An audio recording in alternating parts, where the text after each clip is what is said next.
For the past few years, Ricky Gervais, Stephen Merchant, and Karl Pilkington have been meeting regularly for a series of pointless conversations. This is one of them. Testing. Is that all right? Hello and welcome to the Ricky Gervais Show with me, Ricky Gervais, Stephen Merchant. Hello. And the little round-headed buffoon that is Karl Pilkington. All right.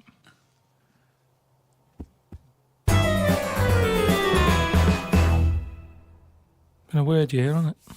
Go on. No, I'm just saying, you know, when you look at it like that over a year, Yeah. just a lot of stuff has gone on. What stuck out for you? If you were doing your own review of the year, what would you put on the front cover? The grub that was eating biscuits on the windowsill. Right. Just because, you know, it's I never thought I'd see that this year. So It was just I was there on the computer. I was having a cup of tea and a biscuit. I put the biscuit on the windowsill. I sort of picked it up. why would you do that? Why? Why would you put a biscuit on a windowsill? Because I'm sat next to the windowsill. It's like something from a cartoon. I put the pie on the windowsill to cool down. Yeah. No, And some ruffian stole it. Yeah. So I was eating that and I was enjoying it. Put the rest of it back down for like the next half of the cup of tea.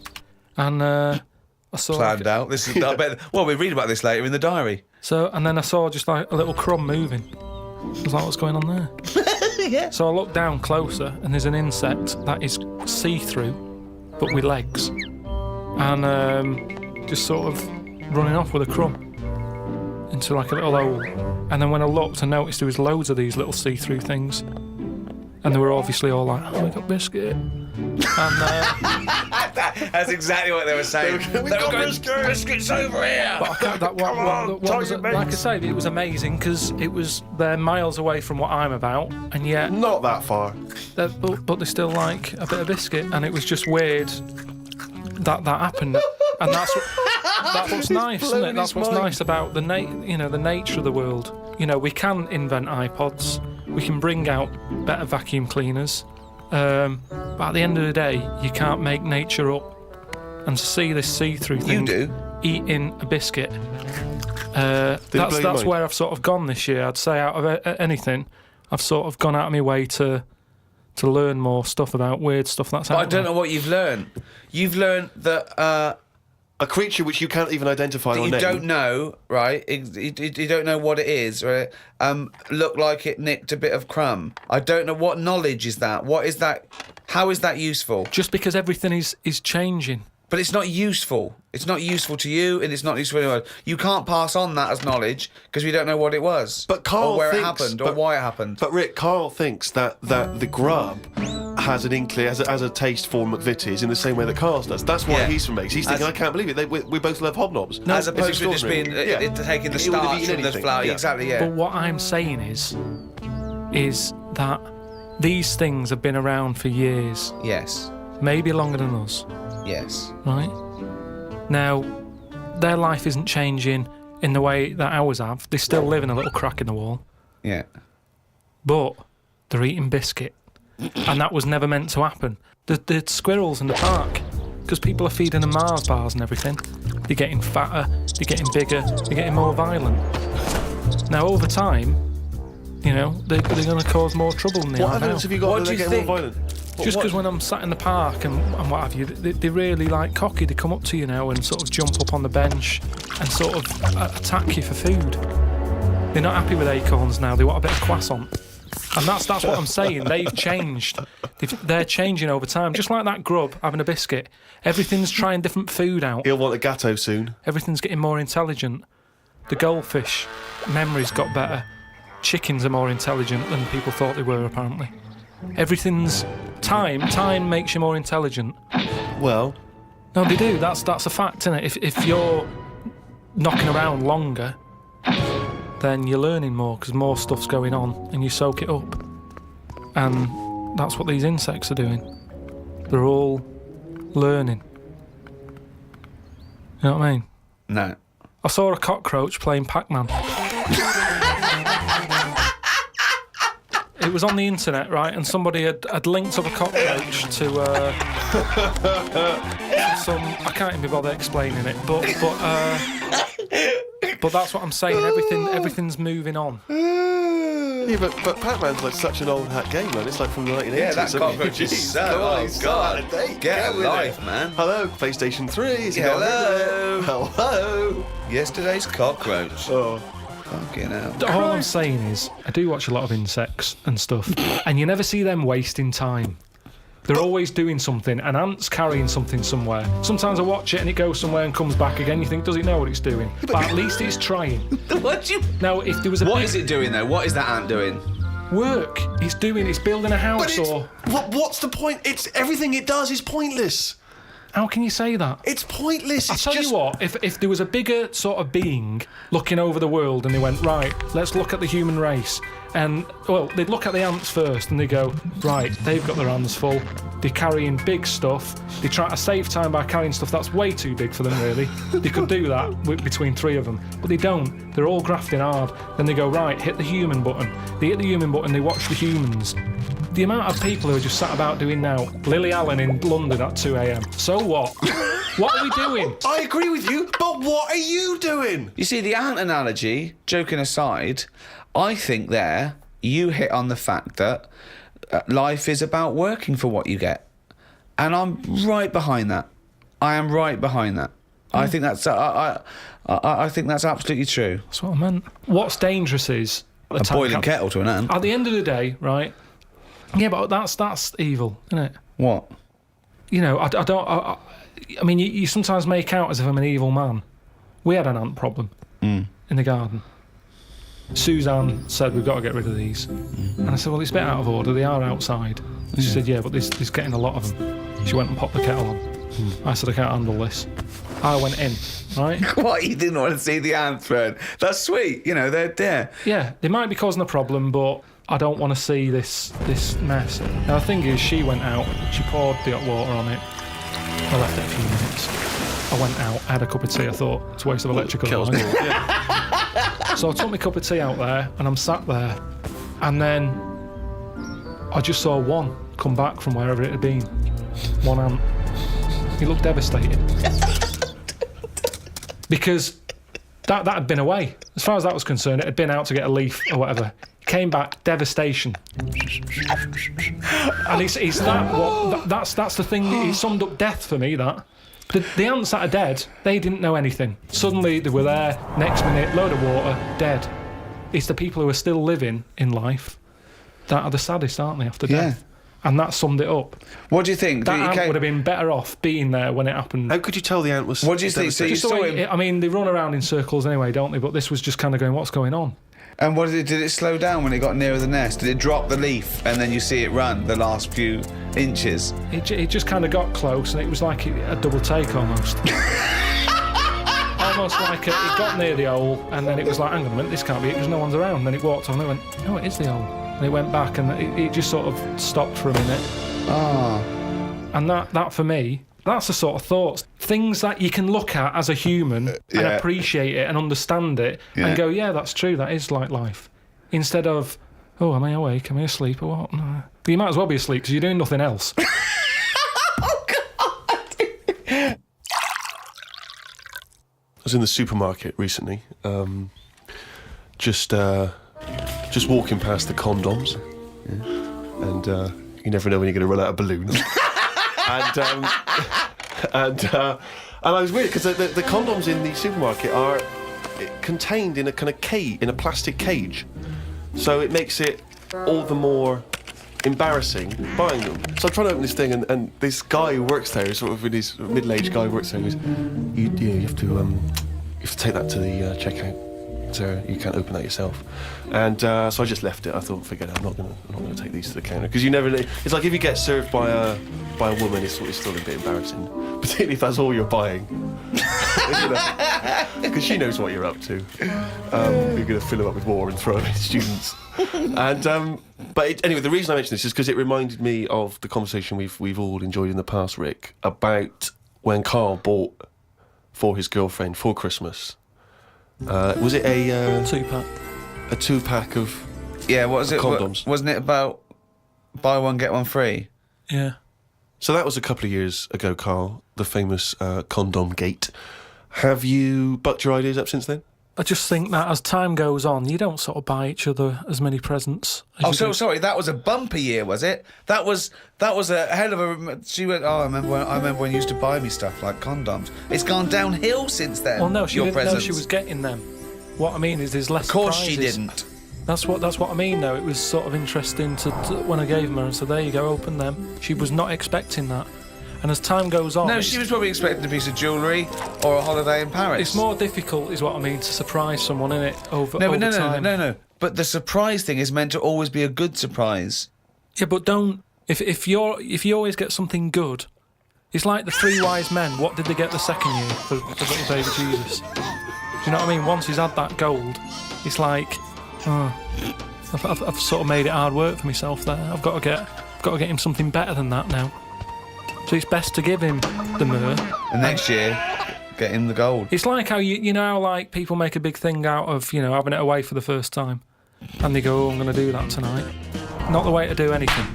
You won't get anything done by planning. That's a quote. That's an amazing quote. That'll be up there with Newton and Churchill. You don't get anything done by planning. Oh, he's only going to write it down for a whole fucking year.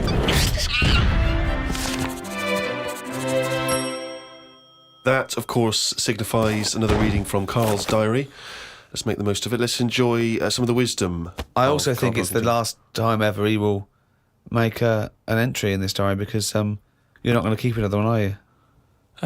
I don't know yet. I might just get a smaller one. But I found that since keeping a diary, I've gone out of my way to do more stuff. Well, you say that, but... Well, let's find out. Let's find out if that's true. No, I have. I read a bit in the news about people being injured while trying to cut open avocados. It's a food that ain't worth injuring yourself for. If it's a hassle to get into, leave it to the experts. I have never bought one. I have also avoided coconuts and pineapples. The amount of hassle to get into these things outweighs the joys they give. Yeah. It's the same reason I never bought a pair of Dr. Martin boots. Too much hassle when it's time to take them off. Yeah, a lot of my mates used to wear them in like the 80s. You can't just kick them off, can you? It's a big upheaval. You've got to unlace them. Since I found shoes with Velcro on them, brilliant. Why don't you get it sponsored? Because you could wear a Velcro toupee. Because that would be great if we could do that. If someone could invent a little hairpiece for Karl, Velcro's the little bit of fluff he's got on the top of his head, his shiny orange-like head. Pop a little Velcro toupee on. I would love that. I would love to get him wearing a wig. Watched a programme about the twins this morning. It was filmed 16 years ago. They are mental. They did everything together, including the backing up. Phone calls had to happen twice so they could both have the same chat, and they said the same stuff at the same time. Well weird. The bloke who I watched it with, I don't know who that is, just some homeless guys that you just invited into the No, flat? just someone I've been sort of working with. Sure, a mate of yours. He said he fantasised about having it away with a pair of twins.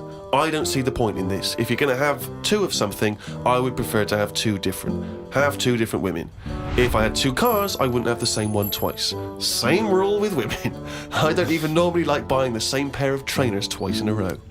No, if you're going to have something new, make a change. It's like that fella who was going out with a woman and then left her and went out with a twin sister. Not worth it. Not worth it! It's not worth the upheaval, is it? Because it's exactly the same model. My theory about reading old news is right. It's less bad when you know it's old. There was a story about a weatherman who was fired yesterday for having a nude picture of himself on the internet. But that happened 2 days ago. He's probably got another job by now. So old news isn't as shocking. Well, old news isn't news, though, is it?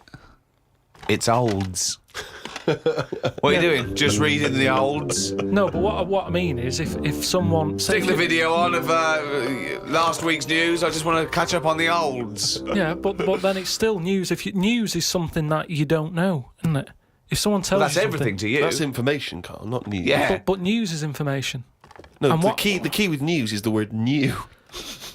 No, I don't think it is it? It's just information, but they tell you at 10 o'clock at night. It's like, what information's gone on? Bong. Here's some information. Yeah, that you didn't know before because you couldn't have, because it only happened today. Bong. Yeah, but never mind that. I'll tell you in a couple of days. It doesn't matter as long as you get the same info. Bong.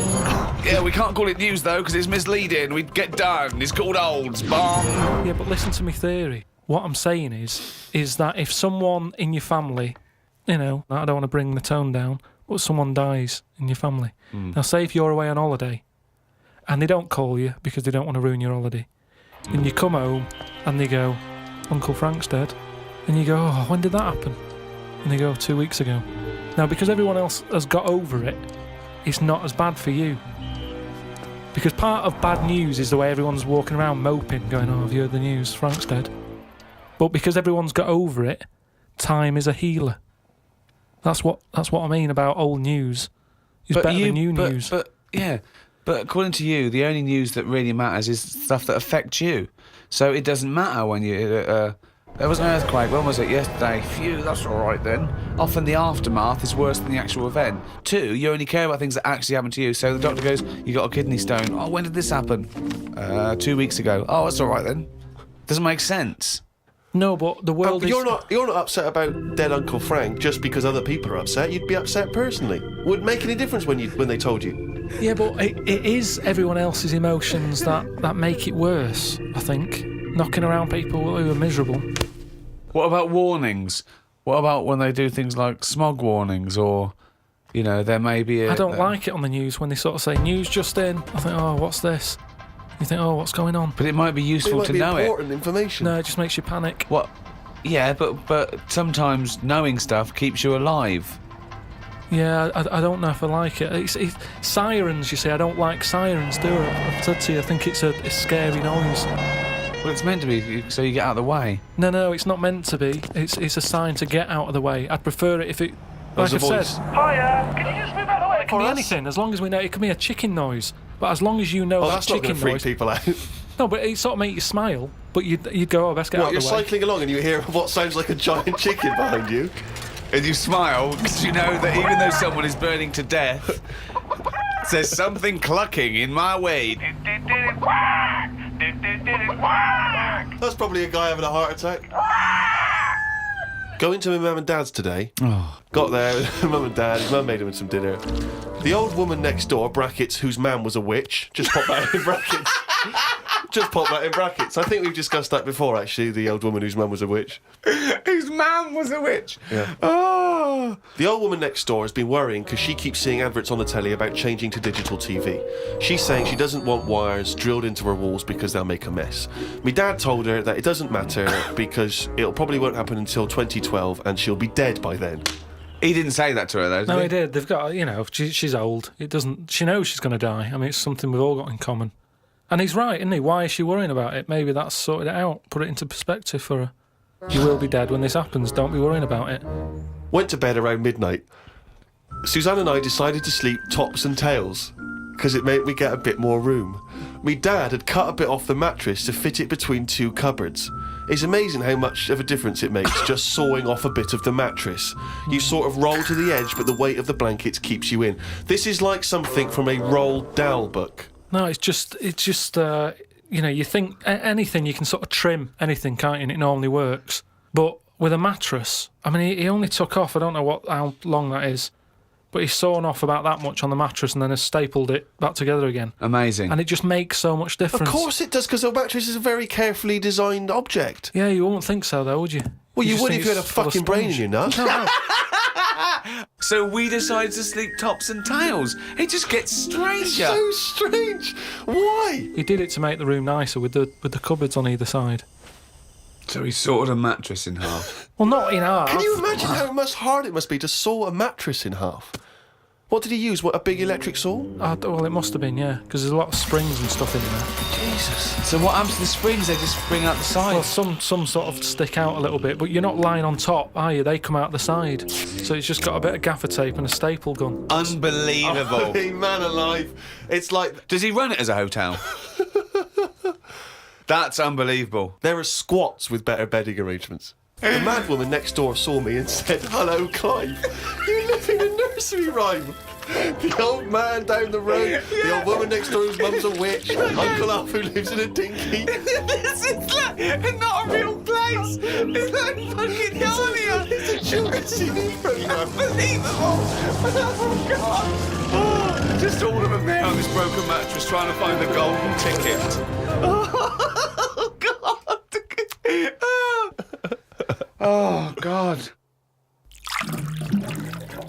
So, what's the big thing of this year? What's the big thing so far? You'll go, oh, yeah, that was the year that... I haven't really been following what's going on because of other like personal. Well, yeah. issues. What's the big? Okay, what's the Just big thing? my boiler's playing up still. Sick of it. Your what? My boiler. Your boiler. The boiler that heats the water up and stuff. But it doesn't. You know what I'd do in that situation? I'd instantly get a repairman out to sort it out. Done that twice. It was 80 quid for him just to say, yeah, it looks like you need a new one. Why did you get a new one then? Call out. Because then you wondered, are you meant to believe him or is he out to sort of... Well, he's the expert. Yeah, but is he? It's like you're meant to get a second opinion, aren't you? Like. So that was the first time then. So what was the second time? Who came out the second time? Same fella. And what did he say? Well, I What thought did you he were going to call get a me? second opinion. I know, Yeah, but and I also- called up the company and they just sent him again because it. Well, call a different company. What was it? No, What was no. his second opinion? 80 quid. I undercharged you. It's 150. No, because they must look in the book and sort of go, oh, you know, Harry went round there or whatever, and they must think, well, he went there last time, so he knows the situation, Yeah. and got the same fella again. Well, so he well turned and up. got the same opinion, I assume. Same answer, yeah. So what's his advice? He just said, you know, there are people out there who will touch it if you pay the right money. Well, okay, so you're going to get an expert in who does this thing and sorts it out. So. Well, no, I called on. up my dad. Oh yeah. Oh, He yeah. always knows He's someone the who first can man to sort stuff out. And he said, oh, one of your cousins is a boiler man. And, yeah, they're coming round, but I've never met them. And it turns out that person, because like the whole family, you know, I'm not into sort of keeping in touch with people. Sure. I haven't spoke to my brother for, like, I don't know, 12 years, and sister about 15 years and that. So the idea of this cousin, who he might as well not have said he's my cousin, because I'm not going to know him anyway. I mean, that last fella, Harry, might as well be related. So they're going to turn up, and now it turns out that because they haven't seen the rest of the family, they're going to like use this as a reunion. Oh. What? So they're all going to come round They're all coming round. whilst he fixes the boiler. Yeah, and I hate it. I hate family things anyway. So they're going to come round and just look at you. Well, yeah, apart from the one who's fixing it, he'll be fixing it, and the others will just be sat around sort of going, so, how have you been? It's like, well, where do you start? I haven't seen... seriously, I mean, they are strangers. When they buzz, I could be letting anyone in. They buzz the door. And so you're going to entertain them all in your flat? Tiny Well, little flat? I said to my dad that I might just say that I've got to go to a meeting, let them in, and then shoot off. And all it's going to do is dig up problems, innit? If my cousin was Einstein, very nice. Yeah. But at the end of the day, that's If going to your add cousin extra was pressure. Einstein, then you really are an underachiever. No, but do you know what? If he was, I'd know about it. I don't reckon you would know about it. I I don't would. reckon your family would be that impressed with Einstein. They He would was- have stayed in touch. He would was they? always the weird one with the scruffy hair and his tongue out. Yeah. I remember our early ambition was to actually be educational as well as hopefully entertaining, and I feel perhaps at times we've perhaps slightly shortchanged listeners in terms of what they're learning. Well, they're not learning anything because also, even as, compared to Karl, we are educated, but we're guessing a lot of the stuff, and he flummoxes us, sometimes. Yeah. I mean, it was fun trying to be pompous and professorial enough just to fight Karl's ignorance. I think we've learned more new words from Karl than we've learned anything else. Yeah. There's yeah. been a lot of the made-up words, perhaps more than ever before.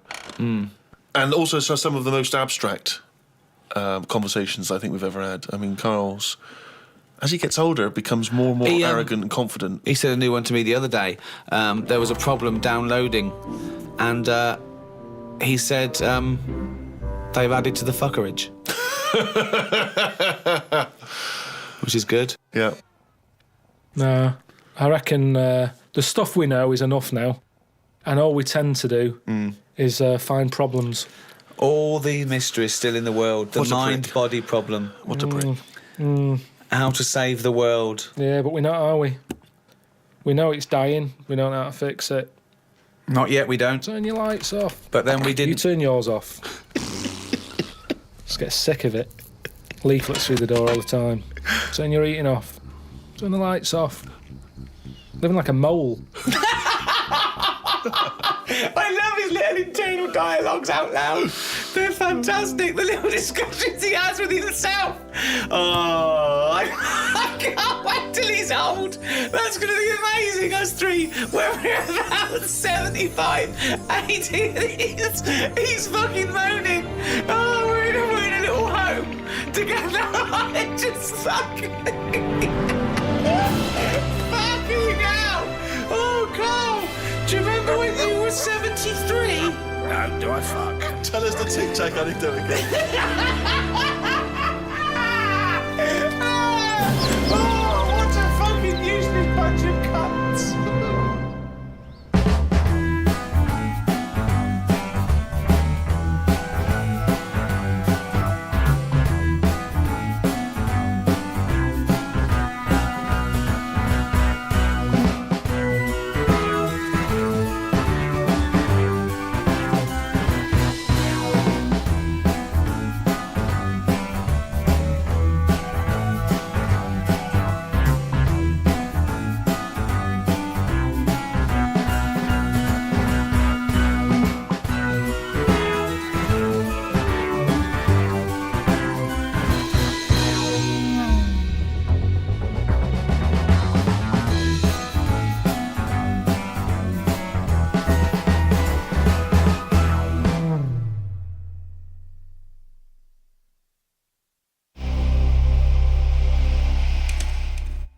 Sum 41 and In Too Deep. If you're listening now, you're in too deep. It's the Ricky Gervais Show. Run for the hills. No. Classic. Yeah. With Steve Merchant. Yeah.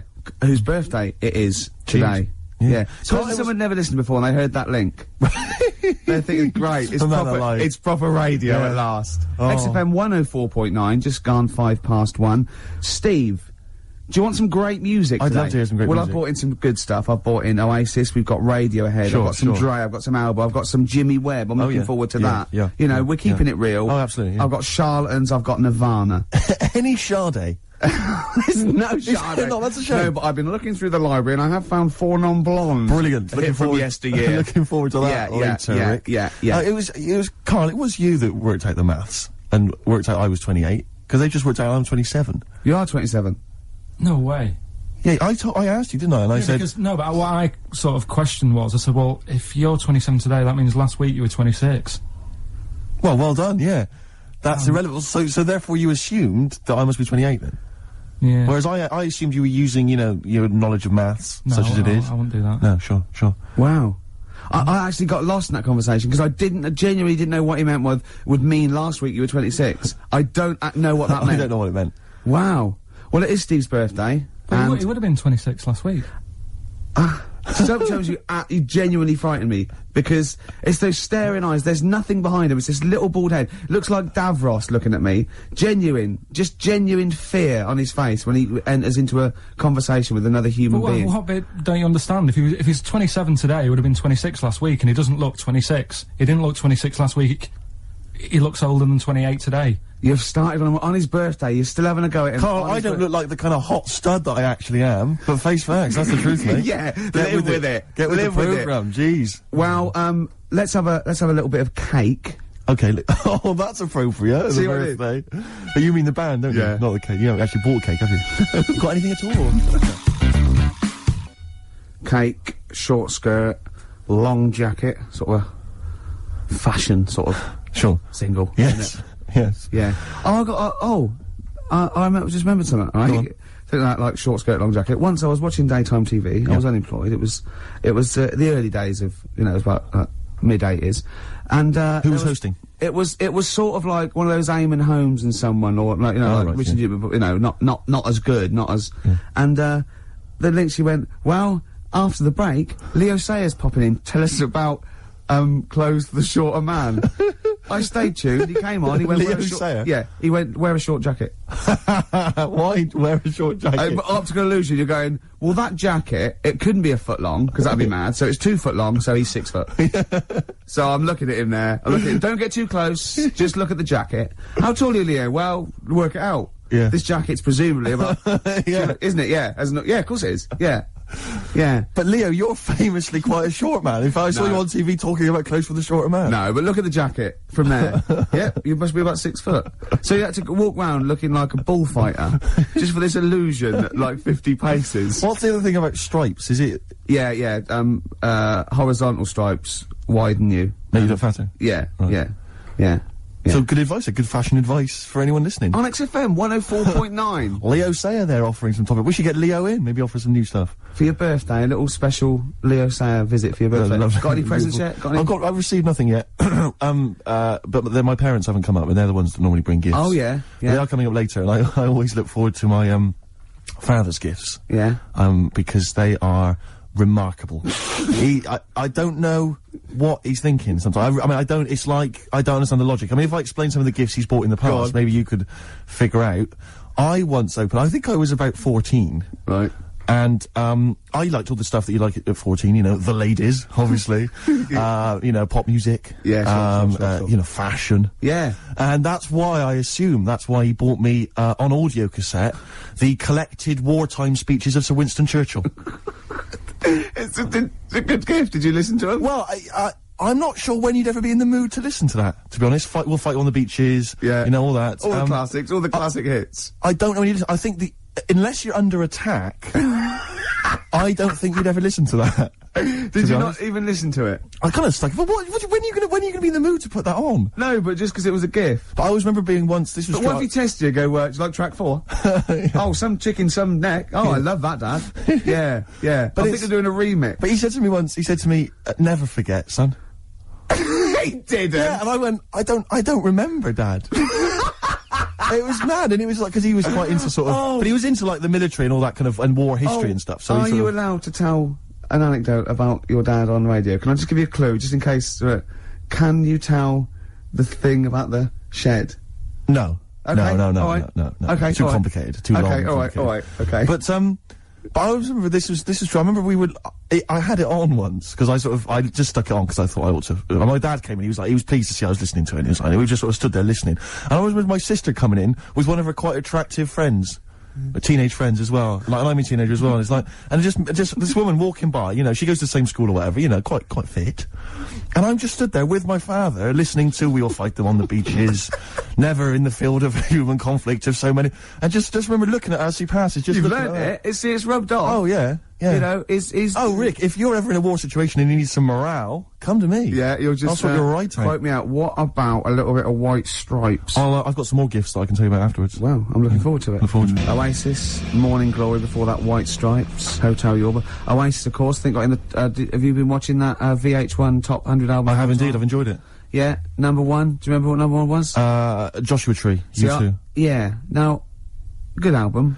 It's not the greatest album ever, is it? Of all time. I mean, I know it's an arbitrary list, but even so. Yeah, you sort of feel comfortable with it being the Beatles or, exactly. You know, you kind of, Gaye or even Pet Sounds. Exactly. Yeah. And then, maybe I don't it's think time. I don't maybe remember. it's a generation shift. There's enough people now. But it was sort of, what I found odd in the list was it started off with, I think it was like The Doors, I remember there was, Velvet Underground and stuff, you know, these kind of respected album classics. And then there was things like, you know, Stars, Simply Red. I mean, it was a big seller, and it's well produced or whatever, but an odd choice for the greatest albums ever. And then I remember there was things like, that Texas album. Yeah. Is it White on Blonde or whatever it was? And I just think, again, is it just based on albums that have sold well, you know, via the Britannia Music Club? But that's always the thing, isn't it? So like any poll, like I remember, I think it was last year, the greatest lyrics of all time. One was Imagine by John Lennon, which is you know, you know, if anything's it's a solid classic. And there was like, you know, maybe a Dylan or another Beatles one, and in the top 5 was Robbie Williams songs. Robbie Williams songs? Yeah. One of the worst lyricists ever. Well, just not the just worst, a collection of words. Yeah, just, annoying, yeah, thing, you know. And it was that thing, a man, 1,000 fags, you know, like I'm a dad, and there's gonna take you to the bridge. Postmodern sort of. Yeah, but that's a reflection of the sheer weight at the moment, isn't it? So it's always gonna be 4 of all time, and then the biggest thing that year. That, you know, I suppose so. But that's why Coldplay and Travis again, and they're good. But I mean, you know, I don't think they'll be at the same position next year. No, I think you know what I mean. Yeah, it's just yeah. yeah. But it's just, I mean, I get frustrated with those lists because they just always seem so arbitrary. I think we've forgotten we're on the radio, because that was a pretty boring link, wasn't it? Because we're just talking like we're alone. A lot of people probably haven't even seen the VH1 show. Yeah. Not interested in the late. Are we losing it? Are we, you know what I mean? Listen, I'll be honest with you, Rick. It's my birthday today. Last night I went out. I got a little bit wasted. Yeah. So I'm hungover this morning. I didn't get to bed before 11. Right, so Yeah, it's like I had a little bit too much no, to I was pretty wild last night. In actual fact, and I have to say, I went to God knows how many units I have. I went to the Monarch in the Camden. Monarch, yeah. There was some kind of groovy night on. I went to the door. I got a load of mates with me. I said, any discount for XFM DJs? You didn't really? Yeah, I did. I was a bit drunk. He went, who are you? I went, Steve Merchant, Ricky Gervais. He went, Steve Merchant, brilliant. You can come in for free. No, he didn't. Yes, he did. I swear to God. He said, yes, you did. He said, and I said, what about mates? He went, it's £5. They can have £1 off. He said, and I think basically, Rick, I think I also agreed that you'd DJ there. I can't remember, but if the guy is listening, he can maybe let us know if I promised that. I might have signed something, I can't remember. Oh, God. Oh, but anyway, it was a good night. It's like one of those 50s sitcoms when, you sold my soul to an angel. Exactly. Oh, how am I going to get out of this? Yeah, exactly. Oh, no. So, anyway, if you go down to the Monarch maybe next week, Ricky Gervais playing. That'll be fun. Well, that was Elbow and Red off Asleep in the Back. I love that. Great song. Got sort of early Peter Gabriel, and that's wonderful. Well, we were talking about, like, your birthday and everything. Yes. And presents, and then I found out I'd been signed up to DJ at a club in Canada. Looking forward to that. To get you in.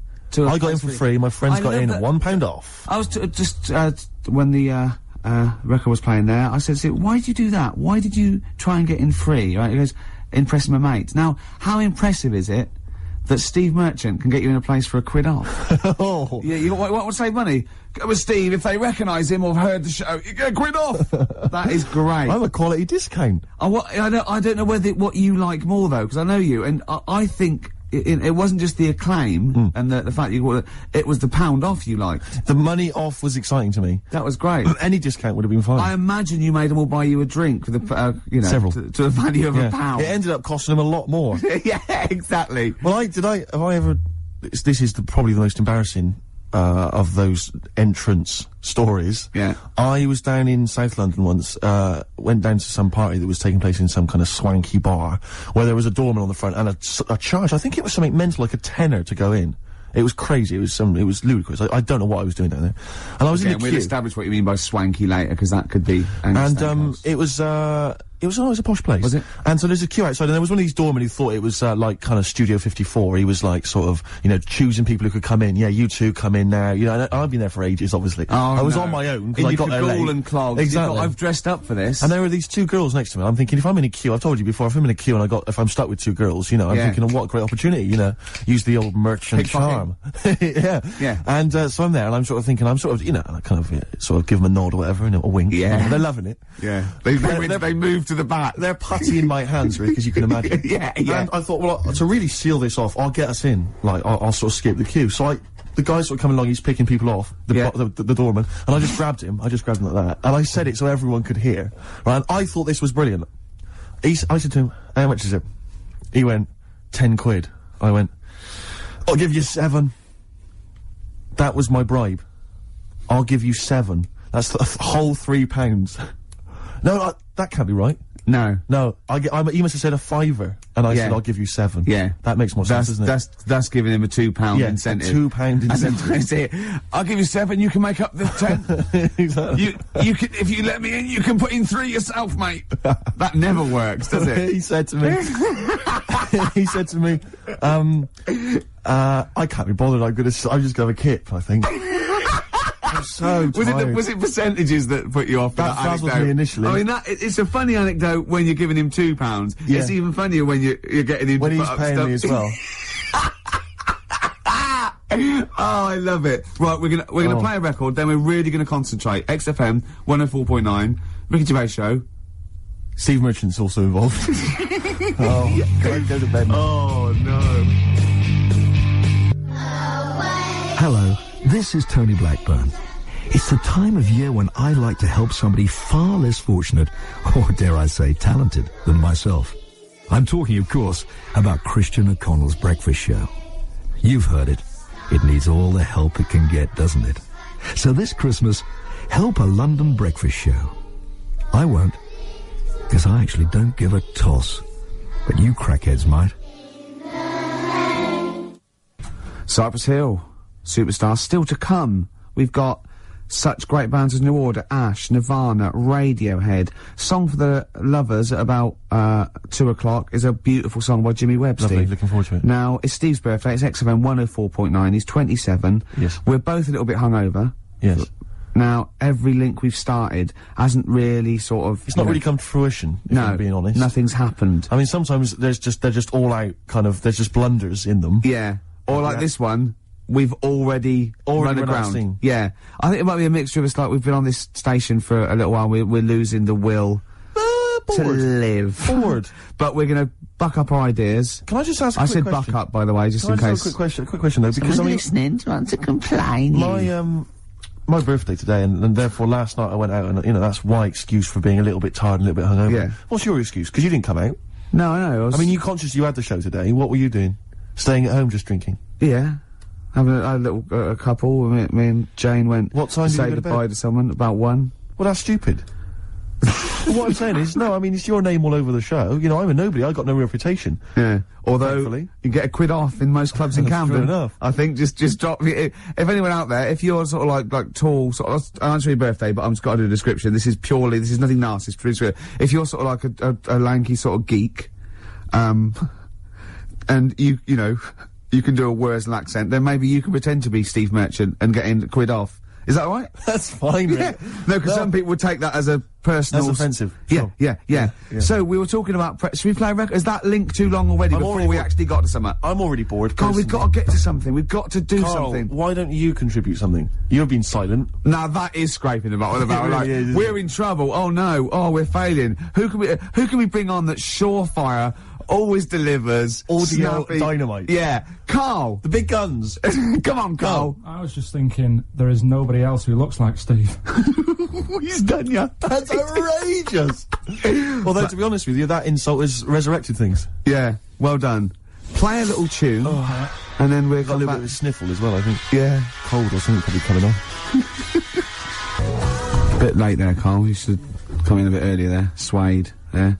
What I like is the complete lack of professionalism on our part. Yeah. It's like we've got a bit of a headache, a little bit Yeah. tired, just, that's it then. You can't fight that. You can't fight that. Well, I mean, the thing is, as you well know, Rick, there are certain DJs on this station, you know, drunkards. There's at least 2 I know of who are smackheads. Yeah. And, yeah. you know, they still manage, they still manage to yeah, do a but good even job. even the ones that aren't, that try their best, are rubbish. That's true enough. I'm not saying we're still not the best. Yeah. And it's effortless for us, Rick. I as know, you yeah. We're coming up with dynamite stuff here. Yeah, I You know. and we're not even, you know, fighting on all cylinders. XFM 104.9. Ricky Gervais with me, Stephen Merchant, a little bit hungover. We all are, but he can't really take it. He's he's loud. Like, wait, there is tickets to give away, Rick. I don't know if we should mention that. What? Who is it for? Joe Strummer. Oh yeah. And his band, the Mescaleros, play Brixton Academy, we think, this evening. A little bit more information will probably be... So go along, just in case. If you say you're Steve Merchant, pound off. Well, the doors are at 7 o'clock, and it's £17.50. Unless you've won the competition, Rick, that I'm about to set, and won yourself a pair of tickets. There is someone, right, in America, celebrating a birthday today, okay? Yeah. More than one. Same I day as think. me. Yeah. No. No, but there's a Go on. specific one I'm thinking of, Go on. right? His name, Rick, is Dwight Schultz. Okay? Yeah. If you know the answer, obviously don't give it away. Yeah. His name's Dwight Schultz. He's an actor. Yeah. He was particularly big in the 80s. Yeah. And he's also celebrating a birthday today. You're gonna say what's his name? I'm gonna say, what character is he best known as? What TV character is he best known as? And you can win yourself some tickets for Joe Strum and the Mescaleros at the Brixton Academy. Dwight Schultz. American actor, TV character of the 80s, very famous. Oh yeah. See, Christian's giving away a trip to Salem, Massachusetts. That's bizarre, actually, because I was in America recently, and I went to Salem, Massachusetts, and that's not a prize. Innit? Believe me, I mean, we were there, we were sort of obliged to go, because we were at someone's birthday. It's rubbish. Really? I mean, that's a really poor trip. That's such a boring He probably can't believe his luck. It's probably the biggest thing Christian's ever had to give away. the great thing about- and you've just dissed it. The great thing about Salem, Massachusetts is that... I don't think we're good for this station. I don't think we're selling this station like we should. Well, you know, it's its own fault, you know, it shouldn't have hired us. I blame it, you know. Yeah, and paid us in advance. Yeah. They're lucky we turn up. No, I went to Salem, Massachusetts, and this is the place that's famous from, like, Salem's Lot and, the Salem witch hunts, famously. Famous for all things Salem. Salem. Yeah, anything with Salem in the title, that's what it's famous for. The whole place has gone mad over, like, witches and anything. Basically, it's like, there was the Salem witch hunts in, like, 17 something or other, or 16 something or other. So the whole place now is just full of, like, people dressed as witches. Yeah. And then it's like any supernatural stuff. So that I went in, and it was amazing. It's quite like Glastonbury tent. It was, it's like, it's awful. Every single place there, every single shop is kind of horror related. Yeah. And I went to the, Boris Karloff World of Terror. Yeah, right? It's amazing. You went in there, right? I don't know if Boris, the famous horror actor, has actually been involved, but you go in there, you walk in the door, you've got to put these 3D glasses on, right? And it's supposed to be this kind of chilling journey around this kind of, like a sort of, a crypt, you know? And you put these glasses on, and I couldn't tell. They were so poor, I couldn't tell what was supposed to be a 3D effect and what was actually three-dimensional. Really? So I couldn't tell if, like, the floor was actually sloped or if it was just appeared to be. Yeah. Whether the wall was actually kind of knobbly or whether it was kind of 3D glasses. It was so much, and it literally took about 45 seconds to get through it. Imagine and he just that. came out blinking into the light again. It was So rubbish. so I just want to throw us over to Carl. So there's Steve Merchant with funny glasses on in this place horror, and he's walking round. Do you think he scared people, Carl? I've set this question out, haven't I? I've loaded the question. I know the answer you're fishing for. Carl, do you just want to have a dig at me? Because it's coming up to 2 o'clock, and you've not really put a lot of effort in today, slagging me I off. don't do it on purpose. No, he doesn't do it on purpose. He's just an honest northerner, and he can't lie. He's like George Washington, but without the wooden teeth. Yeah. Salem. I didn't mean We've to say... lost it again, haven't we? You didn't mean to say Salem. This is such bad That was radio. just This the is word that was in really... the tip of my I mean, tongue. genuinely, this is bad radio, awful isn't it? radio. Quick. Oh, yeah, my mate went to one of those things, in the West End where you walk around and it's aliens and they jump out at you. Right. Right? And he was so scared when the alien jumped out and he ripped a bit of his face off. And What, the bloke- alien's face off? Yeah, it was foam and the bloke went, "Don't do that, mate." Brilliant. Well, in the Salem one, I was wandering around, and this was one guy that kept jumping out. Yeah. Because there was about 10 of us, I was at the back, I always missed him jumping out.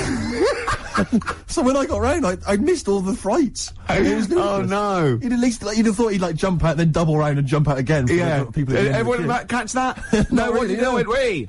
All right, okay, move on. Oh, if you want to win those tickets, 08700 800 1234. Dwight Schultz, who is he better known as? Yeah, Basement Jack's there, keeping it real. Where's your head at? Where is your head at? Yeah, I know what they're saying. They're saying, where's your head at? Where is your head at? Yeah, XFM 104.9. Ricky Gervais.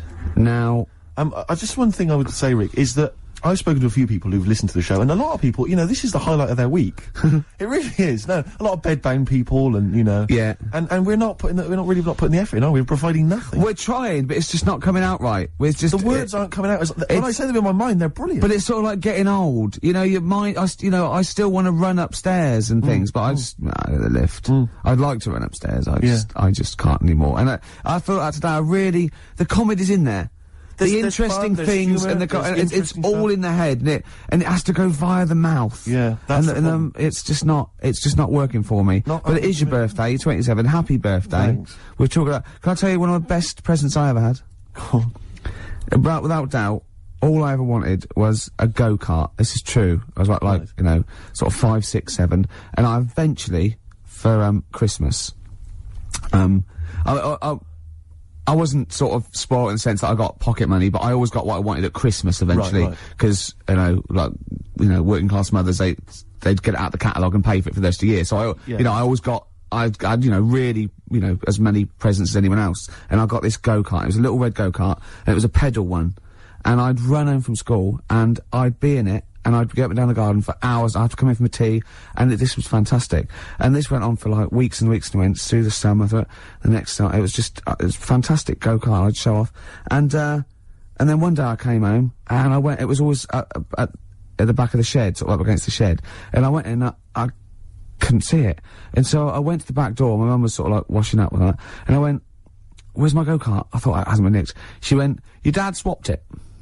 Your dad swapped it. Yeah.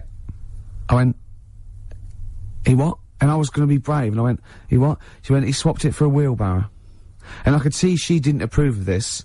And she was thinking, "I'm going to tell him, and then I'm going to, have this out." And I went, "Right." She went, "It's your wheelbarrow." And I went to the back of the shed, and there was this wheelbarrow, He swapped it with a bloke called Jimmy Dublin, who he worked with. Jimmy Dublin. Yeah, I don't know. I think he was a respectable member of the community. He was fine. It was his lively. No, I think he was an Irish gentleman, and that's why we called him. That's why I don't know what his real name was. And I think my dad must have been drunk, and he went, you know, I want to get my son a go-kart. And my dad said, well, my kid's got one. He's probably had it for a year. He's probably bored with it. Yeah. And he said, I'll give you this wheelbarrow. And I went to this wheelbarrow, and it was caked in concrete. I could hardly lift it. I just nicked off a building site, obviously. And I'd be there for hours trying to push this wheelbarrow up and down the garden, right? And it was okay though, because I was going on holiday soon, and I 7 years running went to Bognor Regis, a place called Riverside, because some woman around the way had a caravan that we got free for a week, and it was great, just wonderful.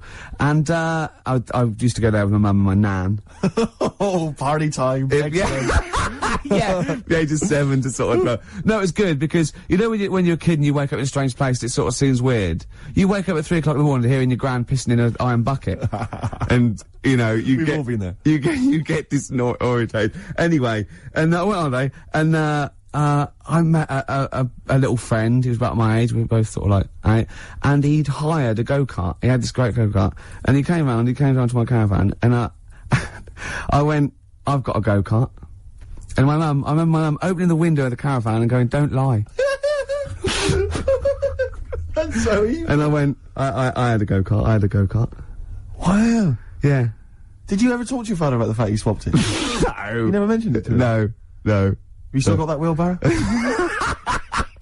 I think so. I've grown into it. Yeah. Yeah, I can nearly lift it now. Yeah. And now I'm just too old to run up and down the garden with it. Now you get one of your several gardeners and use it all the time. Wow. Oh, dear. Dre there.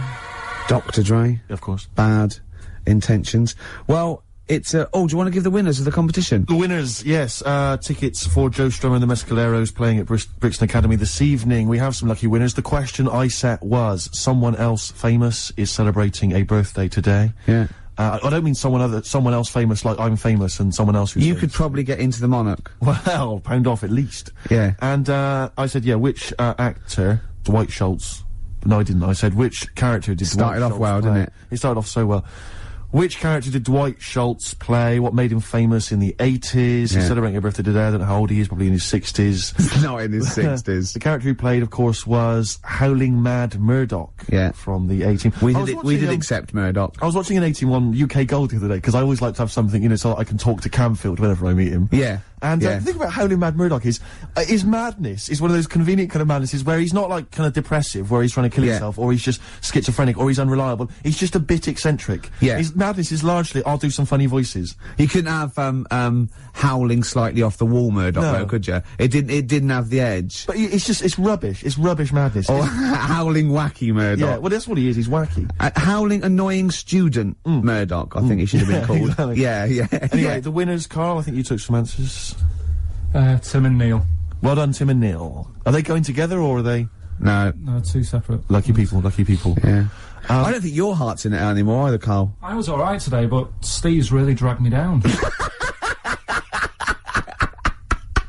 Well, let's... Wait a minute, I just need to know why. No, do you know, like, people are being miserable around you? Yeah. I was full of beans when I came in. Yep. Yeah, but you got to remember last week, you were really miserable, and that really wound me up. Yeah, because he was having So to it's do really stuff, right, because, you know, he'd been let down and they were worried about the next last week show. you were in a terrible mood. Yeah. Look at me like you were. songs, I wasn't like going off and lying on the settee, looking ill, talking in that voice. Oh, he's done you again. I said, just now, being quite friendly. Yeah, Carl, Steve. Carl, have you ever tried to get into the Monarch for free? Because I'll be honest, mate, it's not going to happen for you.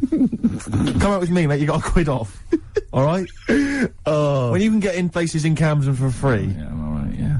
Oh, yeah, he's done you. Right, now it's time for Song for the Lovers. Now, this is one of my favourite songs of all time.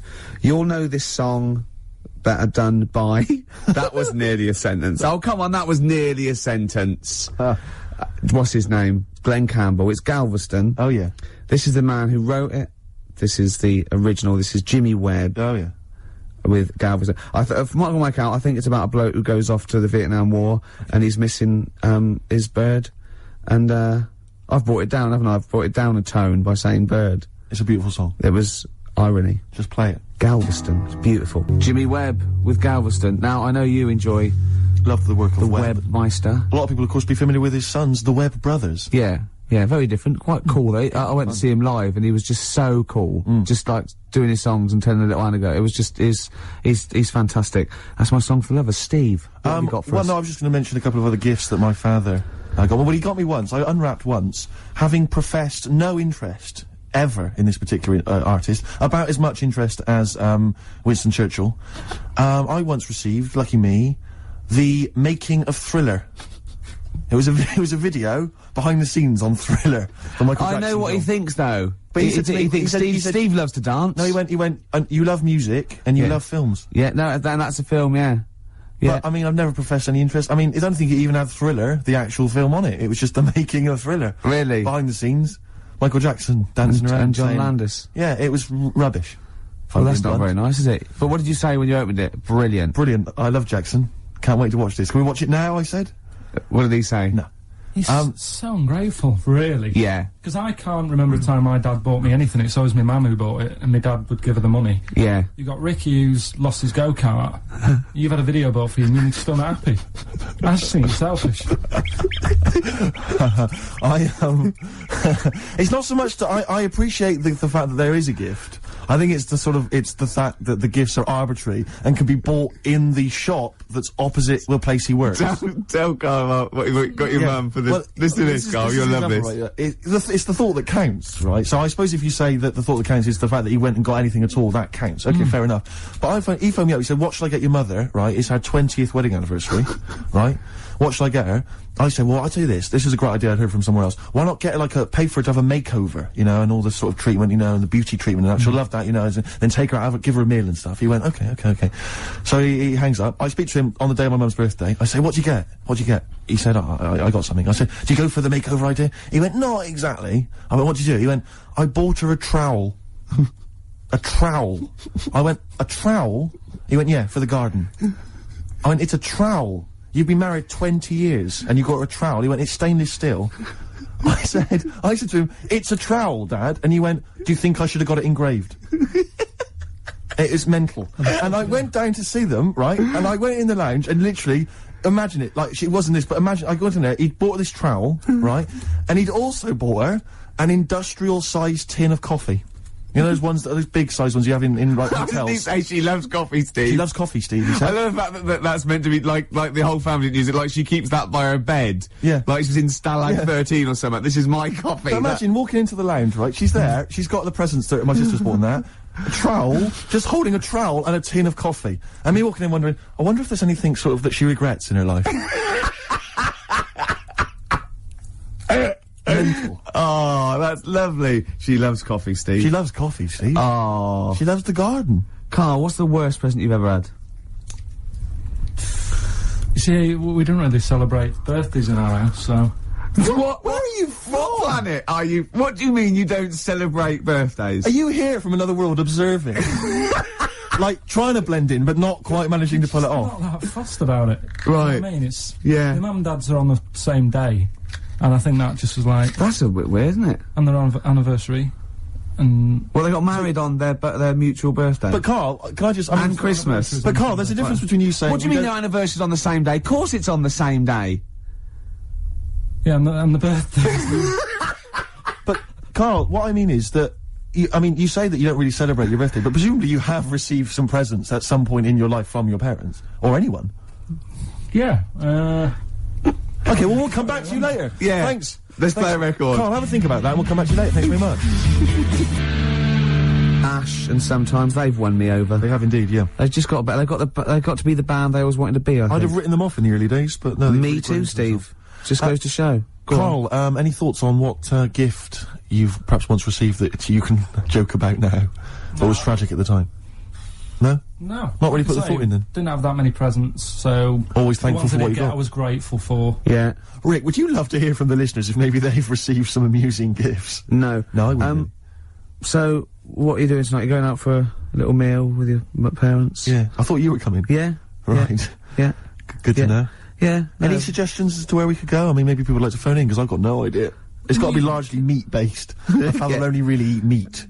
Do you know, steakhouse near me. It's closed down. Brilliant. That's one. There's lots more to go. Let's not stop there, It just people. looked Come at- on. I used to look across and think, is that a bingo hall? I know. It's Or bright. somewhere to eat? Yeah. Neon. There's at the back, right at the back, had cocktails. And, you know, just imagine. Who's in there for a cocktail? You know, imagine you going in there with a DJ sitting there. ladies. Hi. Be fantastic. Go on. Carl's got something to say. I can tell. What? Is there a chance that your dad's like on the way into London now and has heard you saying, "Oh, Yeah. he got me this and he got me that," and he could be like nipping to a shop now to buy you a rake and thought, Yeah, just think of that. Oh, that'd be terrible, wouldn't it? Or the making of the Bends. Yeah, he'll probably turn up and say, I was going to get you a gift, Steve, but then I got high.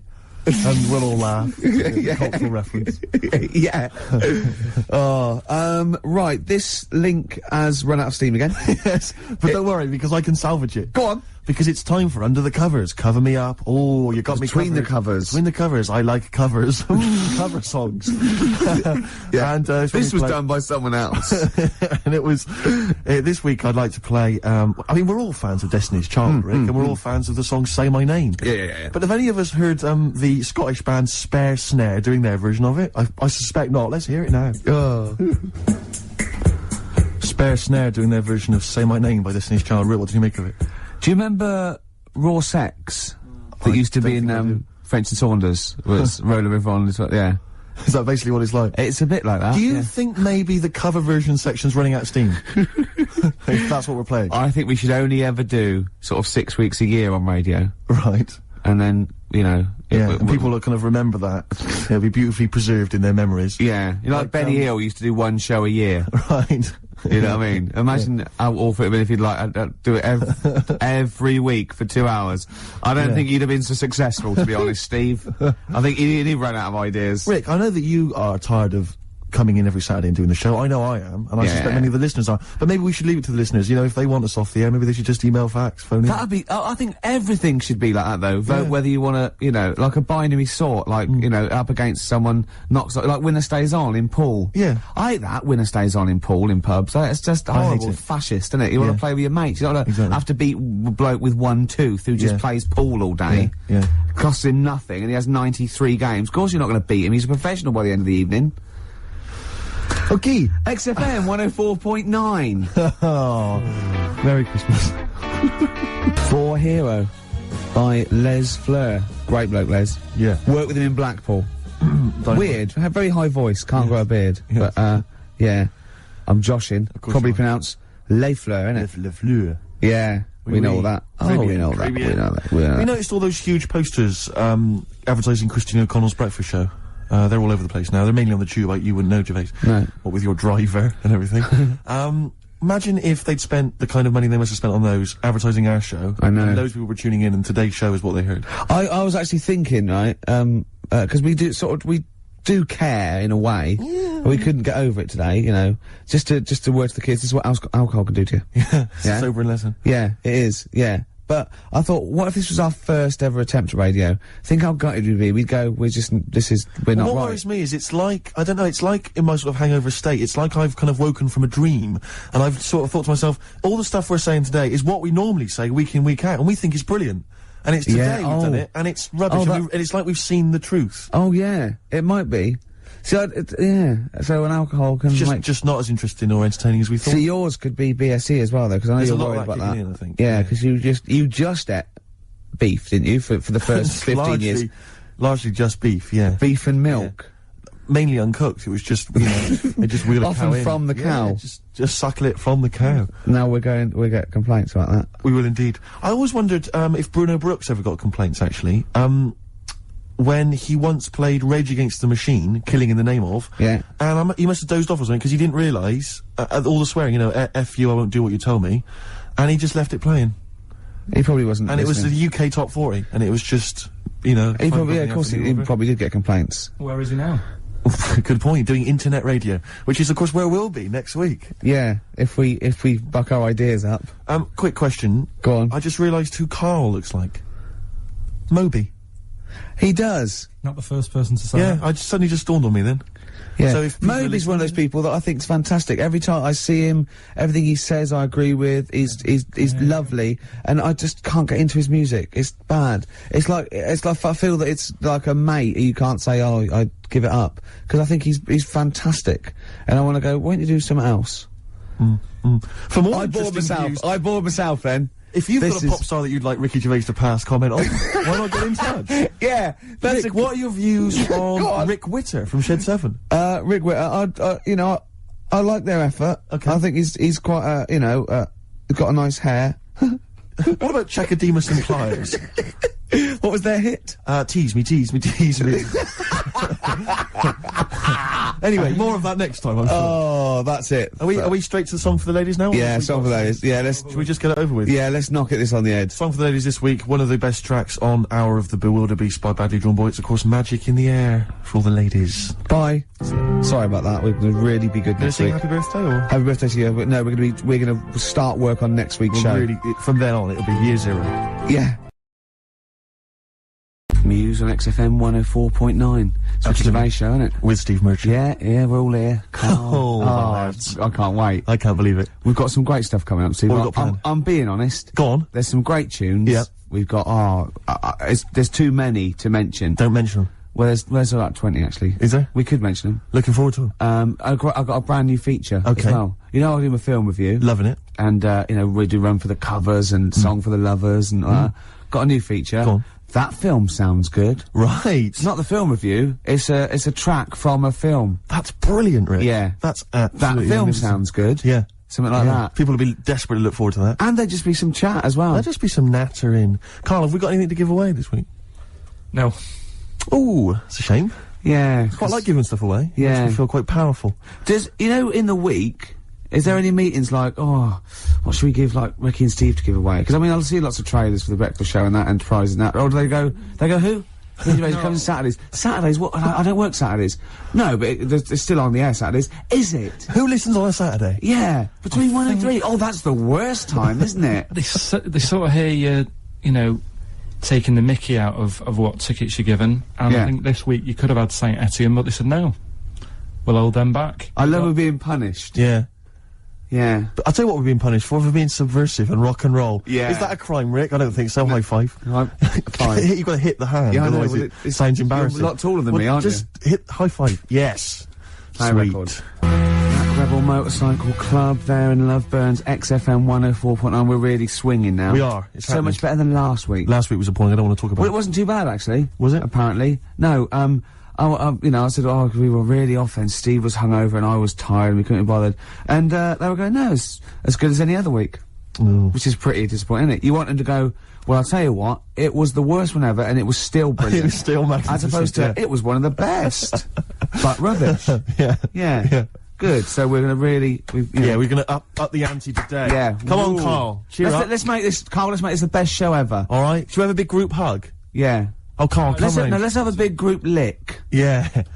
Carl, come on. look at his little Look at face. his face. You can see why the ladies love him. He's a cute guy. No, you're a cute guy. And I'm not having a go. I genuinely think you are, so don't have a go back at me. Oh, I've got some news for you, Steve. Go on. Where is it? Carl, where is that thing? Right, here. Company Magazine are compiling a 50 most eligible bachelors feature. Ding dong. For the May issue 2002, right? These are the requirements, right? Single, right? Hello. That means available, not just unmarried, just, you know. Okay. Age 20 to 30. You're well in there. I'm straight in there. C. D. What was C? C is, it says good looking. Fine, yeah, I'm eligible so far. And it Keep says going. not, oh no, this is what rules you out probably. It says not necessarily Brad Pitt-esque. And you are a little bit. Well, so they say. Must be British and come from one of the following, regions. London, South East, South West, you're there. That's me. I think they just name all the regions of Britain. Yes, they Right. could just say from Britain. Really. thought- Employ, well, sorry, Carl, go on. Is there a height restriction or anything like that? Well, we'll So what is this? What, seriously, is this a serious thing? What is it? It's the most eligible bachelor. This is so me. Do you know any of the boys who'd be perfect for us company girls? Past bachelors have included TV presenters Dermot O'Leary. Yeah. Hey, I'm in with Dermot O'Leary. He knows me. He's normally Yeah. on, isn't he? Yeah. Jamie It's Theakston. not most eligible person who knows a bachelor. the models Rob Warrington and James Polanski. Yeah. The singers Lyndon David Hall and Richard Blackwood. Yeah. Wouldn't necessarily consider him a singer. But Controversial. I'm sorry. He's having a dig at Blackwood. Hey, I'll tell you this, I was watching, I don't suppose watch it, but I saw the trailer for The Farmer Wants a Wife. Oh, yeah. Right, which is the show, which you mentioned, about yeah, it? you do, which is a show where I think farmers, because obviously it's very difficult for them to meet women. Wants a wife? And I'm thinking, hello, idea, Steve Merchant wants a wife. It's not bad, It's a is it? TV show. Who sounds a bit like a farmer. Exactly. But what I'm saying is, I don't mind the public voting for the woman, you know, if that's how it happens. I don't mind, you know, because who cares, you know, Yeah. I'll have anything, whatever they can choose. Be fine. You know? See, that, I think, yeah. Steve Merchant wants a farmer. That'd be even better. Steve Merchant wants it. Yeah, Steve Merchant wants it. I'm thinking, sort of, maybe the Bravo channel on cable. Yeah. You know, or ITV2. Yeah. It's an idea, Rick. I'm just flying out the flagpole. Yeah, well, we'll think about that. Yeah. Don't phone in. It's not worth it. Let's play some more music. There is a Slim Shady in all of us. That was Eminem, XFM 104.9. Steve? Yeah, no, I was just thinking, because Karl, I'm probably thinking, you know, he likes to have a little dig every so often about, you know, my success with the ladies. No, Karl, I'd tell you, you'd have been proud of me last night. No, listen, you'd have been proud of me. Because I was walking back from the shops, I was carrying 2 cans of weak lager. It was Friday night, Rick. Yeah. Time to go a bit crazy. Yeah. And there's this woman coming the other way, who must have been sort of 50, 55, just standing on the street, dressed in kind of like rhinestone cowboy style outfit. Really weird, never seen her before. Parton? Was it Parton? It wasn't Dolly. No. And she was just staggering down the road, like, just shouting, and some truck drove by, and she just went, "Oi, come over here! Come over here!" And the car just drove by, whatever, and she walked into me, and she saw me coming, and she saw the beer in my hand, she couldn't believe her luck, and she stopped, and she tried to stop me, and I sort of stepped one way to try and go past her, she stepped there and blocked my way, so she blocked the other way, and she went, come here, like trying to motion, and I was really scared. It was like some... You looked around and thought, beggars can't be choosers. Well, but then, for a minute, I was thinking, well, you know, I mean, it's Friday night, you know, I'm in a mood to make whoopee, but, I thought it's probably best to avoid it, and I actually managed to, run away and, avoid her, and she just kept shouting at me as I was running down the road, come with me, but I legged it. But what I was thinking is, it was like some kind of, like, sort of Hansel and Gretel nightmare. Do you know what I mean? Like an old lady in your way. You're going there and there's loads of other people that look just like you. Exactly. They're getting very, very thin. We've been here for years. In chains. Yeah. But I thought you'd have been proud of me. No, there was, that was, you know, that was a woman on a plate. So to speak. And I just turned it down. And, yeah. Exactly, you see? You So went not, home, not you so went, desperate. He got in and went, what have I done? Seeing her again tonight, then. Well, I'm just going to hang around by the offie, see what happens, you know. Looking forward to Christmas? Loving it. I'm always a big fan of Christmas, actually. Yeah, no, I'm not a bah humbug type. It's not far now, is it? It's this month now. Is it? Is it? Are we in Is December? it the 1st? Yeah. Jeez. Yeah. Oh, yeah. Jeez. Jesus. Yeah. Brilliant. I was quite excited because, this week I think it was this week in the papers, The Sun, and I think all the other papers actually, had the first of the kind of giveaway, TV supplements that comes out listing all the shows that are on. But what about when they bring them out this early, is you open it and it's like, you think, yeah, I want to see what films are on and stuff, and you go through it, and it just, about half of the listings are to be confirmed. To be confirmed. It's it's an utter waste of time. Yeah. And it's like, who is planning their film and TV watching this early? Yeah. It's a little bit early to be worrying about 3 it. weeks in advance going, but I better not make any... Well, unless it's like an amazing thing on telly, or you know... Are you coming to a party? We got one, Friday 29th. I don't know, I'm gonna watch something on the TV, there's a good film. What is it? Not been confirmed yet. It's to be confirmed, Yeah. but I can just, say this, I won't be at the party. Yeah. Yeah. It's strange. But I remember when I was little, my sister used to work in W.H. Smith's, and she used to come home like every Thursday. She'd been paid, big bag of sweets for Lovely. me, and the TV Times.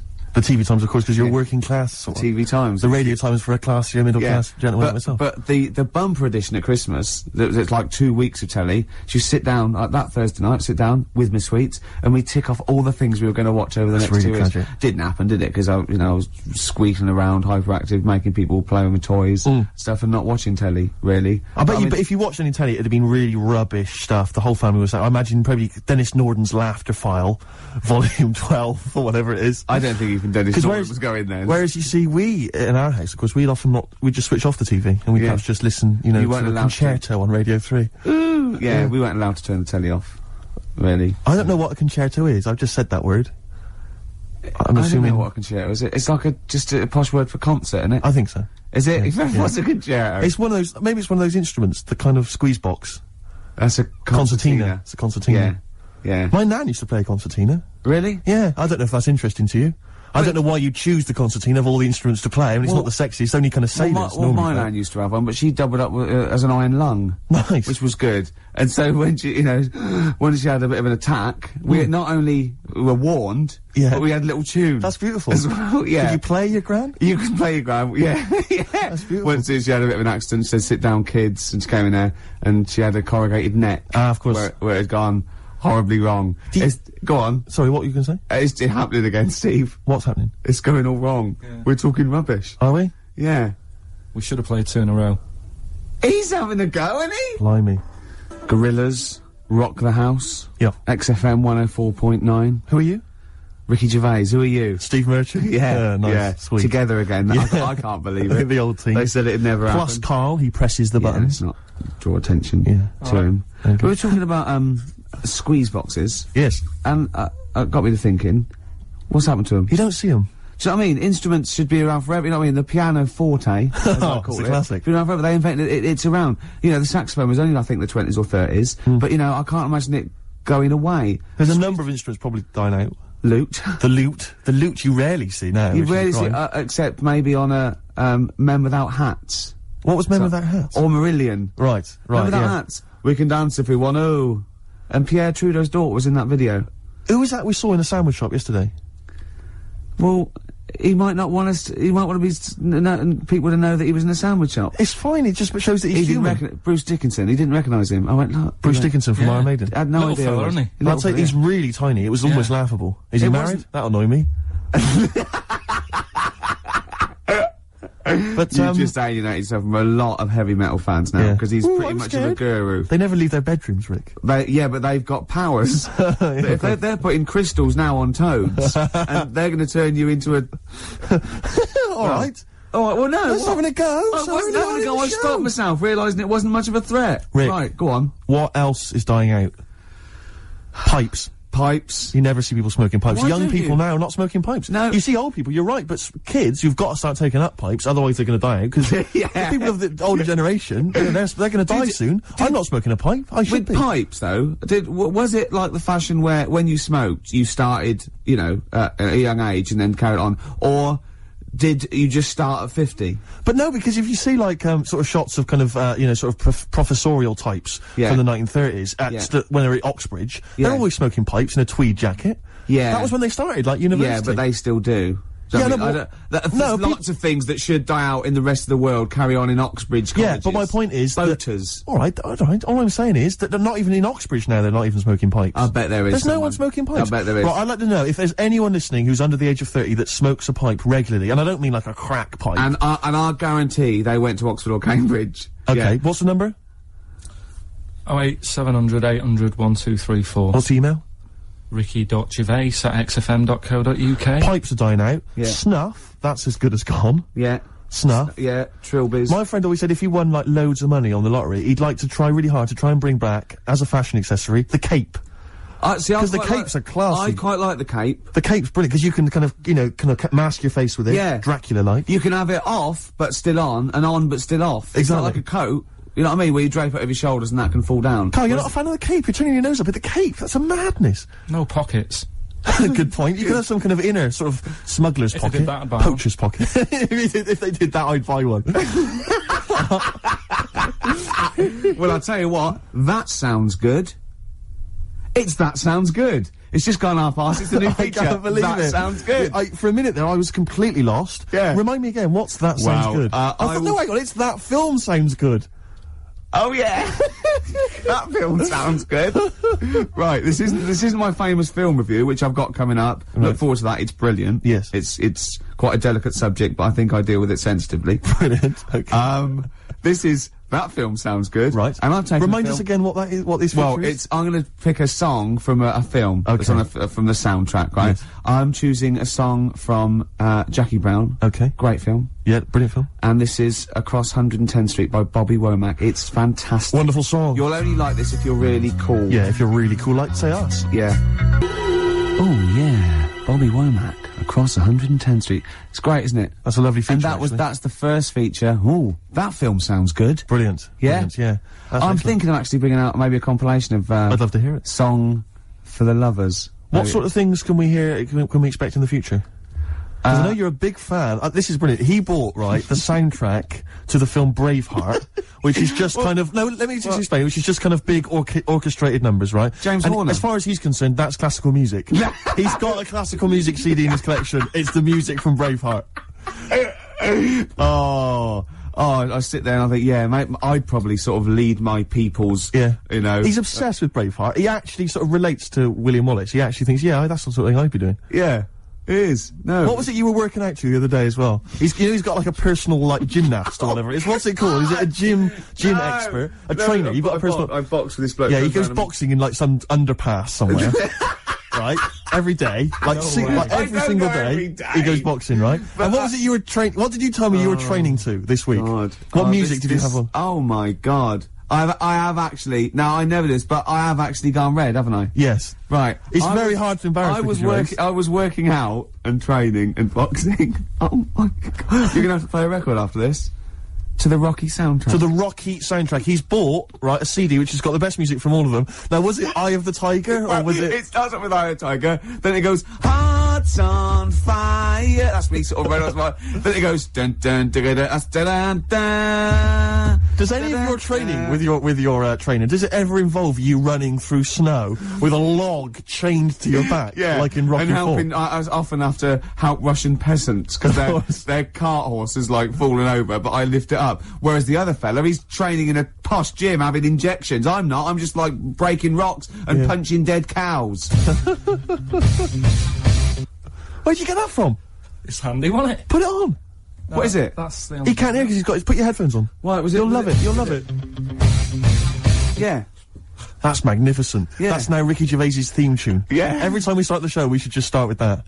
Win, Ricky, win. You two, walk on. I've got to give it to him. Hated you two for about 15 years. You've said it before, Rick, I know, but I love that one now. I just love that album.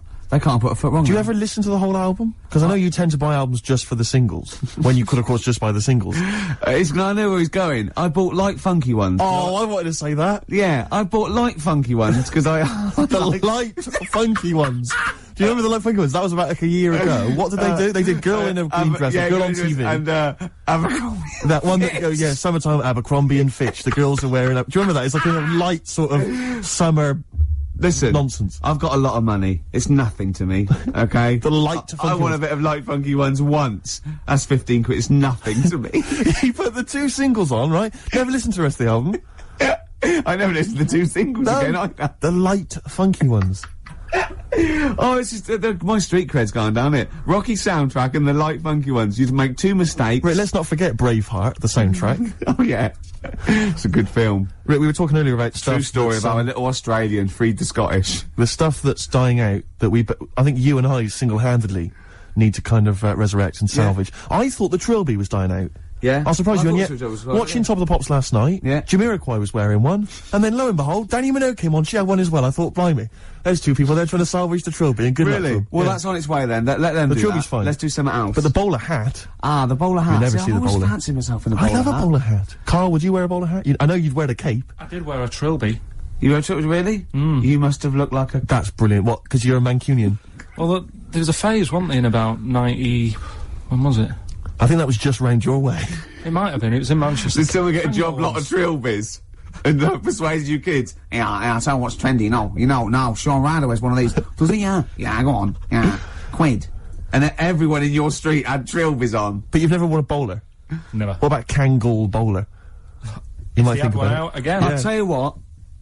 I would like to wear a bowler hat and a dark hat, but I'm worried I look like one of those little fellas off a Home Pride advert. The Home Pride guys, they've been persevering with the bowler for years. They still look good in it though, They're still looking good. They're dapper guys. Yeah. There's a lot of, the Jolly Green Giant, he had quite a distinctive look, which is obviously one I've been thinking of exploiting. What, the Being little, about 6 or 7. I know, the little, sort of like a little dress. Was it Corncroft that made up his little skirt? Yeah. What was the Jolly Green Giant so jolly about? He was very pleased. It can't have just been the sweet corn and the peas. No, I reckon it was his enormous jolly green knob. I mean, he must have got up every day and gone, look at that. Ho, ho, ho. He must have been so happy. The only thing that's like, in the case of the Jolly Green Giant, or like when Gulliver was a giant and he was in Lilliput and all the Lilliputians, they helped him out, they were feeding him and stuff. Yeah. If you're a giant like that in that situation, how do you sort of have a little sneaky tug? You know, a little tug, a little J. Arthur Rank. I don't know, because it's like... It's very tricky to do you're that as big secretly. as their mountains, Exactly. aren't you? You can't hide. They go, oh, you know, I mean, there's no...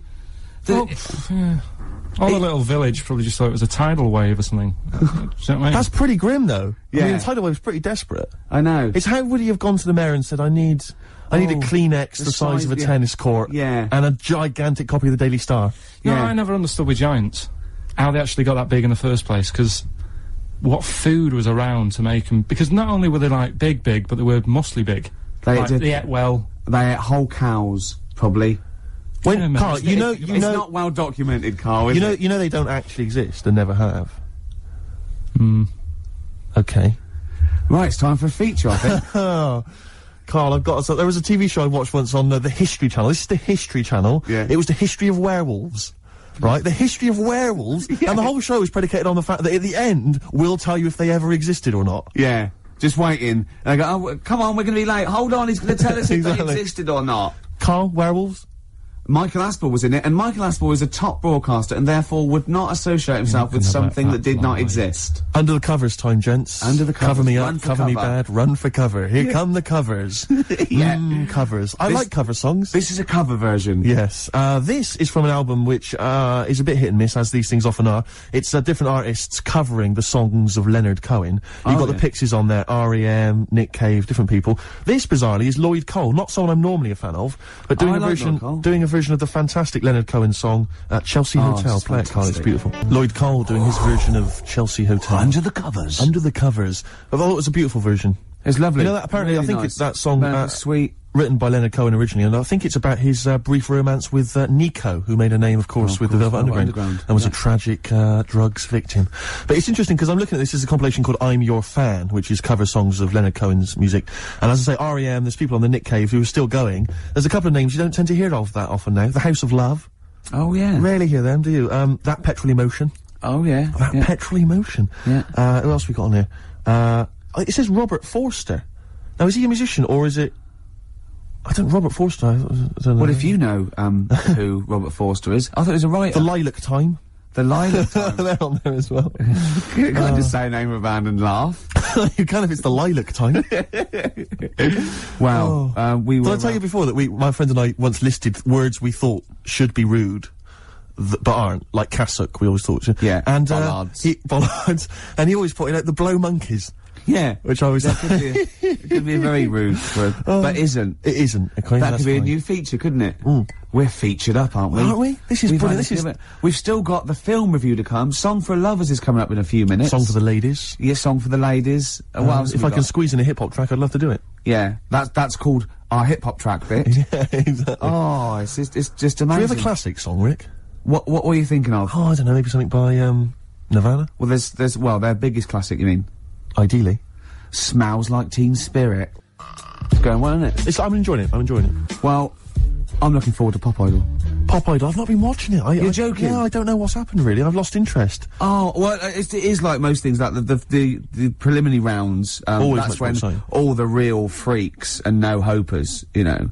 But sometimes I watch those sort of things and I sort of laugh and I think, oh dear, I shouldn't be laughing at him because he's not just rubbish, he's verging on the mentally ill. Do you know what I mean? Sometimes people that go along, you want to go, who told you to go along? What were you thinking? Right? Well, it's the fact that there was no one to stop them going. That's what's even more terrifying. Yeah, I know. And Simon Cowell's good. He's great value. He's amazing. And Foxy, I like Foxy now. I know. I've warmed to. He's come round, Dr. Fox. He's a lovely little shiny tree trunk. Now, often I notice he's not always there week in, week. Is that because he's off doing medical operations? He's got his practice still. He's got the practice. He's got to maintain that. Yeah.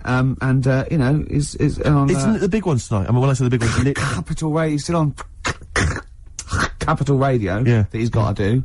So you know, isn't it some of the big names though? It's Darius Dinesh tonight. It's Darius and the Fat Boy. And the Fat Guy, the big thing that makes you... Oh, I noticed in the Sun today is saying, vote for me because of my musical talent, not because I'm huge and you feel sorry for me. Yeah, well, that's good. I think that's right. But he has got a great... Darius, I noticed, he shaved his beard off. He's a new man. He looks slightly laughable, though. He's got quite a weak chin.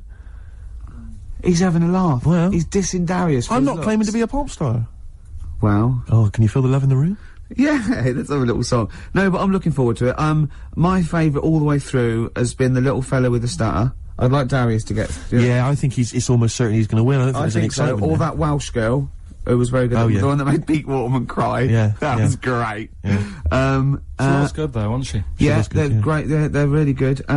But, you know, it'd be nice to see Fatty get some He's too recognition. I mean, he's just a weird shape, though. It turns my stomach, and I'm one to talk. steady on. No, I know. It's just, you know, He's just doing his job. it's, you know, glandular. Yeah. It's not, it's greed. But, you know, he's got a good voice, and why not? Good luck to him. We've had Demis Roussos in the charts. Yeah. Alison Moyet. There's not been a fatty for a while, has there, who's been a big star? I mean, Moyet may would have been the last one. Jerry Watts, she sorted herself out after becoming famous. She was pretty big, wasn't she? Who? Jerry Halliwell? Yeah. Yeah, she was wasn't. never a bloater. Have you seen this bloke off Pop Idols? Yeah. It's like he's got 3 Jerry Halliwell strapped to his waist and then wearing a big coat over the top.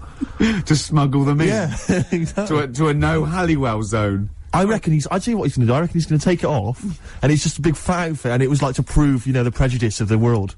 Yeah. All right? Yes. Hey? And how come that little fella with the stutter doesn't stutter when he's singing? Hold on. Hold on. I know that's cleaned up, actually. I bet she's not even Welsh. Exactly. And apparently Darius is not a knob. Dandy Warhols on XFM 104.9. About 20 past 2. The Ricky Gervais show. With Steve Merchant. Yeah, he's still here. The Christmas ads have come on, I noticed. They're on now. And I noticed, I was watching telly last night, and do you think that the advertising executive for Cadbury's Roses chocolates just comes in once a year and they go, what you got this year? And he goes, what about some workmen and some old ladies singing thank you very much, thank you very, very much? Yeah. Just shot in a street somewhere. Yeah, that'd be fine. It worked last year. Yeah, brilliant. That's been going like since I can remember. I've never seen another advert for Cadbury's Roses except that. Exactly. Well, there's certain things that conjure up Christmas, like you got your turkey and all that, and Yeah. you got your roses. Yeah. Woolworths. Woolworths. Yeah. You got Woolworths. Yeah. Oh dear. Pizza. Pizza, Woolworths. Drink driving. Oh dear. Sorry, I forgot what I went in for. What were we doing? We were right. doing something. Be careful. There's a lot of money involved here, Steve. No, you can't say. Don't stitch me up. I was reading the paper this week that Charlotte Church, Yeah. you know, little kind of singing sensation, she's been slagging off the firemen who've been salvaging people and wreckage she and hasn't stuff. been slagging them off. Well, Be apparently, careful. but What I has she saw had the to news. say? I saw the news that she's apparently, and she claimed that she'd been misinterpreted. Right. But the Channel 5 News thought this was a big enough story to say that Charlotte Church had been saying that the September 11th tragedy had been blown out of proportion. Right. That's different to slagging off the firemen. No, but that's what they said. They said that she felt that they were being hailed as kind of heroes and they were just doing their job. Right.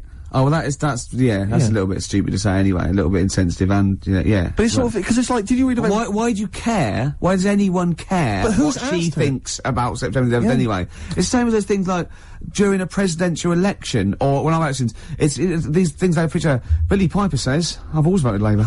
I know. Who's going to go, hold on, H from Steps, he's a Conservative, hold on, what's going on? Yeah. I don't know if he is or not. I don't know. Well, I know that, you know, that was just an example. I don't Faye and know Claire from what Steps are either both- of them vote, to be honest. Alright, let's not get into it. Yeah. I Go think Faye and Claire from Steps are both BNP members. I remember reading that somewhere. That's But I so not can't- true. I That cannot is be so certain. untrue. He takes Cannot that be back certain. now. I cannot be certain. Right. I think That it was is misread. definitely untrue. I read it on the net, and it's often wrong on the net. Right. Definitely, he's going to retract that now, aren't Definitely, yeah. Well, I'm saying, it's almost certainly untrue. I read it on the net. you? Oh, right. Yeah, and those things are always untrue. Okay. All right. He's dissed the net now. Yeah. You Oh my dissed God. the net. I can't you- believe it. did you Let's hear- dig ourselves out of this hole now. Well, Blue. Now, I definitely can quote this because Yeah. I read it in the Sun. Yeah. Blue were being interviewed by, Blue, the pop band Blue. All Rise. Have you bought that album yet, Rick? I imagine that would be on your Christmas I list. like it. One for the money and a free ride. Yeah. Anyway, Blue were being interviewed by The Sun for one of their on web chats by the lovable Dominic Mohan. Yeah. And for some reason they got around to September 11th, and one of the members of Blue said, again, church-like, Yeah. I think it's been blown out of all proportion. What about all the whales and elephants that are dying every day? And the other band were going, shut up. Yeah, shut it up. was brilliant. They gave a But they- transcript of it going, shut up. They had to do a retraction. He said, sorry, I didn't know. Oh, Yeah, that was it. He said, obviously I'm very passionate about whales and elephants, and perhaps a bit misplaced. All the proceeds that I'll receive from our next single I'm going to give to the September 11th Foundation. Yeah, and then he went, can I give some to the whales? No, you've done it No, again. you've done it again. Don't worry about the whales. But this is what I mean, why are people asking the members of Blue, Yeah. You know, or Atomic Kitten, what they think about September the 11th. I know. They should just be working in a chippy, those people. They're lucky to be on the telly. The Atomic Kitten girls, really, I mean, do they not look like they should be in a chip shop? Or just hanging around outside an offie, drinking diamond white cider? They will be soon. They will be soon. Don't worry. Although Hearsay's new single, I've dissed Hearsay before, but they've come out with a little poppy thing. I think. Can I surprise you, Rick? I prefer Liberty. I prefer Liberty as well. Yeah, a little bit funky, a little bit with more down kids. Yeah. Anyway, XFM 104.9. Once again, our opinions on current pop bands. If you'd like to have your, Hold on, though. Go on, shoot. Isn't it about time for, a hip-hop track? Have we got it? Can you dig it up? Song for the Lovers would be good. I'll do that now. The Song for the Lovers. Now, this is a beautiful song. It's by Simon and Garfunkel. It's only 1 minute 49 long. It's called April Come She Will. It's the song for the lovers. April Come She Will. Simon and Garfunkel. Isn't that beautiful? Beautiful little song. See, I'd quite like to put out a compilation, like Song for the Lovers, maybe, you know what I mean? But I'm worried, obviously the title's ironic, we're taking the mickey out of those things, but quite serious about all the songs we play. Yeah, exactly. I'm worried about it, people perceive it a bit like Simon Bates' R-Tune album, or something. Steve Wright's Sunday Love Songs. Yeah. But, lovely. Yeah. When you think that you listen to like some dance track, you buy it and it's like 5 minutes long, the same thing, repetitive beats. Yeah. And then you hear that, a minute and a half. Classic. Do you know what I mean? Hey, have I made my point, Rick? I think so. Yeah. Oh, the youngsters today. If anyone knows what my point was there, please give us a call. Phone in and he's made it well. Yeah. Carl, what have you got lined up for us? Some R.E.M. I don't know about Strokes on XFM 104.9. It's the Ricky Gervais Show with me, Steve Merchant, Karl Pilkington. The K-Man. Well, it's, time for the, I think people wait for this now. I never knew, really, since I was doing the show, that I actually had a bit of a knack for film reviews. Right. Do you know what I mean? Yeah. Because I discovered talent, Yeah. I mean, I'll probably be asked soon by Barry Norman or Jonathan Ross to do something on that sort of thing, or maybe my own film, so I don't know. TV or... The clock's ticking, it's only a matter of time. Yeah, okay, this week I've chosen, well, wait a minute, let's play the jingle. Okay. The film review and that. Brilliant. Yeah, Ricky Gervais. Yeah. Okay, there we go. This week I've chosen My Left Foot. Right. Okay.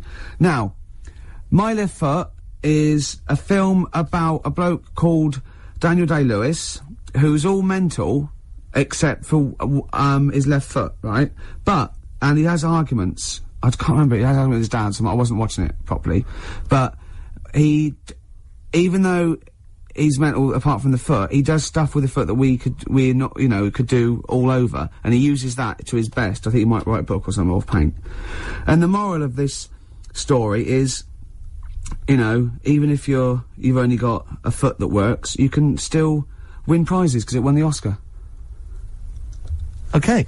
Am I right in saying that you're bringing a book out of these, collected, maybe for the Christmas market? I think I might. Yeah. I see there's obvious great market films there. reviewed, sort of, what with it's a different outlook on it, isn't it? A different approach. I don't just sort of like stray. Well, I'll tell you what, it's an approach that doesn't really use grammar, which you don't see that often in film reviews. But no, once again, what would you give it out of 10? I didn't really concentrate. I can't remember a lot about it, but it won an Oscar, so I think it won an Oscar or something, so 9. Okay, jolly good. That was My Left Foot, which is probably available on sell-through video, maybe in a bargain bin, $5.99, probably on TV this Christmas. That's to be confirmed.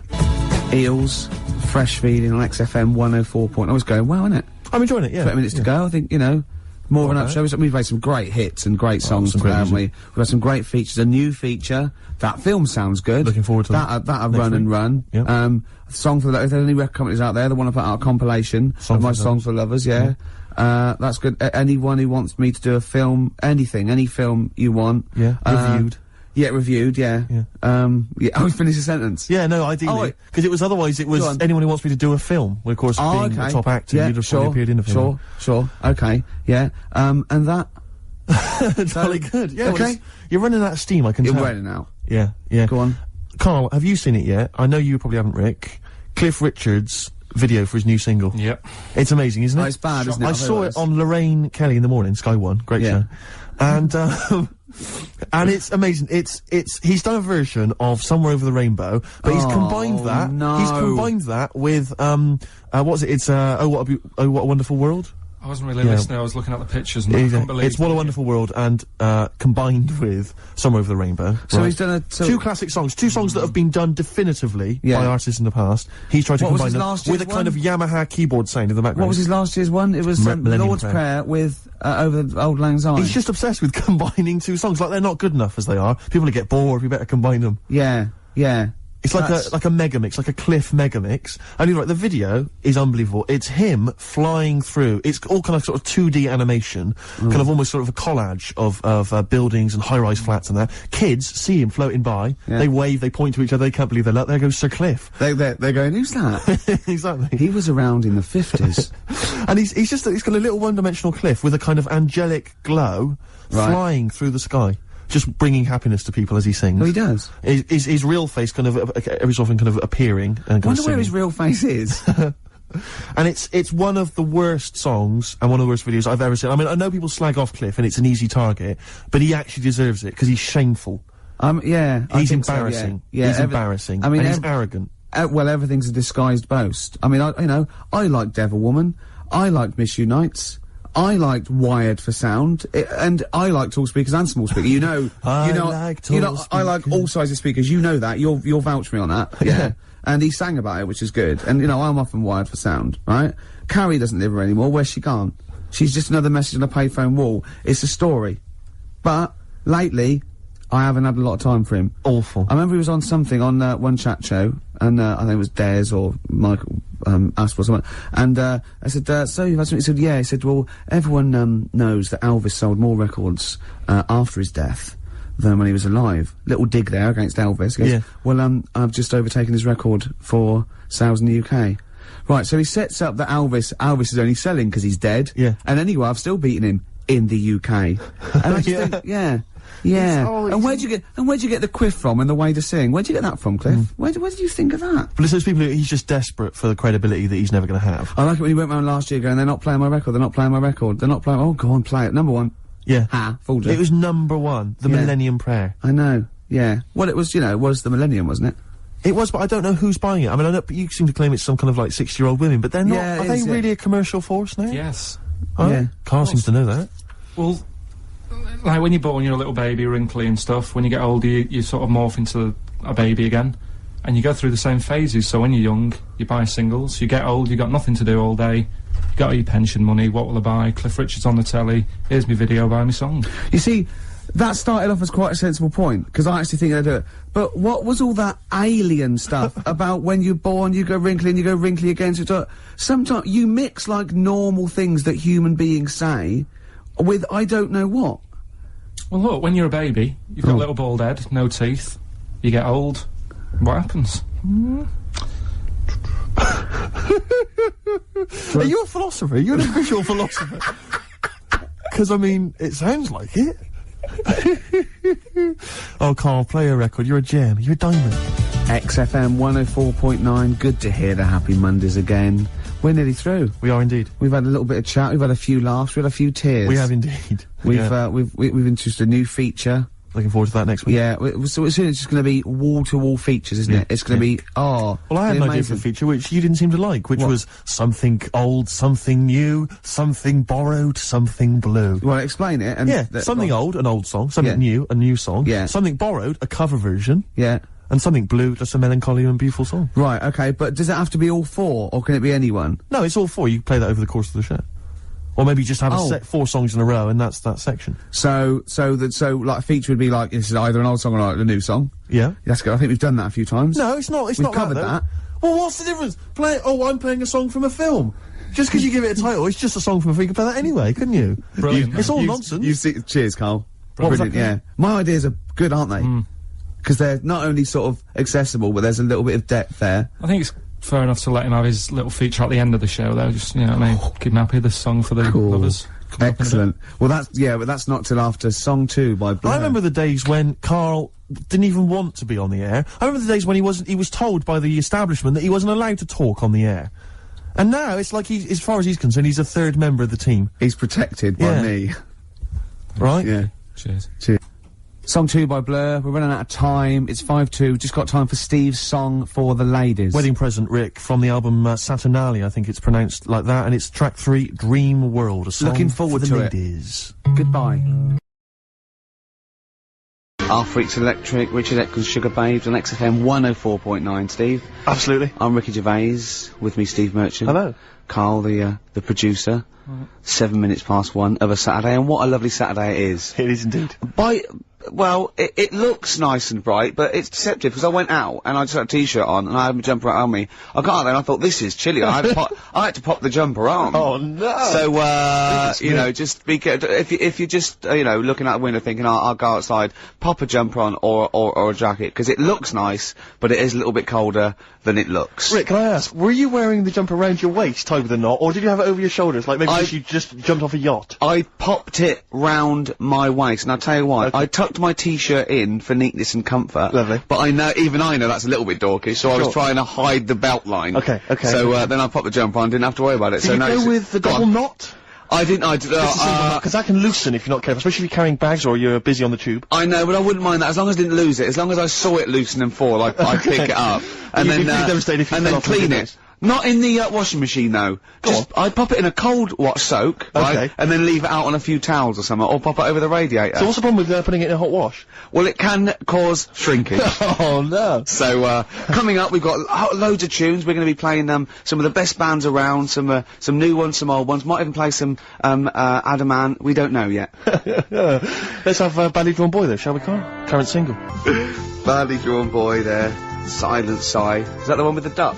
That video? Yes. Very good video. Apparently he stopped wearing his hat around because he keeps getting recognised. And he's going to not wear his hat when he doesn't want to get recognised. Okay. Maybe pop it in the wash. I mean, be careful, let's just have a kind of a light cold rinse. Yeah, light cold rinse, soak it, right, because it's woolen, right, and then just leave it out on a towel, or, you know, maybe near the immersion heater. Sure. Or over a radiator, or even on a radiator, is that a problem? It can cause that sort of, you know, damaging to the fibres of the wall. He had a kid last week. Did he? Yeah. Who did? Badly Drawn Boy. Oh, right, okay. Badly Drawn Little Boy, he's going to call it, isn't he? Brilliant, Rick. Yeah. Well done. It's a sort of satire. I'd like to see that as a headline in a Stand and tabloid. deliver, oi, oi, money, your life. Oh. Now, going on. Oh, Carl, can we don't explain why panic. that's funny? Don't panic, Carl, I'm a professional. Don't worry. What's your concern, Carl? What's your concern? Nothing. Tell us. No. You can say. I can't. You can! This is so unprofessional. It's. What? What have we done?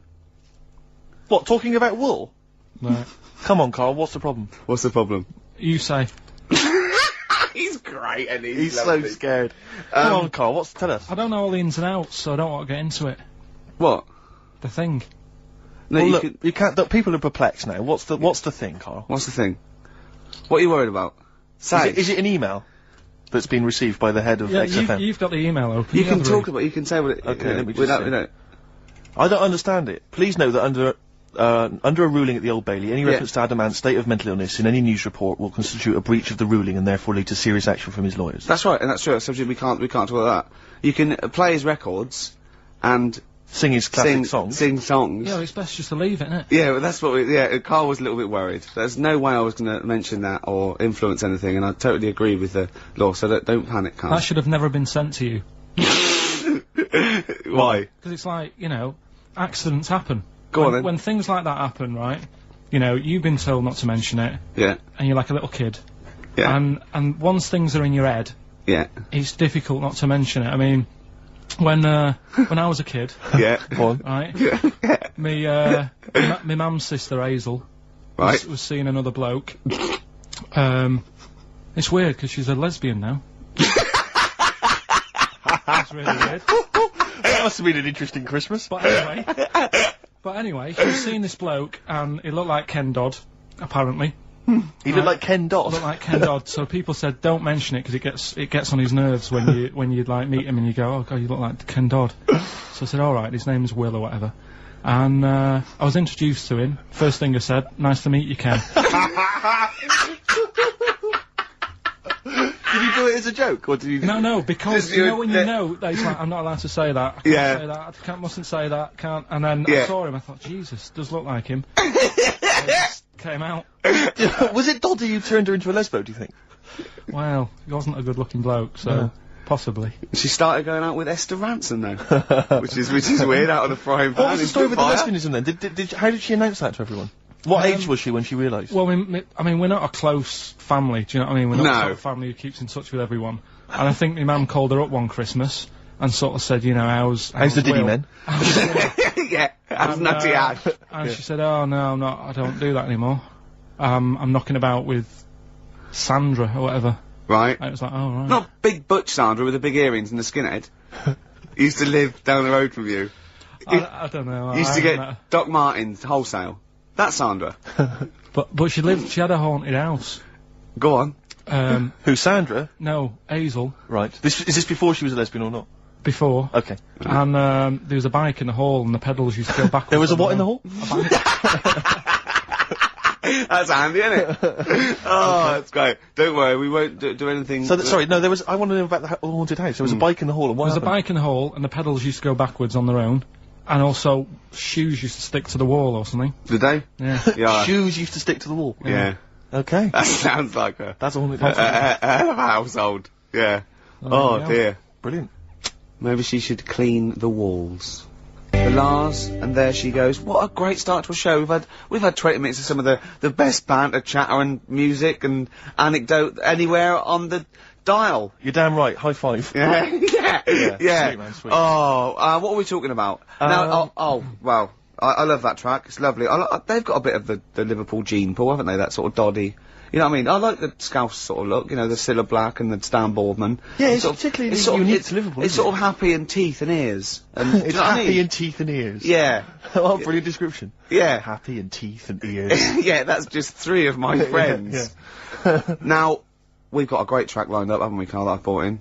So I'm gonna go off. Now, I'm not ashamed. As you know, me and Steve aren't worried about being part of a trend or, you know, being trendy or jumping on about it. Steve particularly doesn't worry about, like, looking good or, Well, you know. No, I'm saying. no, As a compliment, he doesn't worry about walking along like that or, you know. Well, this acting is- I'm looking good. No. I'm good But I'm looking saying good. you don't mind the insults freak boy or goggle eye or. Just water off a duck's back, mate. Do you know what I mean? Or a new phrase that's been coined because of Steve's phrase, water off a frog's back. Who's saying that? Just a lot of your, a lot of friends and that. But I mean, my friends. yeah, a lot of the people. Can you name names or? I can't really. You make promises, you can't. I can't wanna really. pass anyone up? I think it's the Kagul. Looks good. It does look It's good. waterproof, Rick, and it's also stylish. I wear nothing underneath, so it's tight to the skin. It gets sticky in Oh, bad is weather. that, is that why you sort of It's rustle? sexy.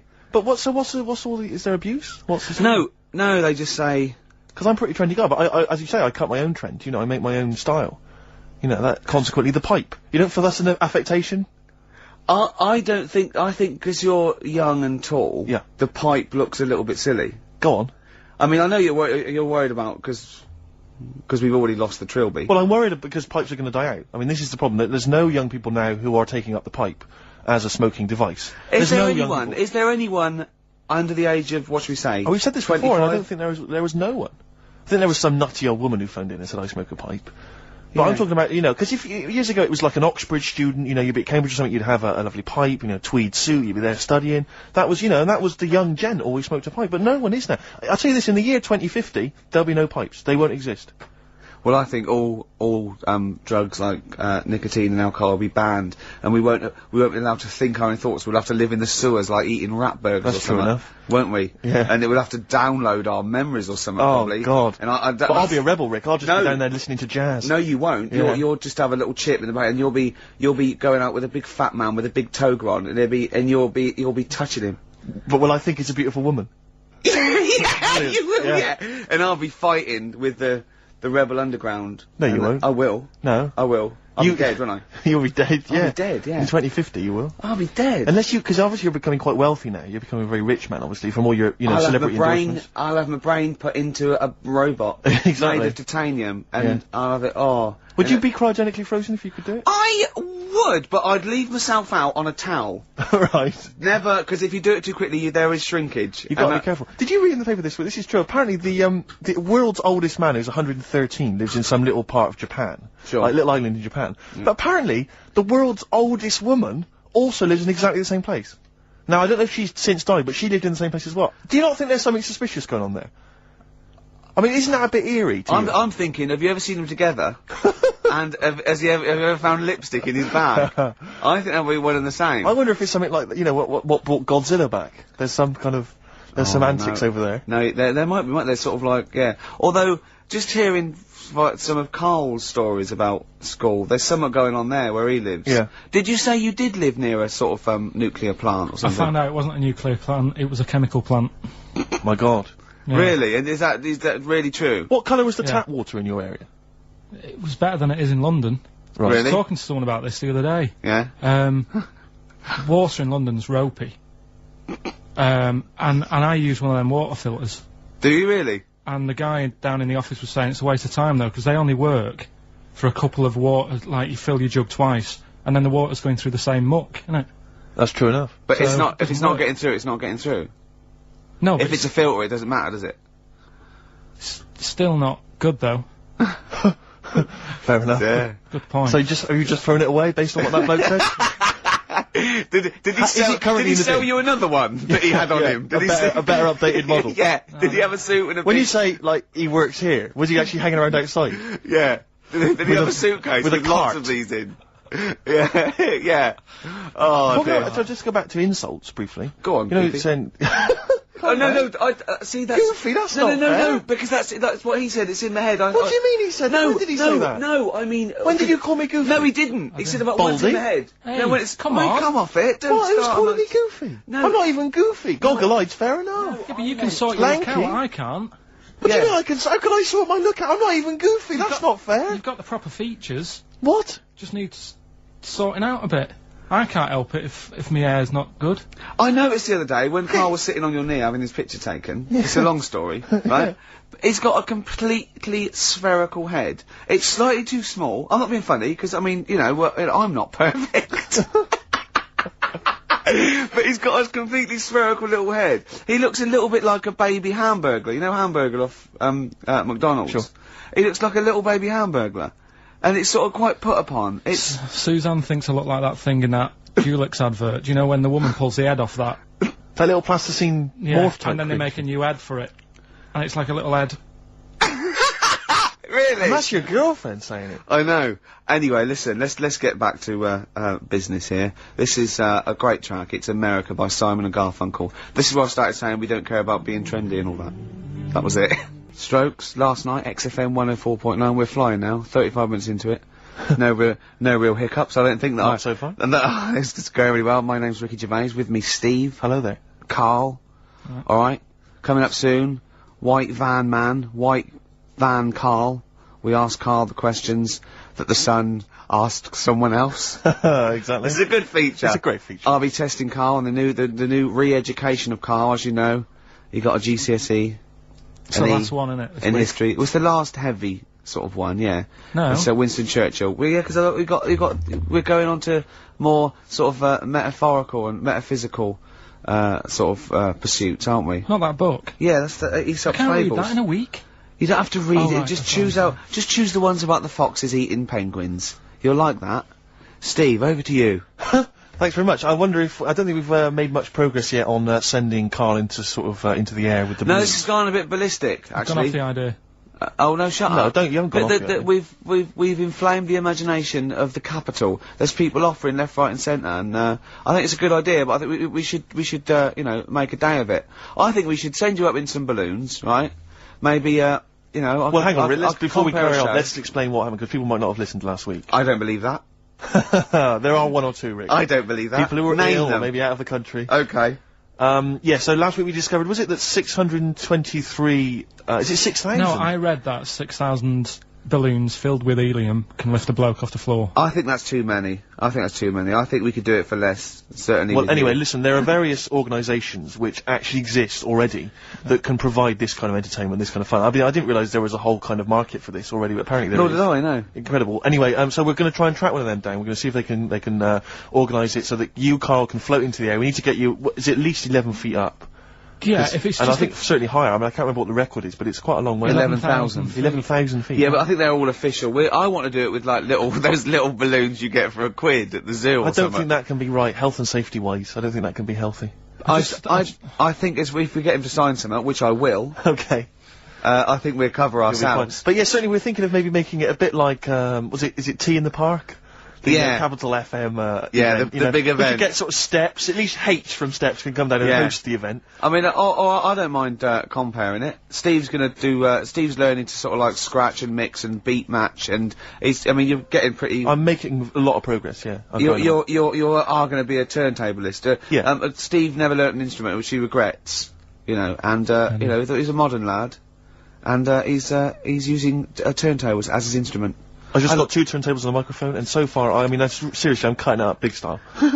No, don't laugh, because it is mental, the sort of kind of stuff I'm coming out with. And I'm scratching, I've got the beats, you know, matching. Can you imagine that? Shut up, it's that. No, if look at the Chemical Brothers, for goodness sake. If you're talking about freaks, look at those movies. Man alive! At least you cut your hair at Gavin. You know that whatever it's called. They used to kind of at least faintly appear in their videos. So this one is just some shots of like what you see from outside a train. To them, that is more glamorous and exciting, apparently, than seeing the lads themselves in the video. Who do you think's cooler to look at, Steve or the Chemical Brothers? Steve. Definitely, yes, you're absolutely right, Carl, and that's the first sensible thing you've said for a long time. If I was to work with Steve on some music, Yeah. if I had the choice, I think Steve would look better on a album cover. Really? Yeah. What would you do? Would you change him at all? What would you do with his image? I'd put him in the distance, so I can't believe this is. No, just so you don't look as tall. That's doing you a favour. You know, I was on the. This is true. I was on the tube, right, coming in to meet Gervais the other day, and I was wearing a suit, and my mobile phone slipped out of my pocket, and it landed on the seat, and I didn't realise this. And as I was about to get off, some bloke who was sat there like an old guy, he picked up the phone. He went, "Oi, lanky, you dropped your mobile phone."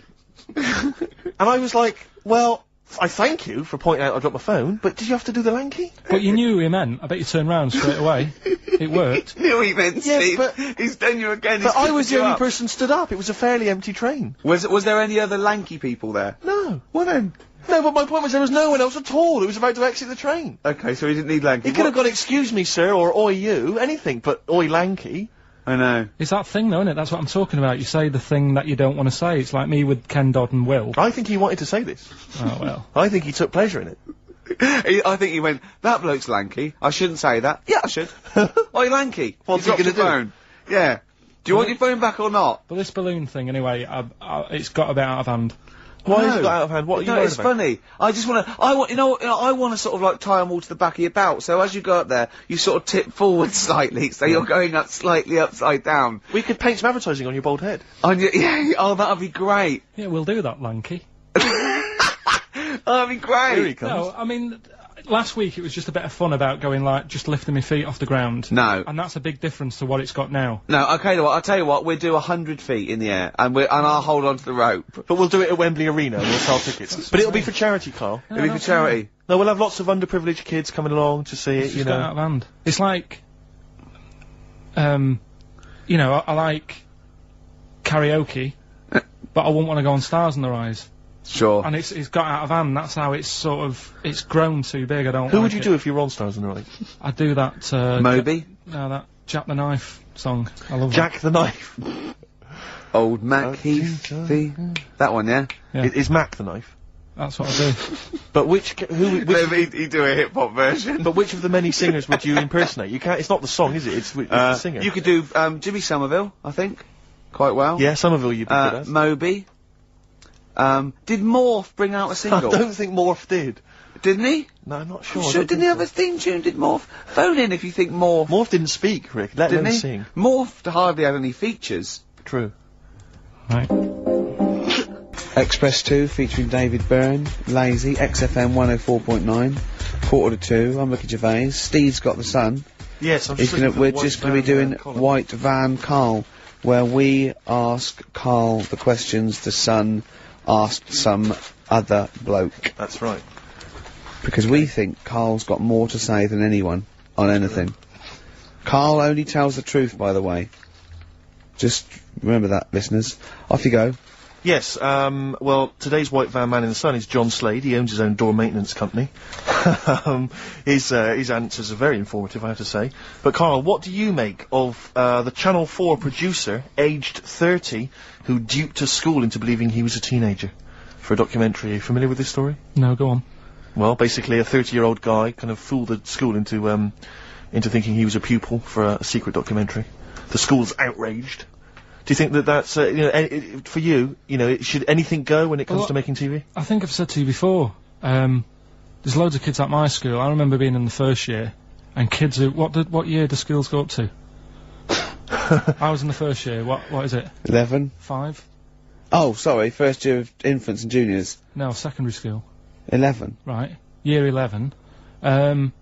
Kids have beards and no, stuff. not year 11.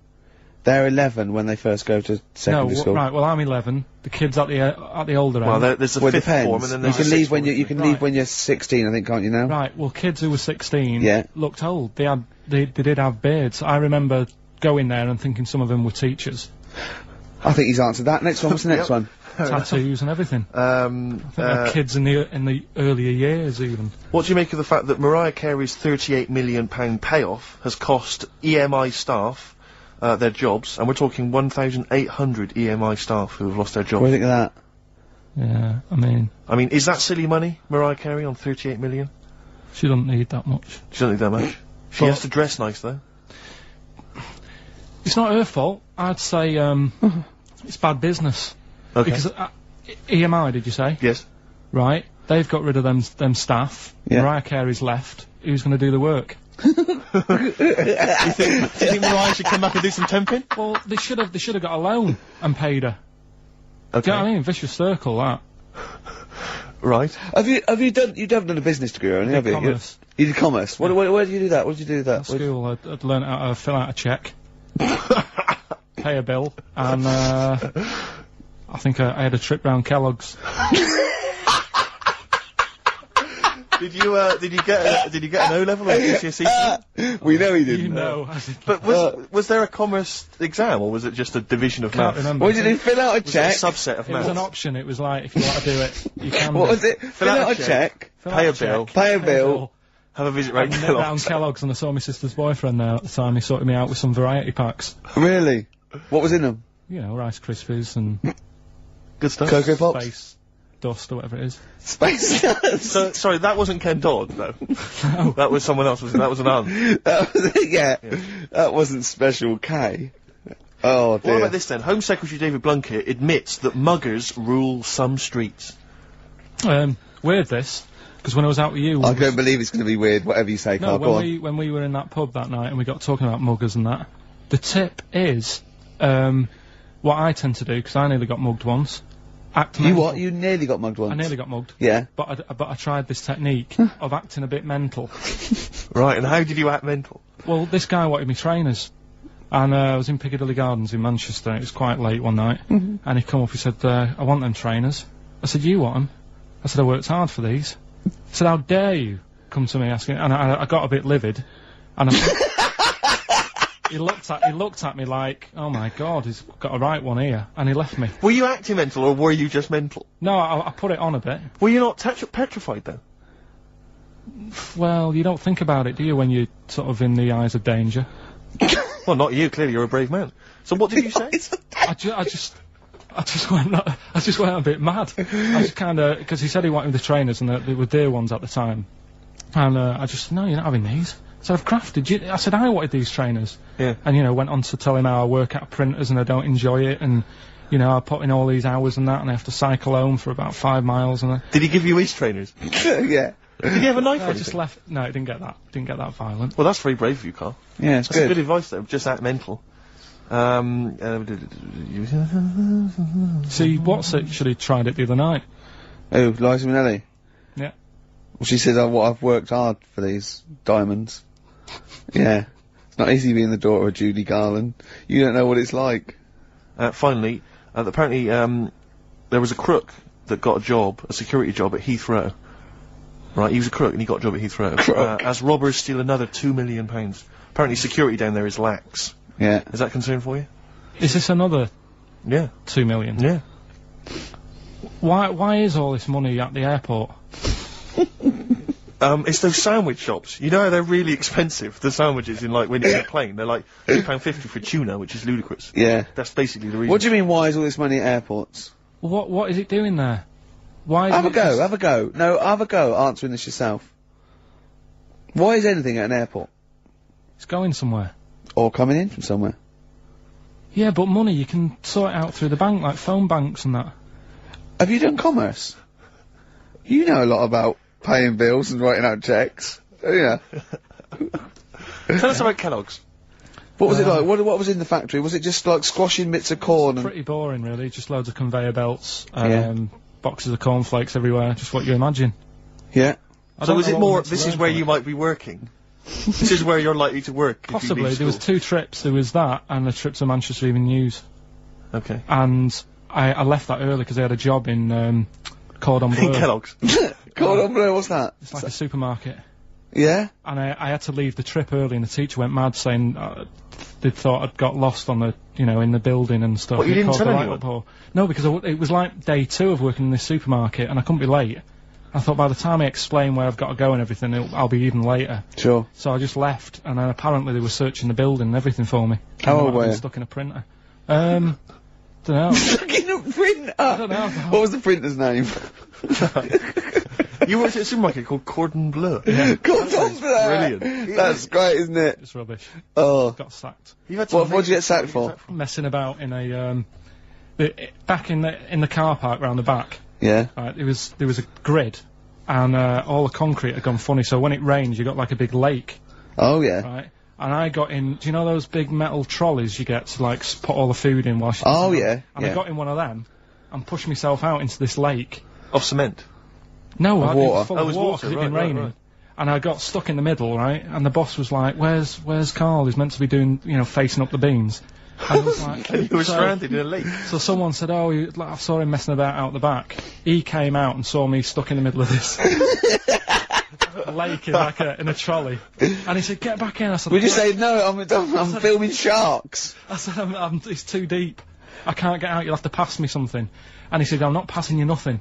He said, "You can get out of there and walk through it." I said, "I'm not. I've got my trainers on, probably the same ones." Yeah, you've risked actually." your life for them. Yeah. I said, "I'm not getting these wet." I said, he said, "What are you going to do?" I said, "I'm going to wait for the water to go down the grid."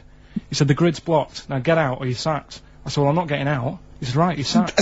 So you were sacked? How long did you have to wait for the water to go down the In the grid? end, I did get bored, and I sort of did a bit of a leap and a jump and got 1 foot wet. How long were you waiting? Maybe about half an hour. Just think of it. Just think. I mean, how did he get himself into that situation? That's fantastic. Should we play a record? Oh, definitely. That's Your a choice. joy. Oh, you're an absolute pleasure. More White Van Man next time on the show. Electric Soft Parade. I keep trying to get the album for free from you, Carl. You've not sorted me out yet. I have to rely on other people to give me different copies No, of I did the different try, and tracks. I'll keep trying. Please do. This is one called There's a Silence, Electric Soft Parade. Gomez and Shot on XFM 101.9. Sorry, I was going to tell Steve something. Talk amongst yourselves. When you were out there, Johnny Mango phoned up and said to Carl, "Come on, when are we going to do this thing?" And Carl got all nervous, right? And he went, "You don't want to do it, do you?" He said, "Well, it's going to get out of hand. I just wanted to go as high as a tree." And he went, "Well, you can. I'll hold you down with a rope." He went, "Yeah," but he said, "But when the crowd are there and they're all screaming higher, higher, I'll feel the pressure and have to go along with it." The what crowd? What crowd is this? Higher! No, higher! We don't live in a medieval era. There's not going to be dancing bears and tumbling midgets. Well, I don't know, that's an well, idea. hold on. If there's anyone got any of those, Tumbling Nemo. midgets would be amazing. yeah. Definitely. Less balloons, cheaper to do. Oh, you're going up. No, Carl. you're Don't worry going up about with that, them. mate. No, you're going up with You're not going just up no. With a midget under either arm. It's brilliant. Yeah. Oh dear. Oh, it's time for the re-education of Karl Pilkington. This week, Karl was studying the life and times of Winston Churchill. What did you make of it, Karl? What did Churchill do for Right. you? Well, last week I made a bit of an error with Hitler. Yeah, you Go on, just why? Tried roll to with it. remember too much, and it was way too much for me. Sure. So what I've done this week, sort of flicked through, got a few of them basic facts. Yeah. And what I've learned, right? Bit weird the way all these people have something in common, that they're all a bit weird when they're younger. Okay. They've Go got on, some sort of illness. Go on. Well, Rasputin, he wasn't well as a kid. Yep. Che Guevara, Oh, this is Rasputin, the mad monk, wasn't well. yeah. Yeah. Che Guevara, Asthma. asthma, really bad asthma. Mm. Hitler, he was Only a one bit, ball. bit mental. His mother. He was got a bit mental. That could be libelous. Yeah. And who've we done? And Churchill. Yeah. Then you got lost there. Very weak child. Was he? He only spoke to his dad 4 times in his whole lifetime. Really? Yeah, didn't get on with his dad. Right. And I think one of the times when his dad spoke to him, he was having a go, saying he didn't do as well in the army as he wanted him to. Right. So that's pretty sad bit I picked up of it. Yeah. Anyway. So that spurred him on, anyway. Yeah. I'm not going in all the ins and outs. Very important bloke. Okay. No, seriously. I mean, your dad bought the tapes, didn't he? Yes. And I can understand why. Because he did change a lot for us. You know what I mean? We wouldn't be sat here now talking like this. Why? We could have been German. Yep. He didn't let that happen. No. Everyone had a go at him, right? When I think it was Chamberlain who was in power. Yeah. And he was like saying, "Don't be trusting that Hitler." Yeah. You know. And everyone was like, "Look, stop causing trouble." Chamberlain sorted it out. You know, he sorted out a peace agreement. Yeah. And he was like, "No, I don't trust him." And everyone's like, "Oh, you know, you're just causing trouble." You know, everyone else is happy. Then it turned out that Hitler did actually do the dirty. Yeah. And try and come over. I remember didn't he do something? He started a war. Or There was a something, conflict of some kind. Yeah. Yeah. Started a problem. And everyone went, "Hang on a minute, that Churchill knew what he was talking about." Yeah. Get him back in charge. Sure. And they got him in, and Hitler was scared of him because he knew that he wasn't going to be having any lies or anything. He couldn't try it on with Churchill. Yeah. And, Especially when he was a little bit pissed up and coked and with a big cigar. Churchill. He wasn't he wasn't doing that. I think a lot were during the war, in the war cabinet. I think they had to have things to keep him awake all night and stuff. And he certainly liked a brandy. Rick, Winston Churchill was coked up, was he? I mean, sorry, this is something I wasn't aware of. If there are any historians listening, if I'm wrong, I'm Was that very in the sorry. World at War? No, I don't Winston think Churchill so. was Any historians or experts on war did Churchill and not some of the other people during I think the First and Second World War take a little bit of cocaine? So when it said that Hitler, Doctors certainly used to. Hitler liked cakes, would they be like the funny sort of cakes? No, he probably did like a little bit of Madeira cake. Right. Yeah, there's probably nothing like that. Sorry, carry on. So anyway, He beat the Bosch. yeah, did all that. Oh, that's steady on. His personal life's nothing to do with it. And the most amazing bit is, right, he wasn't fit, and he had a couple of Well, strokes. he's a good-looking bloke in many ways. Well, he had a couple of strokes, but he had a stroke on, say... We've had that. He beat the Bosch. He we likes to talked have a about couple of beating the Bosch, strokes. yeah. Let's not get into innuendo, Carl. It's stupid. Right, say he had like a stroke on a Tuesday. He was up and fighting again on a Wednesday. Really? He was a strong bloke. Yeah. And then he died at about the age of 86 or something. He's a good lad, wasn't he? He was really good. Yeah. Is he the one you favour most of all the I'd ones say you out of all, I mean, Rasputin, I don't understand why he got, like I said, I don't know why they made a book on him. No. He just didn't deserve it. No. Che Guevara, you know, he had his time, I suppose, and did a bit good for certain people. Sure. Sorted Cuba out. Yeah. Doesn't really affect me. No. Hitler, I mean, enough said. Yeah. Bad bloke. Churchill sorted it all out. Yeah. And like I So said, your favourite out of the four of them, the of those four, is Churchill. yeah. I think he's Brilliant. Brilliant. I agree. I agree with you. I think. What I love with your kind of sort of summary of these people's incredible lives is the way that it's almost like I remember in Lookin' magazine. I don't remember Lookin', it was the Junior Yeah, I TV remember Times. Lookin'. They used to have half a page which was a comic strip summarising someone's life. You might have, say, 5 Star, the story of 5 Star. Yeah. And you'd have a picture. I always remember the Roger Moore one was a picture of, like, Roger's parents. It was like, Roger Moore was born in 1930, Picture of Roger's parents. Roger grew up during the war. Picture of Roger running down the street, right? Yeah. This is a school kid with a Spitfire coming behind him like it was going to try and shoot him. Mr. Smith, surely. Exactly, Mr. Smith, yeah. Roger took up acting. Picture of Roger, like, acting. Yeah. Roger became James Bond. Roger's now a popular, star in his own right, and does a lot of work for charity. Brilliant. It summed up the whole thing in kind of I think 5 they used to pictures. have that in one of the TV Times or the Yeah, I Sun. think they may have I done. remember sort of when it was Tina Turner, born Sarah May Bullock. Then it was Nutbush City Limits. Stop hitting me, Ike. Yeah. And then simply the best, and that was it. It was Exactly. it was And great. that's very much what the how your summary of great events is. But I'd say if you didn't know about Churchill, you've learnt a bit today. I was Especially- can people call in to yeah. all these If you fellas want. taking cocaine? What's- I think I'm right. what's the It's number? 08700 800 1234. Yeah. Give us a call, XFM 104.9. Did Winston Churchill and various other dignitaries take coke during the war? During the war, saying up for the war effort, but the emergency summits and meetings, I think it was, I think it's been documented. I could be wrong. And let me tell you now, it's not happening today. Wow. Pete, you're on there. He's there, isn't he, to save me? For Nancy, XFM 104.9. I'm Ricky Gervais, with me, Steve Merchant and Karl Pilkington. I'm getting excited now, because we've had loads of calls and emails, not only backing me up, but going a little bit further. Apparently, Johnny Mango called in again. He's become our sort of official researcher on this show. There is evidence that Queen Victoria in Balmoral, with a young house guest, Winston Churchill, used to consume cocaine-filled lozenges. So, there you go. Also, MDMA was a precursor of sort of ecstasy, a derivative, and that was big in the day, giving soldiers, you know, a little, pick-me-up. So, it's not so mad, is it? It sort of Winston makes Churchill sense, taking cocaine, because is he it? was into his speeches and that, and they say that coke gives you sort of, you know, the balls to stand up and say, like... Not that that's a good thing. And No, you it's should- not. No. Definitely not. No. Right? But apparently it it makes you confident, doesn't it? So you can stand up and say, you know, we're going to fight them on the beaches. Yeah. And all that, and sound like you mean it. Exactly, yeah. When he was sort of like, you know, a little bit pissed up with his cigar on, coked off his tits, he wanted to fight. He didn't care where it was. He'd fight on a beach. He didn't care. He didn't care if he got sand in his new trainers. Exactly, he was boozed up. Yeah, yeah. You want to fight? yeah, that's why he was coming hard. He was very much, you got to think of him as the Liam Gallagher of his day. Yeah. Oh dear. Bad. Are we allowed to talk about this? I mean, I don't mean in terms of referencing drugs, but are we allowed to, is this like libelous to Winston Churchill? One, Or you his can't family? libel the dead. Yeah, but Two, can you- it's a lot is that of only it- in America, maybe? I'm asking, and we're not saying, you know.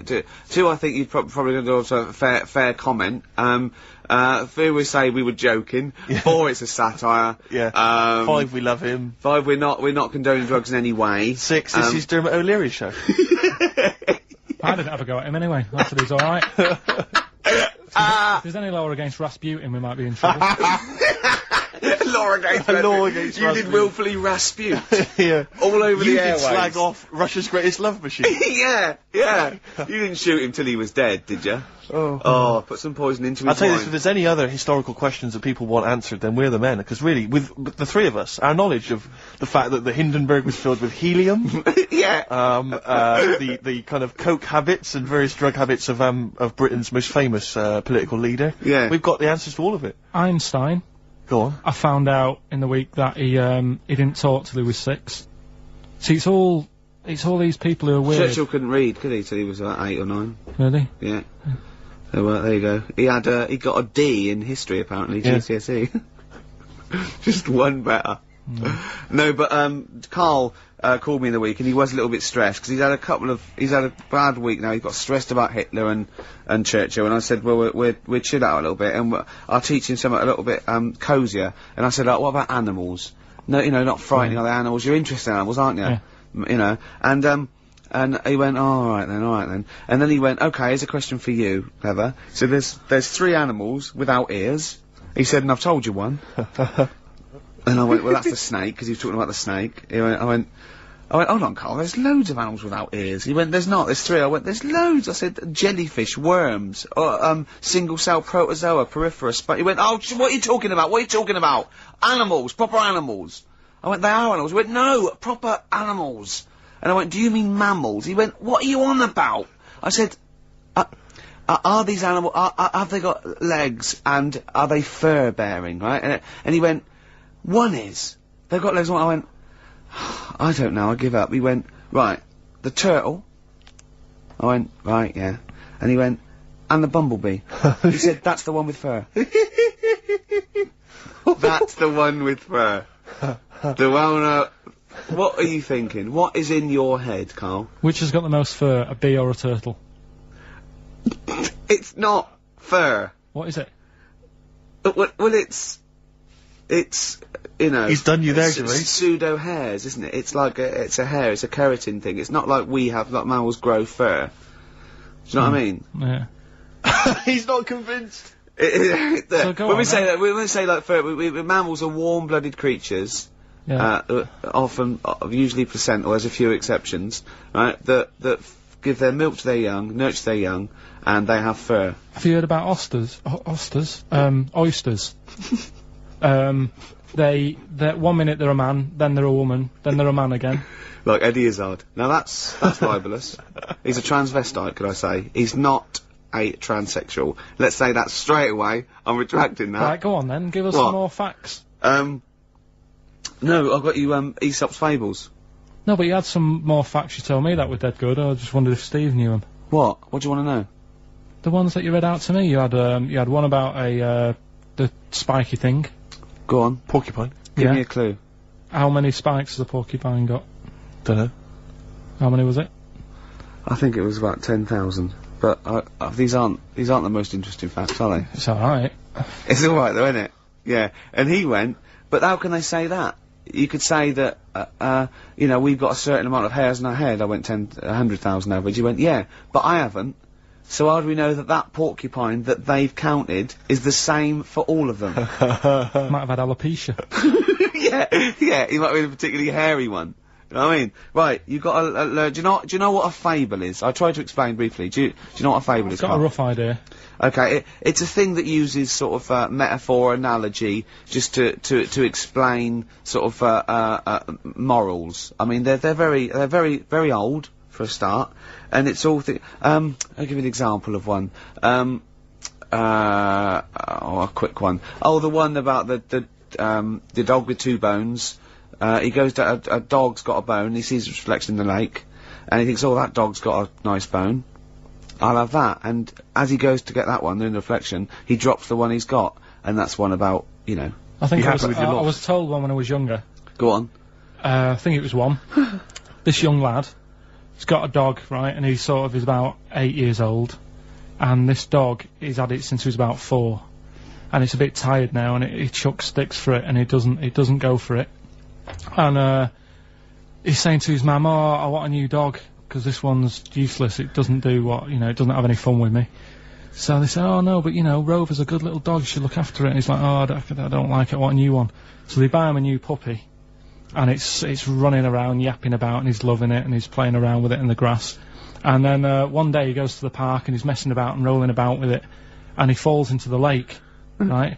And the little puppy's like yapping at him, and he's going, help me, and the little dog's yapping. And then the old dog comes and gets his collar, and it pulls him out of the lake, and he goes, oh God, you know, why did I forget about you, you're the better dog. And he loved that one again rather than the puppy. I got a feeling that was Lassie. Well, yeah, that was an episode of Lassie. What's the moral? What's the moral there, Carl? What's that telling? What's that explaining through analogy? Sort of, don't forget the old. Look after old people. I remember there was one I heard once about a young boy who got trapped in a lake inside a cage. But he loved his trainers so much he wasn't going to get them wet, but even though he had to get out there, and even though he thought that was the important thing because it's material value, he actually drowned, and the trainers were no good to him then. I'll say that. Hives, hate to say, I told you so. Now I want to clear a couple of things up. Obviously, me and Steve, we love Karl. This is the things we give Karl to read and talk, is not to embarrass him or stress him out at all. We genuinely like his view of the world. Yep. In fact, we did an interview yesterday with a bloke from the Standard who really liked the show and said, do you like Karl? Because you take the piss out of him a lot. You know, we just like to say, we love Karl. I said to that bloke, I said, it's like I've got a new kitten. I can't wait to get in and see his little face on Saturdays, didn't I? Yes. And, I think, I'm worried, because I thought I'd give Karl something he was really get his teeth into with these Aesop fables. It involves animals and, you know, little stories. But I've given him a couple and he doesn't seem to be that impressed or understand the concept. It's just that you said you'd bring in an animal fact book as well. I can't see that anywhere. No. Well, you can only read one book at a time, can't you? Why didn't you bring the other one in first? Well, it's big. I've got to work my way up to it. Sometime I'll probably have to get a cab, because it's a bit big. Now listen, I'll give this one. This is an easy one. Now just think, right? Think just what it means. They're not that hidden. They're not that cryptic. Just think what this means, okay? Okay. When the Hares addressed a public meeting and claimed that all should have fair shares, the Lions answered, "A good speech, hairy feet, but it lacks claws and teeth such as we have." How would you use that? No. What do you think that means? This is translated from the, I don't know, Greek or something, I don't know. It was Aesop. Where's he from? Greek. Yeah. So should I do it in my own language? Okay. So what would happen if there's hares and they have a meeting in the jungle with like loads of lions and go, hey, hold on, wait a minute. I think we should all be equal and share everything, all right? And the lions go, well, yeah, it's easy for you to say. We've got claws and teeth. Yeah. What does that mean? It's saying like, course the hares want that because it's better for them. The lions get nothing out of it because they're already king of the jungle. That's right. So it's negotiating from weakness. Anyone can negotiate from strength, but negotiating from weakness is it's be lovely. It's a lovely utopian look at the animal kingdom. But the way you said it is better than the way they worded it. Well, that's because Ricky's very much the modern Aesop. I mean, many people have thought that. You know, that's why he's getting a lot of awards with the TV show.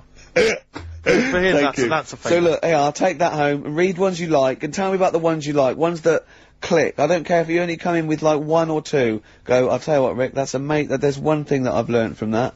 You know, because sometimes you can know all these phrases and until something happens, you don't think, you know, everyone's heard, you know, I don't know, to err is human, to forgive divine. And then something, you know, might happen to you and you go, oh, that's what that means, that's amazing. So, you know. Do you know any, Steve, offhand? What's that? A fable. Well, I would imagine that the most famous one I've always remembered is the, you know, the lion with the thing in its hoof.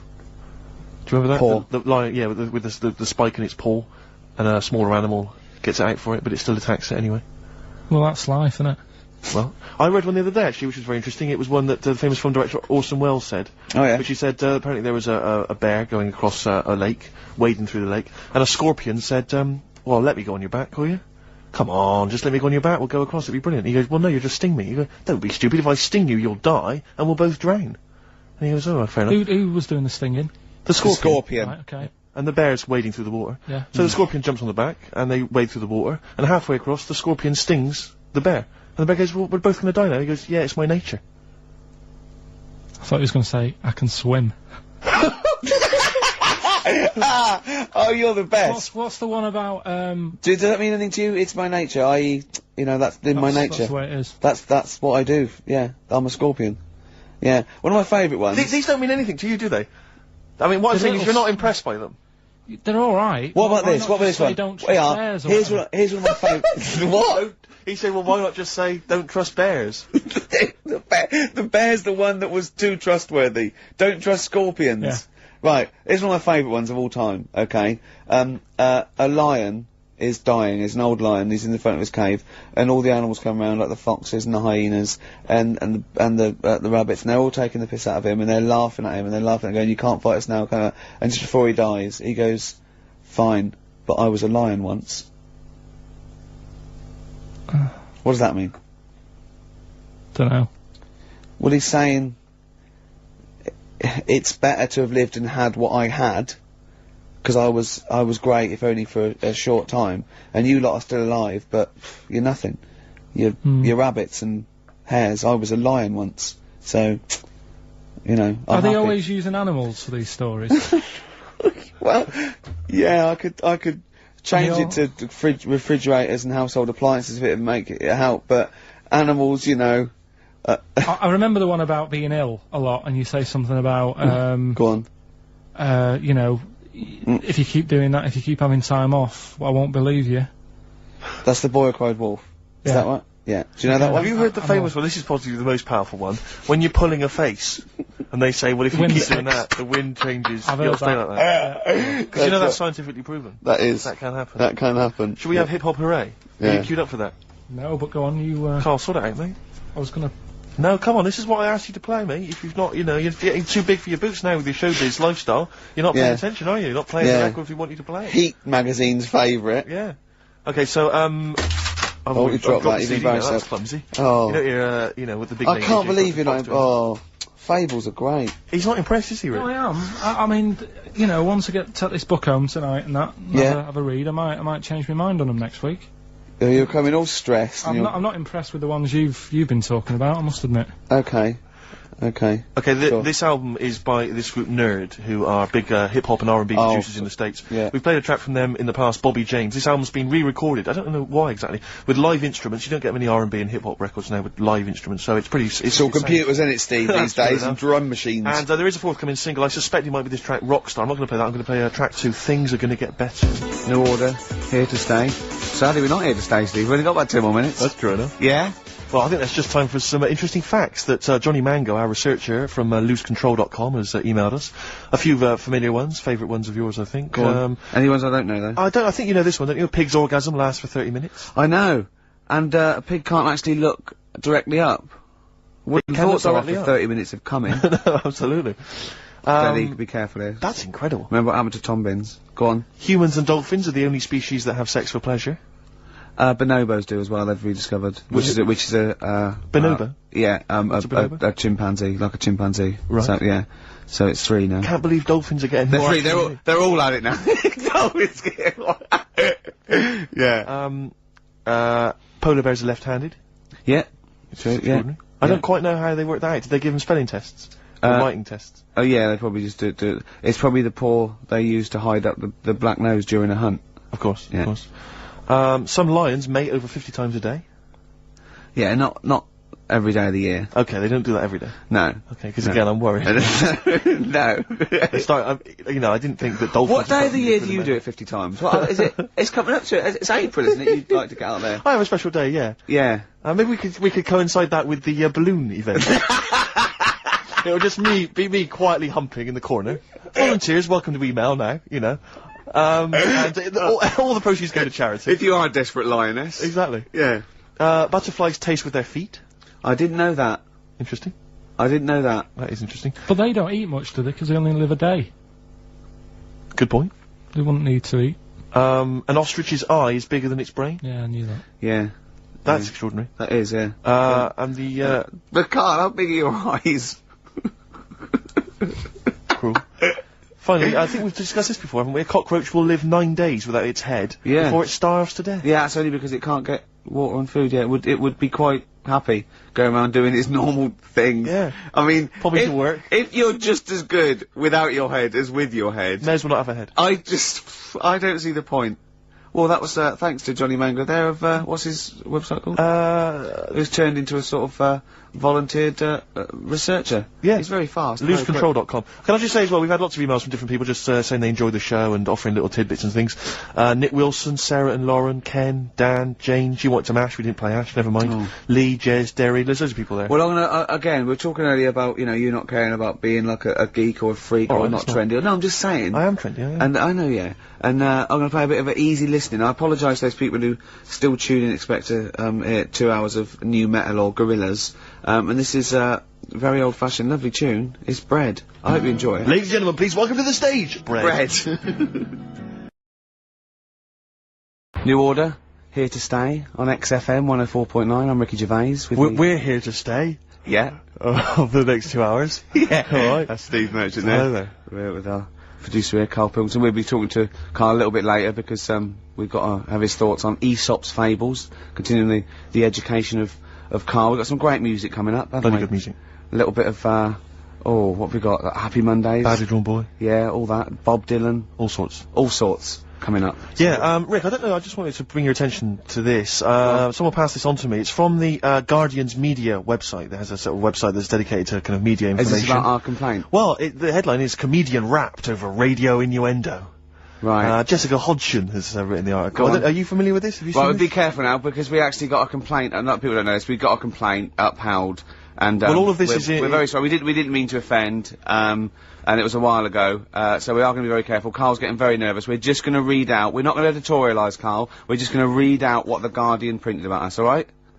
Okay. Comedian Ricky Gervais has had a dressing down from a broadcasting watchdog for his repeated use of the word cock in a lunchtime radio show. That's all right. That's what That's it says. fine, Carl. that's what I just... He's not going to say it again. He's not. Yeah, yeah. Go on. Imagine this is the news and Yeah. I'm reading it. Yeah. The Broadcasting Standards Commission upheld a complaint against the comedian for coarse sexual innuendo in the programme on London station XFM. The Commission acknowledged that the presenter's remarks were intended to be humorous, but took the view that the amount and detail of the coarse sexual innuendo had exceeded acceptable boundaries for broadcast, said the BSC in a statement. The complaint objected to a section in the comic's Saturday afternoon show when he discussed the different meanings of the word cock. Gervais wondered aloud whether the word was acceptable when discussing birds, but not the male sexual organ. A BSC spokesman said the comedian went on and on about it for nearly 5 minutes. XFM, a self-styled alternative radio station, said in its defence that its remit was to provide cutting-edge programmes for a youth audience. The station said the programme's brief was to include elements of alternative comedy within certain shows that would not fit within a more mainstream radio station format. In this particular show, it was not the presenter's intention to shock when they took a humorous look at how the English language could be construed in different ways within different contexts. Gervais, whose big break was on Channel 4's 11 o'clock show, has shot to household status through the portrayal of David Brent, the middle manager from hell in BBC Two's cult show The Office. Just in case you didn't know what I was talking about. Yeah, he's a household name, but they just thought... You might not have heard of him, but he is a household name. Now, that's good. That's good reporting, and they're quite right about it. And just to remind people, it was when Steve said the only bird that hasn't got a penis is the swan, and I went on about the male bird being called the cock, but I couldn't use that to mean, and you know, it was childish, you know. But what annoys me is, I'm sure I've heard things on like Radio 1 like that. Oh, what's what's her name in the morning? Sarah Cox. Yeah, and as there's a DJ like Karl Cox. Yeah, so you got Karl. What's the matter? I'm just saying. You're just saying there's a pair of DJs on, Yeah, but you know. we've done this. And What are you talking about? We're just talking it's about names. They're just saying the names. Now, I love cocks in the morning. You're a big fan. You're a big fan of Cox. And at night. What's the matter with you? Come Play a on, record, Carl. All right, we've taken it. We've been. Have you actually been wrapped over this? No, I don't know what. Have you that had a means. dressing down? No. When did that happen? I don't know. I was meant to tell you, and I never got round to it. Okay.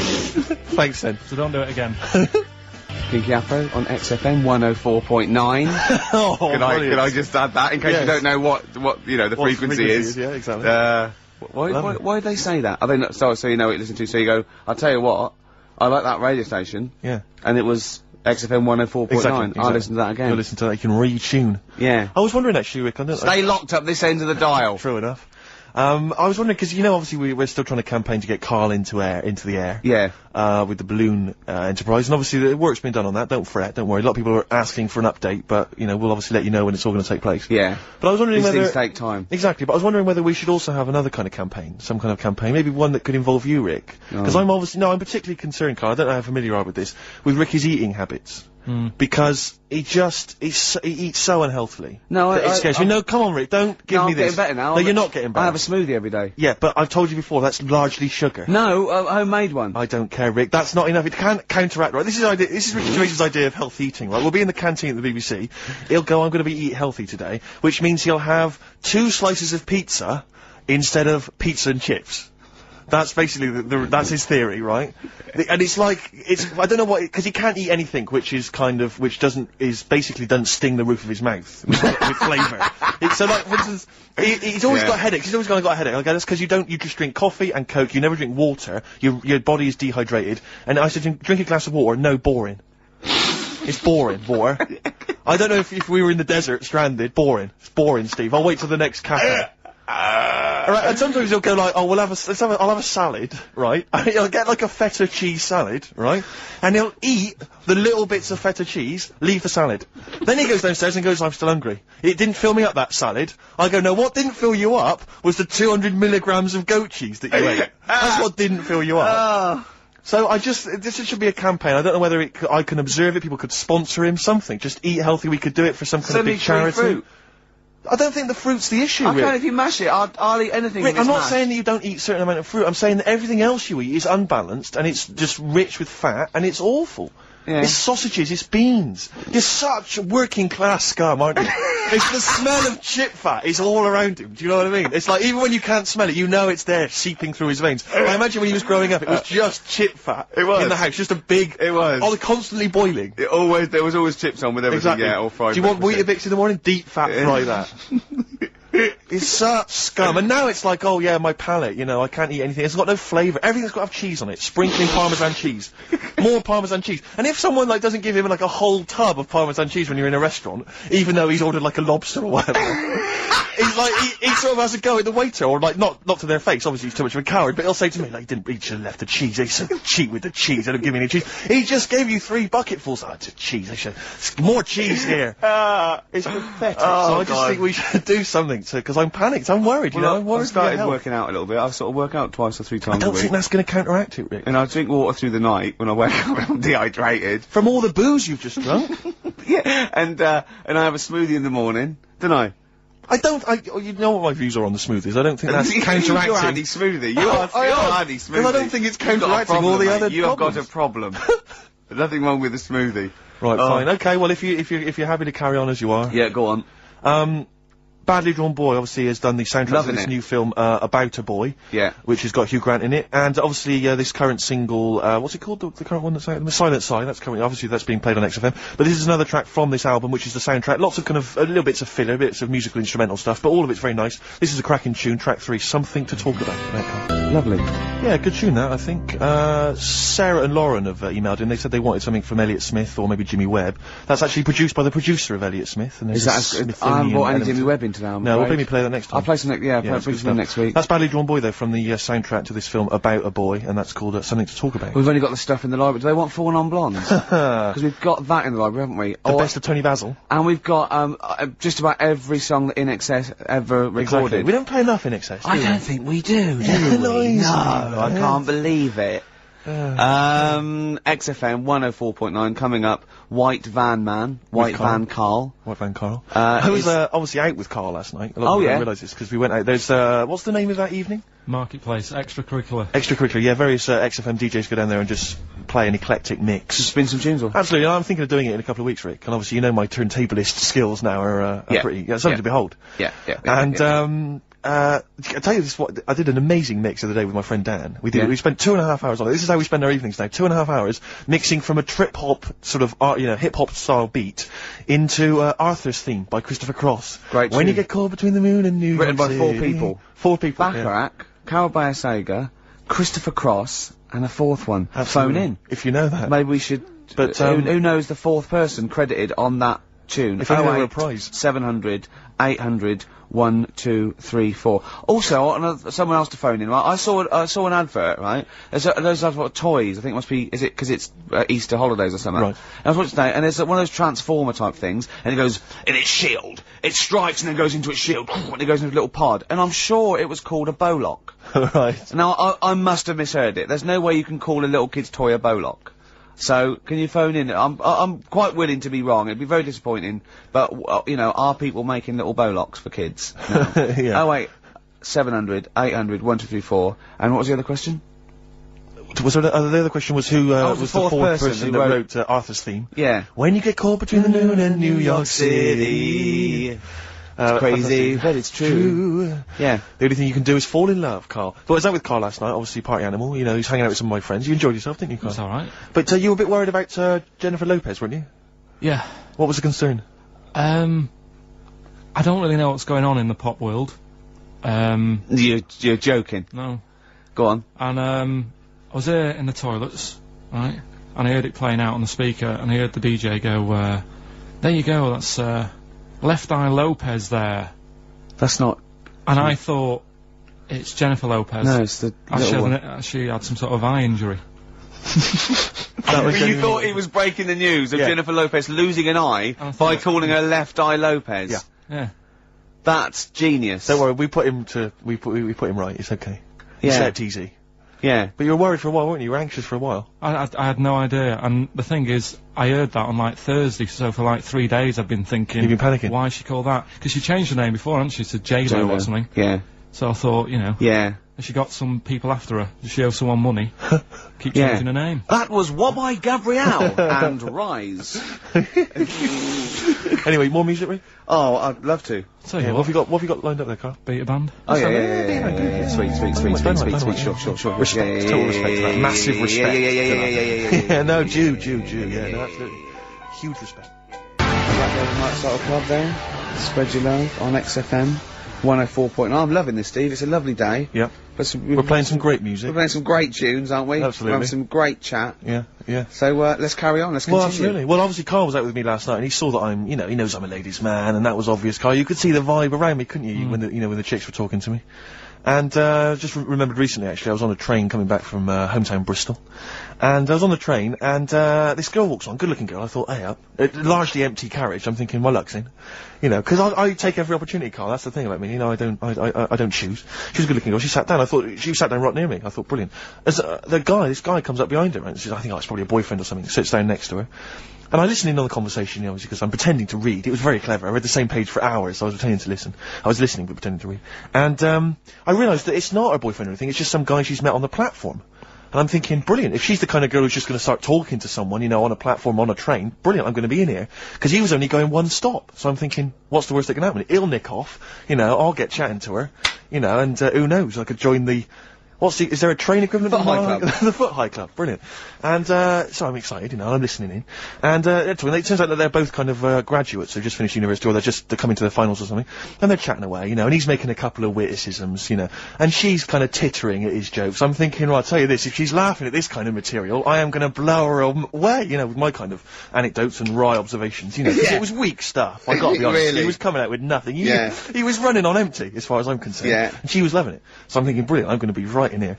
And then they get moving on to higher brow things, you know, and, I think she was going to study kind of Marxism or something like that, or communism, something. And she was asking him, you know, by way of conversation, she was asking him what he knew about Marxism, you know. And he was fumbling for his vague knowledge of it that he had in his life. And I'm just sat there thinking, yeah, come on, love, in any given capitalist environment, the proletariat will revolt against their oppression by the bourgeoisie, and after a brief period of socialist rule, emerges a classist society governed by community cooperation. Well, if that sort of talk wouldn't get a woman hot, I don't know. I don't know what you'd use. If Marx and Engels is not going to get a woman sweaty down below, then nothing is. Then my name is. You're just biding your time. Exactly. I'm just going to go in for the kill any minute. Yeah. So anyway, it comes to his stop, right? He gets out. I'm thinking this is a piece of cake, and he gets off, and off he goes. He walks off, and I'm thinking brilliant. And I thought, I'll wait. You know, I'll wait till the train's pulled away. I'm not going to leap in straight away. No. And he comes back on the carriage, and I'm thinking, hang on a minute. He goes, listen, do you mind if I give you my email address? Oh. Right.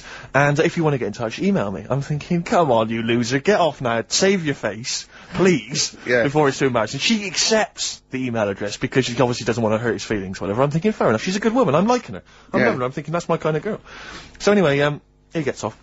I'm sat there, the train pulls away. I'm thinking, yeah, I'll wait a few minutes, you know, I'll just, you know, give it some time. Her phone rings. It's her friend on the phone.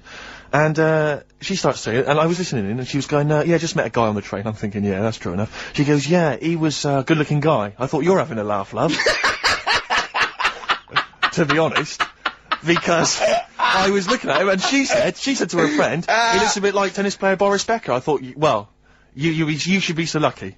Frankly, because I saw him, he had awful facial hair, if that's what makes him look like Boris Becker. Terrible little goatee beard, it was laughable. I thought, I don't know, and then she goes to thing, and she's like, yeah, I met him, we got chatting and stuff, you know, and she was going, it's not often that you meet someone, you know, generally in life, who's, you know, kind of thoughtful and intelligent and funny. I thought to myself, I'm not even gonna waste my time with you, love. Frankly, if that's what you thought of him. You just walked away. And I'll be honest with you, I didn't even bother talking to her. No, you were just I didn't even waste my time with her. If she thinks that bloke is not only great looking, but funny and intelligent, and she got on well, and he was polite, and it was a chance meeting, and he thought, and she thought that you were like a freaky looking dork who didn't even have the nerve to speak. That is what she thinks, then I don't want to know it. I couldn't, you walked away, and good luck to you. And I have my dignity intact. Yes, and she's nothing. Travis, Flowers in the Window on XFM 104.9. Well, coming to that time where we do White Van Man. Absolutely, with producer Carl. And Carl's also going to be telling us his slant on fables, on Aesop. Absolutely. I was out with Carl. I know I shouldn't be. Yeah, well, I broke the rule as well. I know. Well, I was out with him the night before, I think, and we were just chatting. And as you know, we're going to Edinburgh for a week. Yeah, that's all three of us. That's all three of us, yeah. It wasn't, I just wondered for a minute if there was some arrangement you two had made. Like next weekend, just popping out there seeing the sights. Yeah. No, we're going to do a week's broadcasting from the Edinburgh Festival. And, you know, and Carl's going, I bet you lie in, don't you, and all this. And I was going, well, yeah. He's going, well, he wants to be up at 9:30 and out looking at the sights, you know what I mean?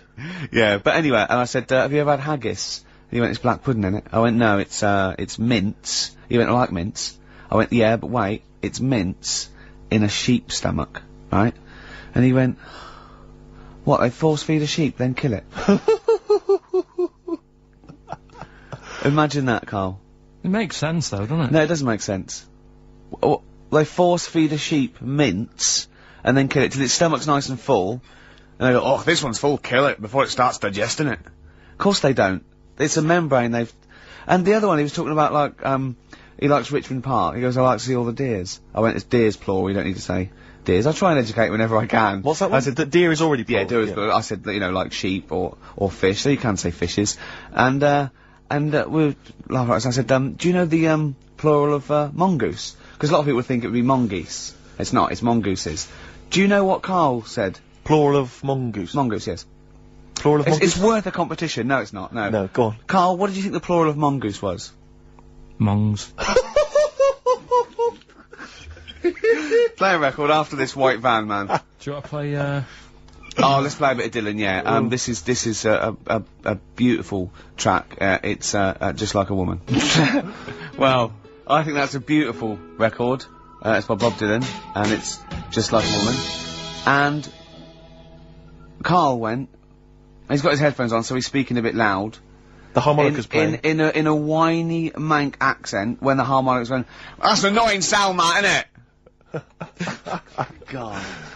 Oh, bless Bob Dylan there. An annoying sound there. Did you hear about... The annoying sound of Bob Dylan, that could be a new album. Yeah, yeah. Just that sort of sound always reminds me of, a one-man band. Yeah. Have you heard the story about Leo Sayer with his song One Man Band? No. Years ago. What year was, oh, God. I'm in the mood for dancing? What's the song that he did about a one-man I'm band? a one-man band, it was called. Right, yeah. Funnily enough. Go Yeah, on. he did that, one-man band, and he was playing it at the Dominion Theatre. Yeah. And apparently, whenever he played, he sort of sang this song, he got the audience involved. And the line in it was, I'm a one-man band. Nobody knows or understands. Is anyone out there can lend me a hand to my one-man He band? said that, and what he used to do, he used to reach out. Oh, yeah? And grab people's hands, and then he'd walk down the middle. Anyway, he said, well, anyone lend me a hand? And he stuck his hand out, grabbed like a hand, and was walking down. Everyone looked horrified. And some woman who had like a plastic hand, it had come off. And he was walking down the middle of like Dominion Theatre with his plastic hand in his hand. And he said, oh, it's a moment I won't forget. He knows how to tell a story, Leo Sayer. Right, well, it's time for White Van Man, which is where we ask Carl the questions that the Sun asks someone else. Exactly.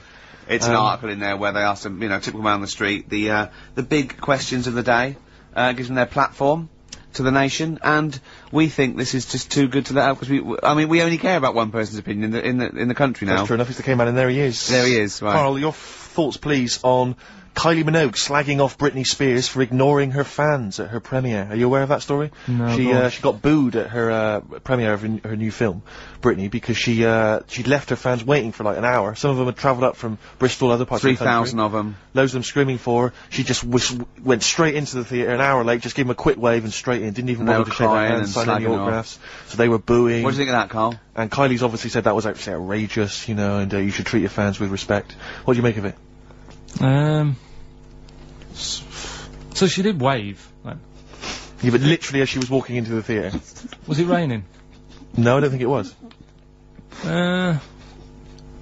He's like a defence lawyer. Yeah. Who hasn't really read the brief. He's just winging it. Judge's first joke, was it raining? No? Oh, shit, I was relying on that. Was it raining? Was she running late for the start of the film? Yes, but that's her own fault. I mean, the people are inside, they're not going to start the film without her. It's Britney Spears. Yeah. She could take some time out. You know, when Tom Cruise came here, he spent like an hour and a half shaking people's hands, talking to people on their mobile phones, all sorts. That's Tom Cruise. He's a bigger name than Britney.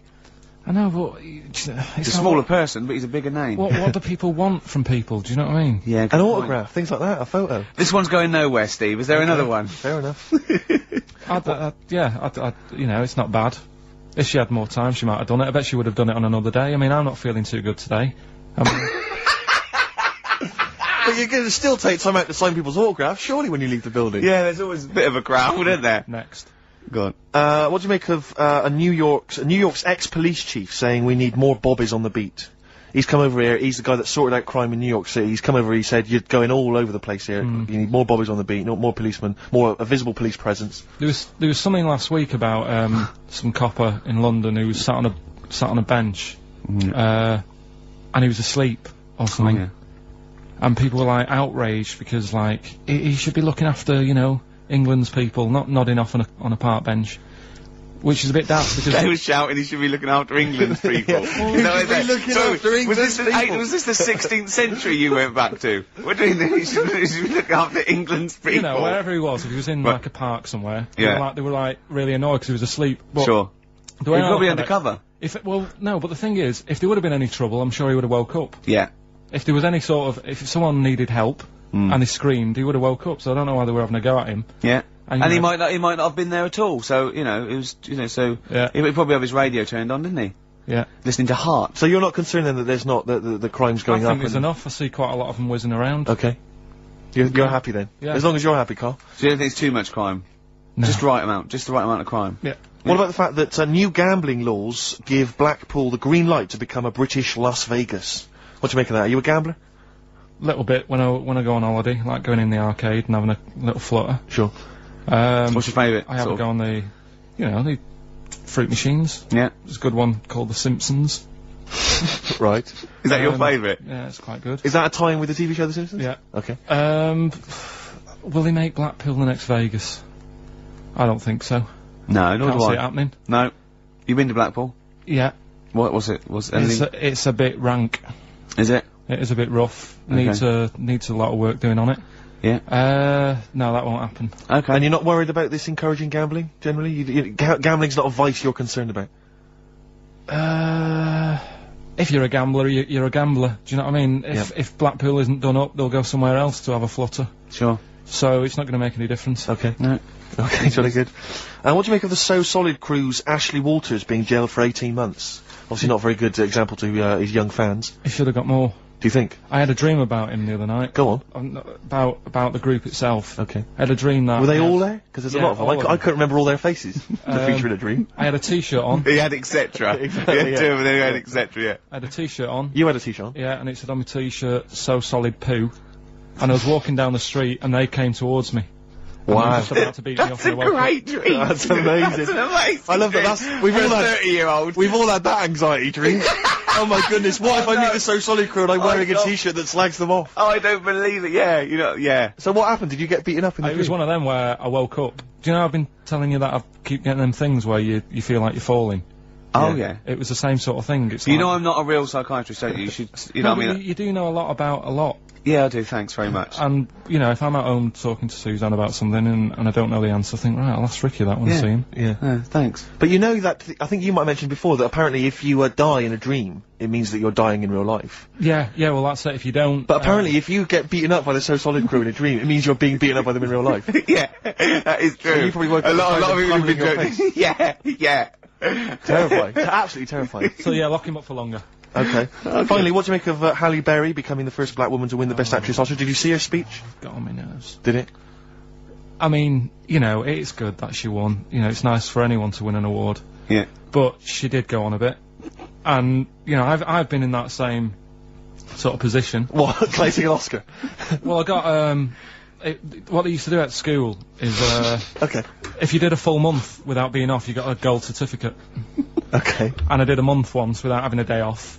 And Sure. I went up, and I didn't make a fuss. You didn't start crying. Can't play record, mate. Well done, though. Were you the first kid in your school to do that? I don't think anyone else got the certificate. It was only because I was never in. They tried to encourage me. It was just for you. They mounted an entire ceremony just to encourage you. Wise words there from Bella Sebastian on XFM 104.9. I'm Ricky Gervais, with me Steve Merchant. Hi, Steve. Well, I mean, it is indeed wise words, Rick. I'm worried that people are going to get out of the office now and into the sunshine, not be listening to the show. There's always the transistor radio. That's true enough. If you're heading down to the park, take well, me along. it is time. Keep it low, though. Don't want to irritate other people. No, yeah. And if you do want to irritate him, spit on him, it's better. Exactly. And kick 'em and throw little rocks. Exactly. With me, Karl Pilkington. We're into this, way into the second month of the education of Karl. As you know, Karl got 1 GCSE in history and we've been cramming, haven't we? Oh, And, Rick, before you mention that, can go I on. just say something? Obviously we always do this thing with the Sun, White Van Man, where we read this thing out from the Sun and query Karl. And we met with some friends last night, and my friend Dan always listens to the show, and he said, Karl, you know, I love the bit when you answer the questions in the Sun. Why do you ever know what the questions are before they're asked, or is that your first answer?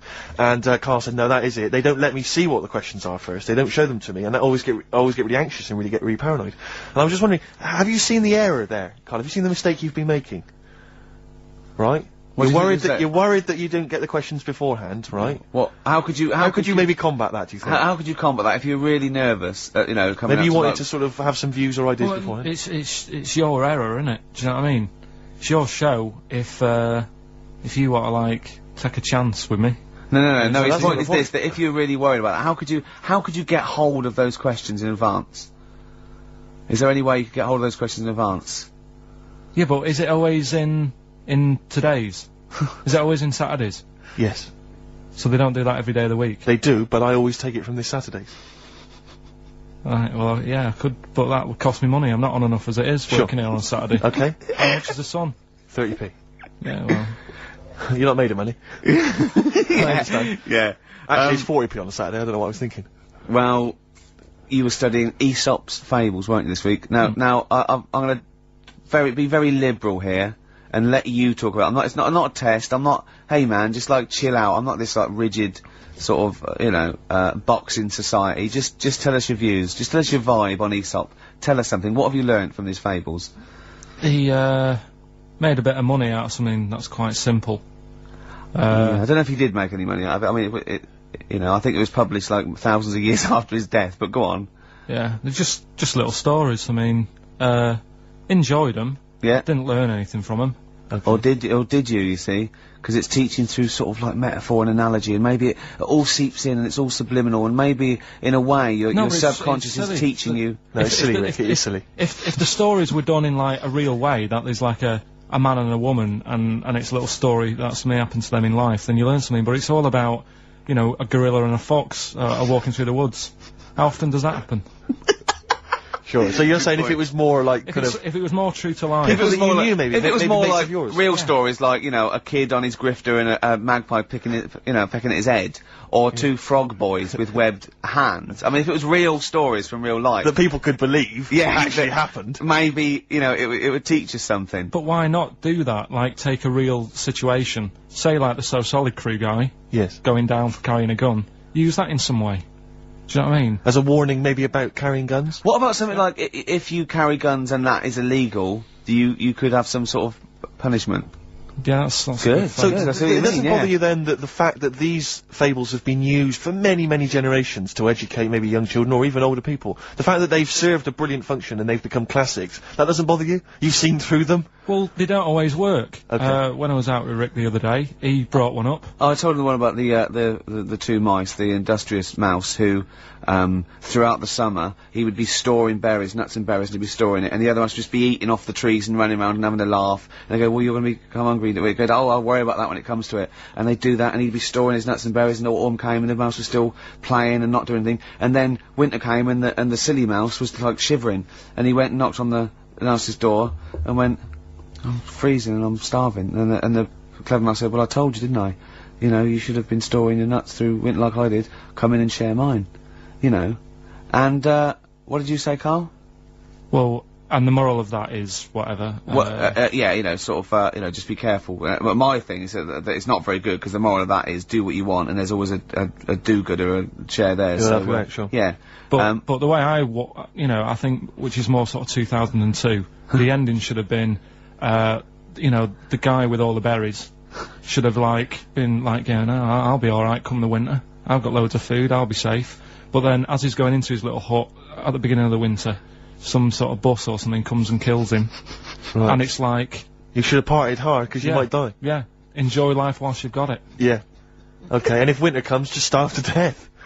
Well, you know, worry about tomorrow. Okay. Okay. That's See, my I'm little wondering fable. if there's a new book here. I really am wondering if there's a Karl's Fables. He's been coming out with some all week. He keeps going, well, that's a fable, isn't it? Yeah. So what's your favourite fable in there? Have you learned anything from this book? To get, you know, is there one fable you liked? Yeah, I mean, What they're did you all, like? they're all alright. What did you like? You've thrown it on me now, there. Didn't you like one about a crab, you said? No, that was the one about messing about on a cliff edge or something. Don't mess about on a cliff edge. What was that? I don't know. There's not many around here, so I didn't take much interest in that one. You know what I mean? God. I'm doing my best here. You don't remember any? Here's one. Yeah, here's one that was quite nice. There was a belly, you know, like your stomach. Yeah. And it's this belly on a pair of legs, and the legs was saying, "I'm more important than you because I carry you around," and the belly said, "Yeah, but you know, if it weren't for me holding all this food, you wouldn't have the energy to walk around." Yeah. And that means, like, you know, rather than working on your own, it's best to work in a team. Yeah. So, Well, the one similar to that I was taught when I was little was a vision of heaven and hell, and it went down to hell, and in hell, right, there was these people had like 20-foot long chopsticks. yeah. And they were getting their food, and they couldn't get the chopsticks into the food and get it round to their mouth because they were just too long. Right. Right, and that was how. And in heaven, they had exactly the same thing, but they were feeding each other. What? Right. You don't like Chinese food? Is that what you're concerned? Is that what your concern is, Carl? No, I'm just. The one I remember, I can't remember the ending of it, it's about two nuns in a bath. Yeah, oh, I know. I can't remember what it is. Yeah, Remember that's that it, one? yeah. Or are they on a bike? That's two adventures. It's the same nuns, but they go to all sorts of adventures. They're normally quite erotic adventures. Well, they are, but there's one where they're driving down a cobbled street, I remember. Oh, go on. And then there's the other, then of course they get Whalebones on XFM 104.9. I'm Ricky Gervais. With me, Steve Merchant, Hello and there. Carl. Well, Carl, I really don't think you got your teeth into the fables, really. I don't think you... There wasn't anything to learn. I read a couple, thought, yeah, that's alright. And put it down again. There wasn't anything to learn. It was all stuff I knew already. But made up with nice little foxes and bears and stuff. So... Yeah. But that one about, like... That one we spoke about, like, when the hares are going, we should share all our food, and the lion said, that's a good argument, but it hasn't got the teeth and claws that we've got. That's lovely. Because it's sort of like, you know, that's an indictment on sort of, you know, you could say it's an anti-equality almost. You know, you could get really sort of deep into that. You know what I mean? You could... No? Big philosophical ideas in a nutshell, not interesting? No, not really. Okay. Okay then, well, you're gonna hate this then. I've brought in the concise Oxford Dictionary of Quotations. Now, just look at some of your favourites. I'd suggest going straight to things like, Wilde, or, Newton, or Churchill, or, You're a big Keats. fan of Churchill? Yeah, like oh Keats, well, alright. he's the boy. Yeah, well, okay, let's, go through that old Kramer, blah, blah. Newton, right, right, here's a famous one, okay? This is Sir Isaac Newton. If I have seen further, it is by standing on the shoulders of giants. Do you like that one? So there's a meaning in it. Yeah, yeah. Well, he hasn't actually stood on the shoulders of giants. So remember, he's an amazing, inventor and mathematician, and he discovered the incredible, laws of the universe, and he's saying, yeah, okay. If you want a good view, move into a multi-story. He's saying, right, if I have seen further than the people, and he's being modest here, it's because I've stood on the shoulders of giants to get that view. If it weren't for all the people that have come before him, with their great insight and knowledge, he wouldn't have seen what he's seen. He's taken his learnings, and those people have given Why him just say that? Instead of making up, that's what I've got a problem with. People don't say what they mean. Poetry, art, and... In life, though, people never say what they actually mean, and, you know, there's loads of books on it. I don't know. But the point is that he's just summarised quite a tricky idea, beautifully. It's beautiful. That gets into you much deeper than just the words, just the literal words. You know what I mean? One of my favourites is from an American novelist, and the quote is talking about the subject of fame and being famous. Yeah. Fame is a mask that eats into the face. Don't you think that's amazing? Meaning? Well, meaning that fame is something that is artificial, that you wear initially, you become famous, but it's ethereal, it's nothing, it's intangible, it's just an artifice. But if you stay famous long enough, you begin to think that mask you're wearing is really your real face. So that you begin to, you know, think that you are more than you perhaps are. Do you see what I mean? In the way that fame and power can corrupt. And who said that? No, it's an American novelist, I forget his name. Yeah, it's alright. Yeah, there's something in that. Yeah. Pick another one, right? Yeah, let's have a look. Bernard Shaw, he's no slouch. I think maybe when you take this book of quotations home, Carl, you should maybe just draw up maybe a list of 3 or 4 of your favourites and tell them next week. I want to do Shaw, Wilde, I look at Shakespeare as well, you know, he's... What, you a fan of Shakespeare? No. Go on, what's your problem with it? Just, the way they speak. I can't follow it. Yeah. Yeah. Do you like West Side Story? It's really old as well. I can't relate to it. It's like years and years ago, isn't it? That's why I like Churchill. Because 1940s. Yeah. Look at this. This is Shaw. Okay. There are 2 tragedies in life. One is not to get your heart's desire. The other is to get it. Again, how would you see that in your little? Well, that's one homework then. I'll mark that. That's your homework. You got to work that out. You've got to tell me what you think of it. Say again? Don't ask Suzanne. It's there. Right. There are 2 tragedies in life. One is not to get your heart's desire. The other is to get it. Okay? Take that home with you. And we'll be hearing Karl come up with some amazing quotations next week. Yeah, pick out your favourites.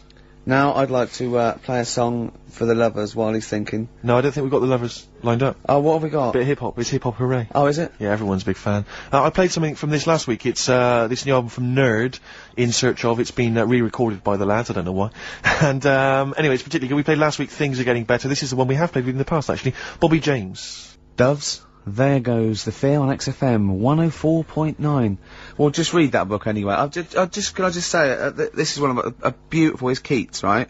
What do you think of this? A thing of beauty is a joy forever. Its loveliness increases. It will never pass into nothingness. See, this is just like how it was at school now. The last couple of weeks I've been quite interested in what you've been giving me. Now it's really like, okay. I really don't care. Now what about this? Now I did philosophy, and philosophy is obviously the quest for knowledge, and look, listen to this though. This is what Keats came out with. Philosophy will clip an angel's wings. Isn't that beautiful? Yeah. Don't be constrained by what's, dream a little, you know what I mean? Just go beyond. I don't agree with it, but it's a lovely bit of poetry. Yes. Yeah? So you're gonna read that for me, are you, Carl? Yeah? Yeah. Just pick out 5 of your favourites. Yeah. The ones that mean something to you. And then next week I'll bring you in pictures of animals. Brilliant.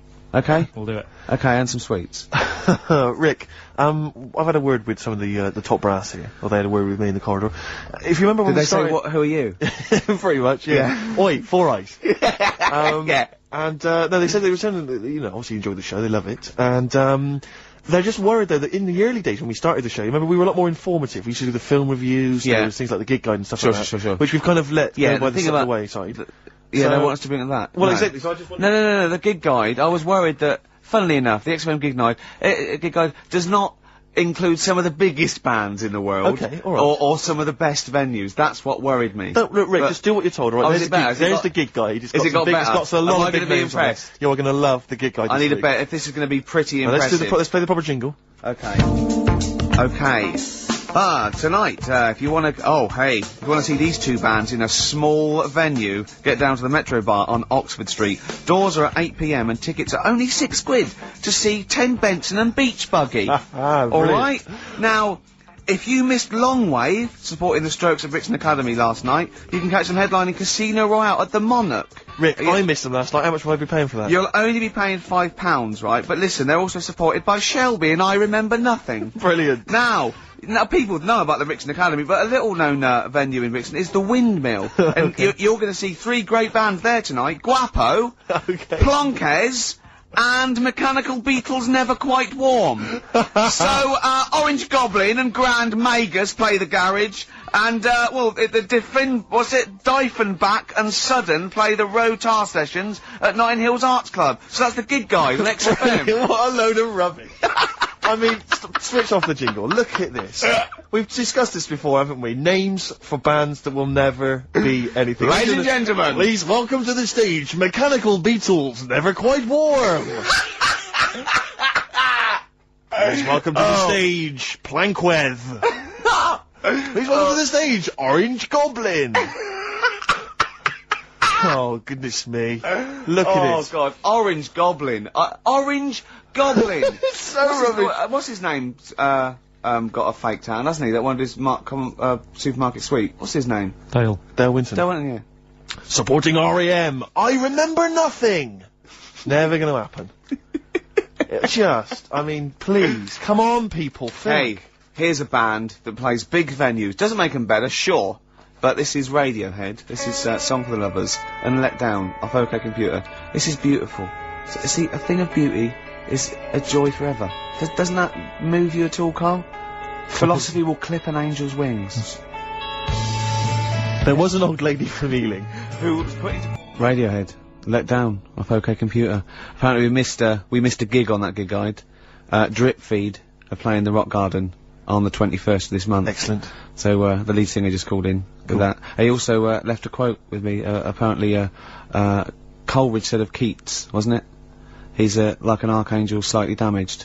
Rick, I'm worried we're getting a little bit highbrow. Do you reckon? Have you got any knob gags you could do quickly? Because I'm just thinking we're switching. There's a lot of people who are going to be turning off. I mean, currently on Capital FM, Chris Tarrant and Dr. Neil Fox together at last. The partnership we've always wanted. They said it would never happen. Do you know what I'd like to see together?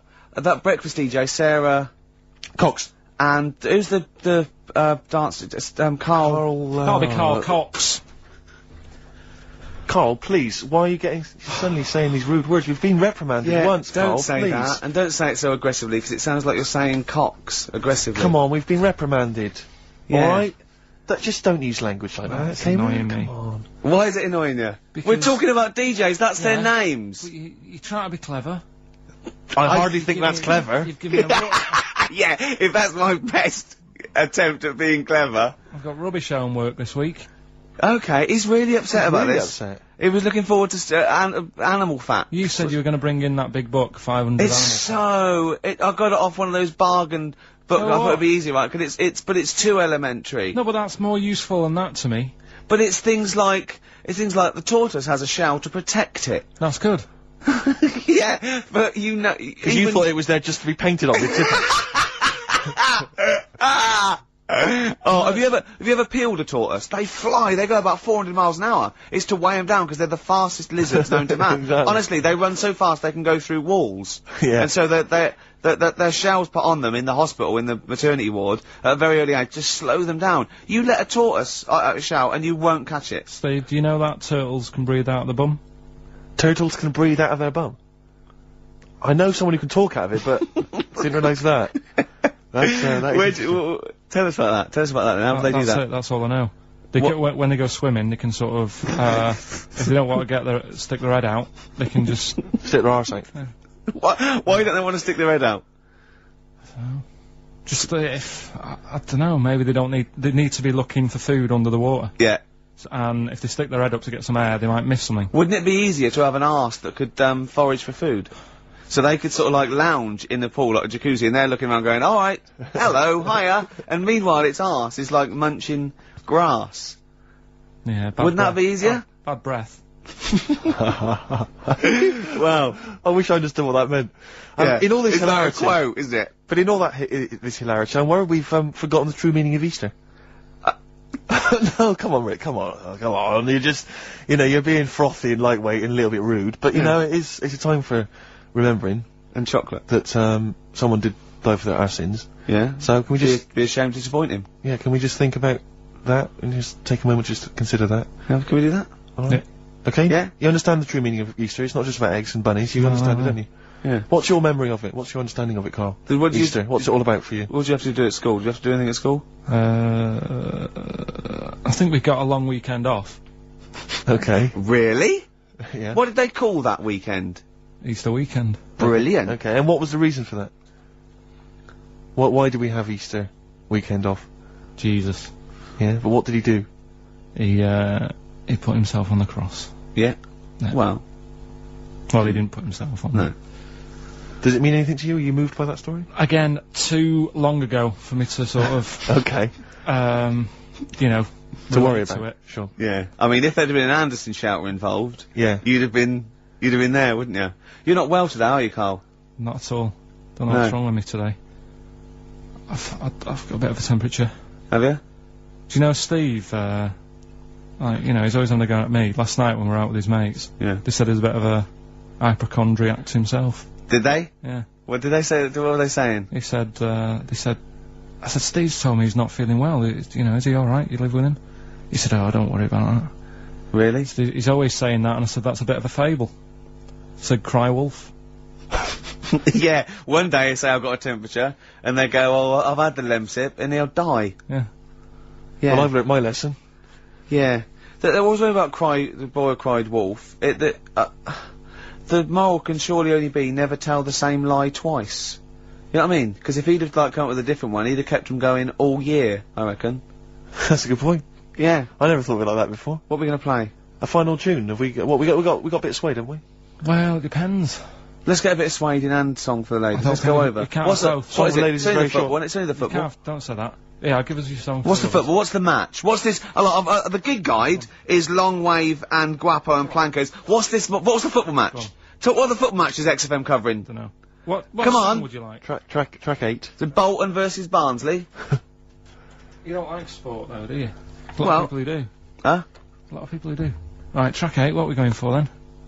We're going for, it's a bit of Stevie Wonder. Yeah? And, I think it's quite a short song though, Carl. Are you sure? No, that's cool, yes. It's okay, you're okay, are you? Yeah, yeah. So this is the final song, isn't This lost a lot of energy, this show. This is it. I mean, the first hour and 40 minutes, I think, was dynamite. I think the last 10 have been, But I flagging. mean, Carl, he was full of life, you know, he was answering the questions and stuff, and now you've And he lost it, got mate. You're fed not- up. We got fed up with the quotations. He didn't like us mentioning Radio 1 DJs such as Sarah Cox. and Karl. Oh, Cox? Yeah, he didn't like that.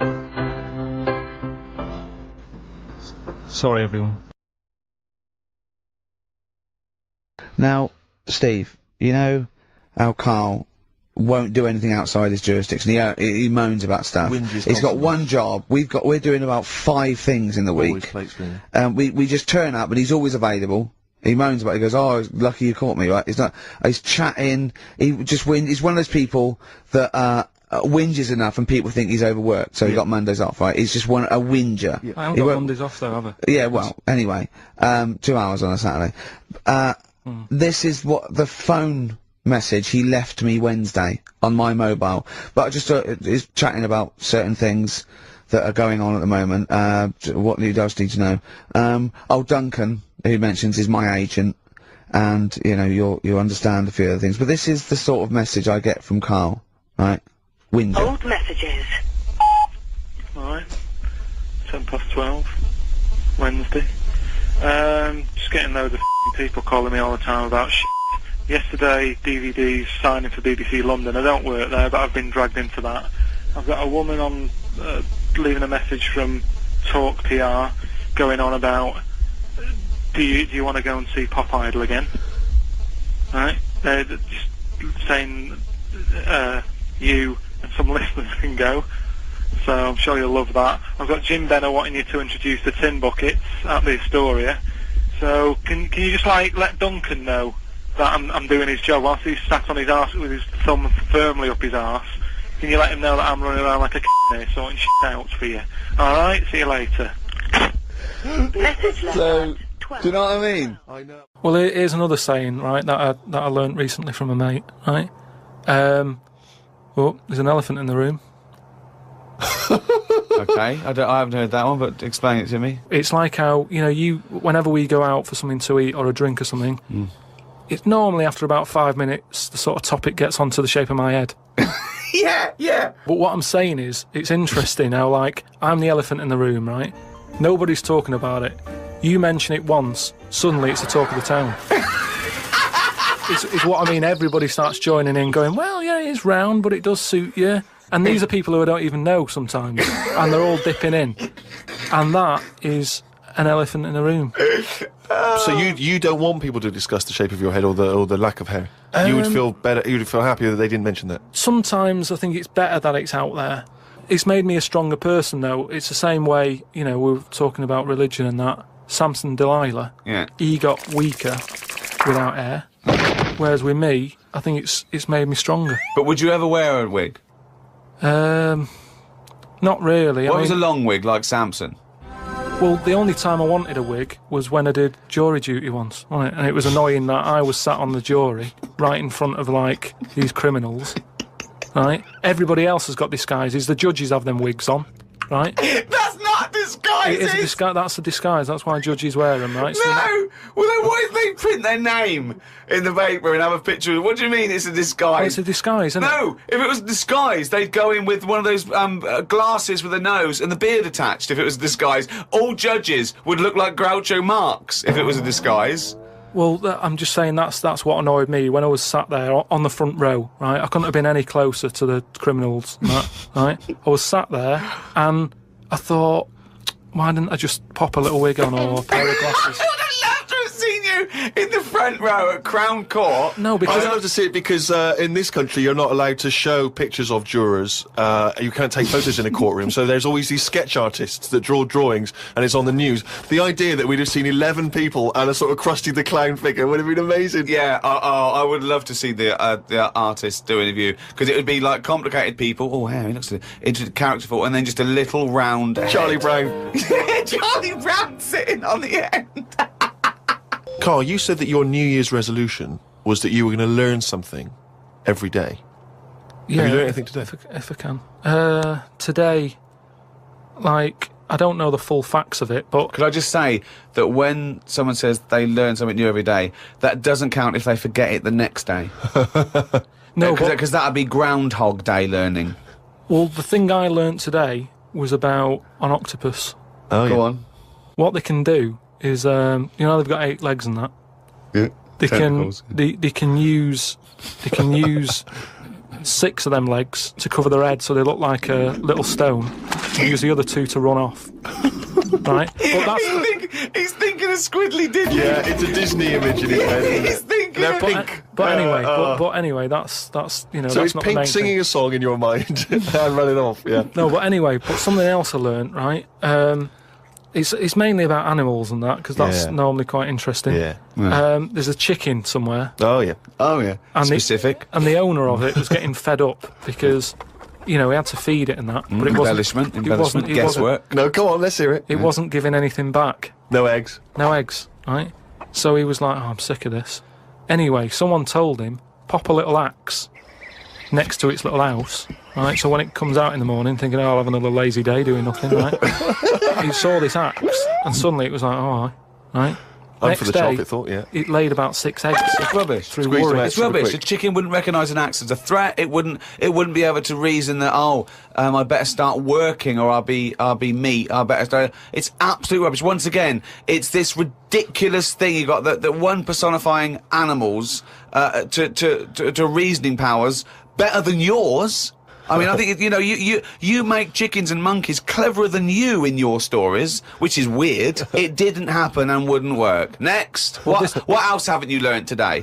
Do you think then that it's worth looking after animals then if there isn't any memory? If they don't know what's happening anyway, you're always going on about don't be cruel to things. Why would you ever want to be cruel to an animal, whether it can reason or not? No. I mean, I don't mean really cruel, but I mean like there's an advert on that's on in the in Britain, advertising some supermarket, right? And it's saying, we look at before we kill our chickens and what have you. They have a great life. This is like the voiceover, and you see Happy Chicken. Yeah. And it's going, we give it a good little house to live in. It's got straw. Yeah. It eats good. Yeah. And then we kill it. Right? Yes, well, that's better, isn't it? Well, no, I don't think it is, though, is it? Because at the end of the day, if I was that chicken, right, I'm that chicken, loving my life. I can't believe me luck, right? It's got its nice little field that it's working on. Yeah. It's got its nice food and everything. But it's going to die. Yeah, we're all going to die. But then, if you were like a rubbish chicken, that had like a rubbish life, you'd be going, oh, kill me.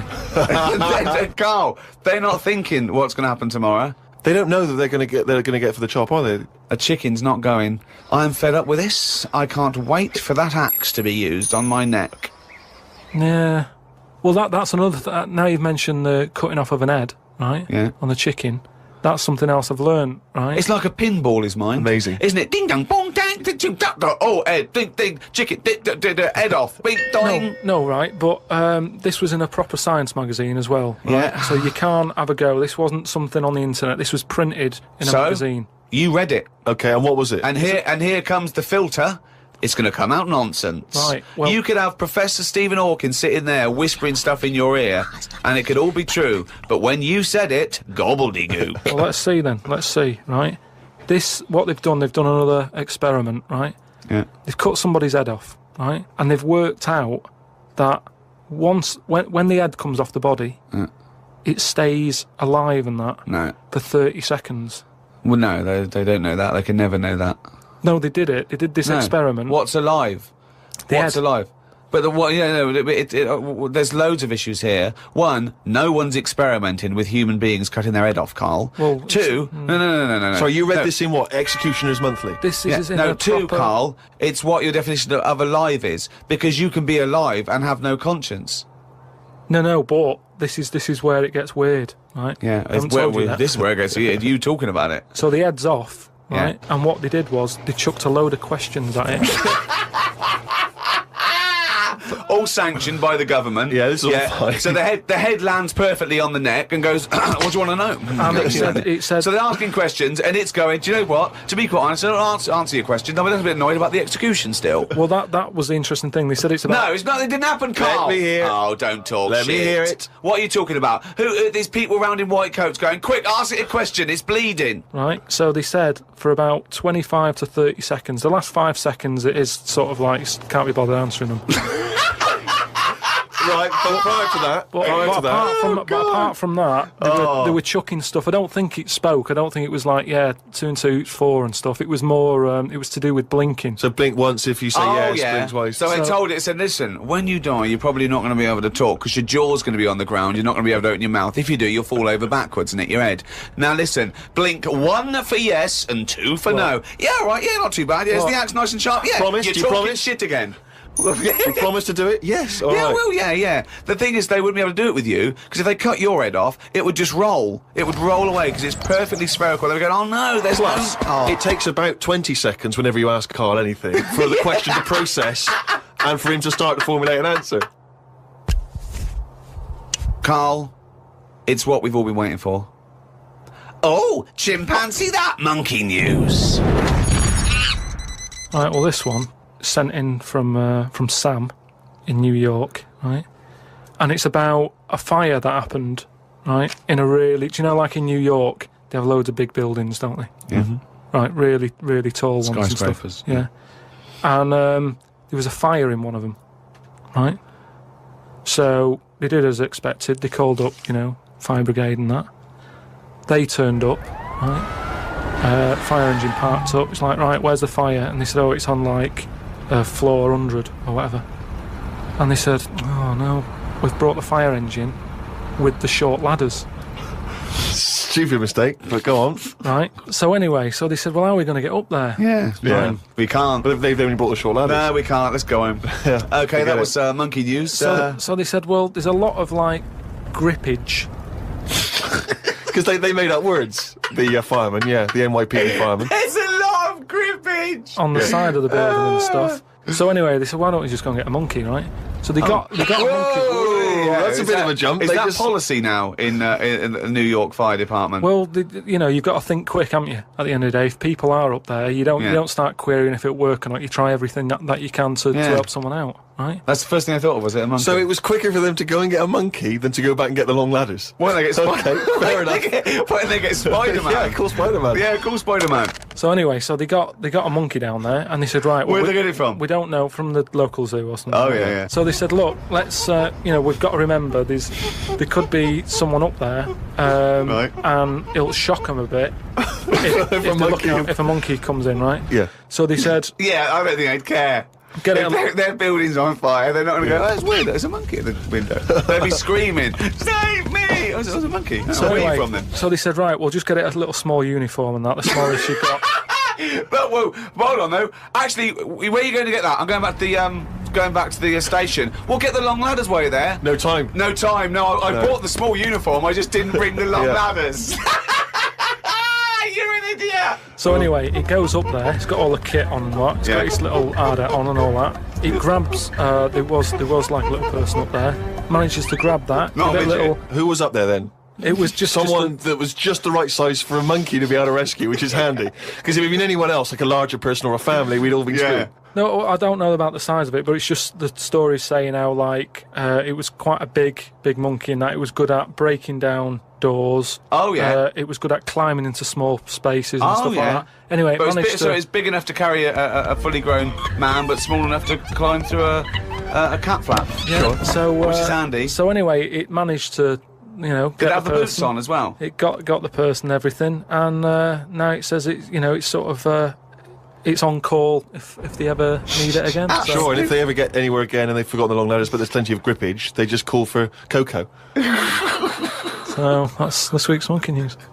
Bollocks. Foo Fighters, Best of You on XFM 104.9. I'm Ricky Gervais, with me, Steve Merchant, and Karl Pilkington. Alright? Carl's had a bad week. I'm gonna say that straight away. He tries to rule out stress in his life, but he's had a bit too much stress this week, haven't you? One, a phone call from his mum, stressed him a little bit. Right. Something he said in a magazine about his auntie, came back to haunt him. Auntie Nora? Auntie Nora, yeah. Don't name her. Oh, She no, knows don't who name she her. is. No. Okay, we won't name her, right? We'll just say it's the one who farted for 5 minutes and he sort of saw a skirt when he was young and found it like a split tennis So ball. it could be any of me aunties. We're that coming up, and also a bloke in Times Online, Chris Campling, did a review of the show, right, and basically said that Karl Pilkington is a creation of Gervais and Merchant. Well, if only that were the case. He said he started off saying he liked the show. He was excited. Said it was a good show. A lot of the I'm already questioning his critical faculties. Yeah, exactly. And basically said that we didn't contribute much, or seemingly didn't seem to contribute much, and we couldn't sort of like ad lib or anything. We just laughed at, particularly me, laughed at Karl Pilkington, who was coming up with some, you know, quite funny stuff. Right? But then he does a twist on it. He goes, but the thing is, we're the puppet masters. He's a created person. We've created the persona Karl Pilkington for our own amusement. Right. He bases this on simply that we talked about, what was it we talked about? The Chinese not aging well, and you heard him talk about that on my DVD. But clearly I say, Karl, remember when you were talking like that? It's a news, or remember in the week, and so he thinks it's all scripted now. Imagine if this show was scripted. I'd be ashamed. Yeah. If this show was scripted, I would send back the BAFTAs for the actual shows we've written, and I would say... I'm not having a go at Chris Campling. He's nice about our other work. He likes The Office, and he likes my stand-up and everything, and he likes the show, but he's saying, because we're not spontaneous, we scripted this and invented Karl. So he's like, you know, we've invented another Gareth. If we had created Karl, I would not have squandered a character that good on this poxy radio station. Absolutely. Also, does he know that we spend about 3 months on half an hour script? So how long does 2 hours of dribble? But the main thing is, as if this could be scripted, it's dreadful. It's shocking. Or maybe this is scripted. Hang on, you've lost me now. Let me just check the script. Maybe Chris Campling does not exist. Maybe I've made him up. I don't know what to believe. See, the name doesn't wash with me. What was his name? Chris Campling. Sounds odd. That's something that I made up, isn't it? Campling's almost like a joke. It's almost like a gay name, isn't it? Or is it Campling? See, I think this is scripted. Yeah. I think I've probably made this whole link up, and Karl is a creation. Campling, that's not a real name. I made it up. I should have come up with something better. Yeah. Sorry. Down to the River by Bruce Springsteen on XFM 104.9. So, yeah, that little fella in the Times thought Karl was just a puppet. We created him. He's an actor. What's his actor's name? Brent Hogwell. we got him from Spotlight. Brent Hogwell. This stupid, dopey Mancunian accent, he just puts that on every week. Yeah, exactly, yeah. Yeah, he speaks rather like Hugh Grant. Yeah. And, we just got this whole world around him, we set a whole... What do you think about that? He had his head shaved. Exactly, yeah. So yeah, would he think that, you know, maybe if he's looked online and seen me head, and he's noticed how round it is and that, does he think it's sort of been, you know, morphed into that shape just for the show, just for 2 hours on a Saturday? Yeah. You would spend 5 hours in prosthetic makeup like John Hurt in The Elephant Man. Everything about him was made up. Yeah. We created him, we created... Oh, because I remember coming up with Auntie Nora. Oh, yeah. You said, Rick, we need another character. I said, what about giving him an Auntie Nora? Doesn't sound convincing, I said. Yeah, and you said, what is it about? I said, well, I don't know, she farted for 5 minutes and she's got a fanny like a split tennis ball. No one's gonna believe that. Yeah. Oh, that brings us neatly. Well, let's put that to bed now. So, Chris Campling, honestly, we do not script this shambles of a show, and Karl Pilkington really is like this. If you want, you can meet him.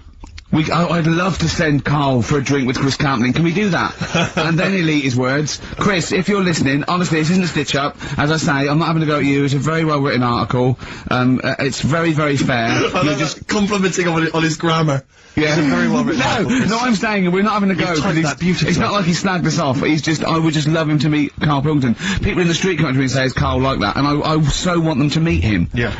Or maybe he can send in, if he's online, he can send in 5 subjects for Karl to talk about that we couldn't possibly know about. Just so he knows that we just really do throw things at Karl, and that drivel comes out. Imagine if it was scripted. But anyway, so Chris Campling, or anyone who knows Chris online, get him to email us, and with 5 subjects that Karl can talk about. That's a good idea, isn't it, Karl? It is like, I'm the elephant man the way I'm being treated now. Just sort of like... I scripted that. I wrote that joke last night. Are you sure? Or was it yours? I don't know, Karl enters and says, I'm like the elephant man. Hang on, let me just check the credits on the script. I'll tell you what though, Steve, I found out about the elephant man. I was talking to Ricky. What? You know, the only bit that was normal on him. Oh yeah, no, it was in the film.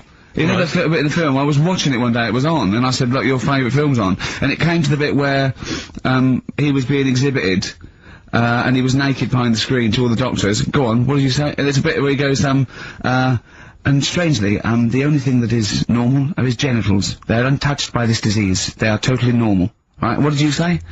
It's a bit annoying, isn't it? It's like the only bit that you'd want as an elephant. The only bit you'd want that was like an elephant. Yeah, no, I can see that. He said, and he got the head. So other stressful things. So anyway, what's the Anti-Nora thing? Sorry, Anti-X. Anti-X. What did she, why is she upset? Well, he mentioned her in Zoo. He did this thing for Zoo magazine, and he mentioned about when he looked up her dress, she had a... by accident, remember? Suggesting you were going around looking up your elderly relatives' dresses in case they weren't wearing... For people who've not heard Karl talk about this in the past, just explain quickly again what we're talking about. Right.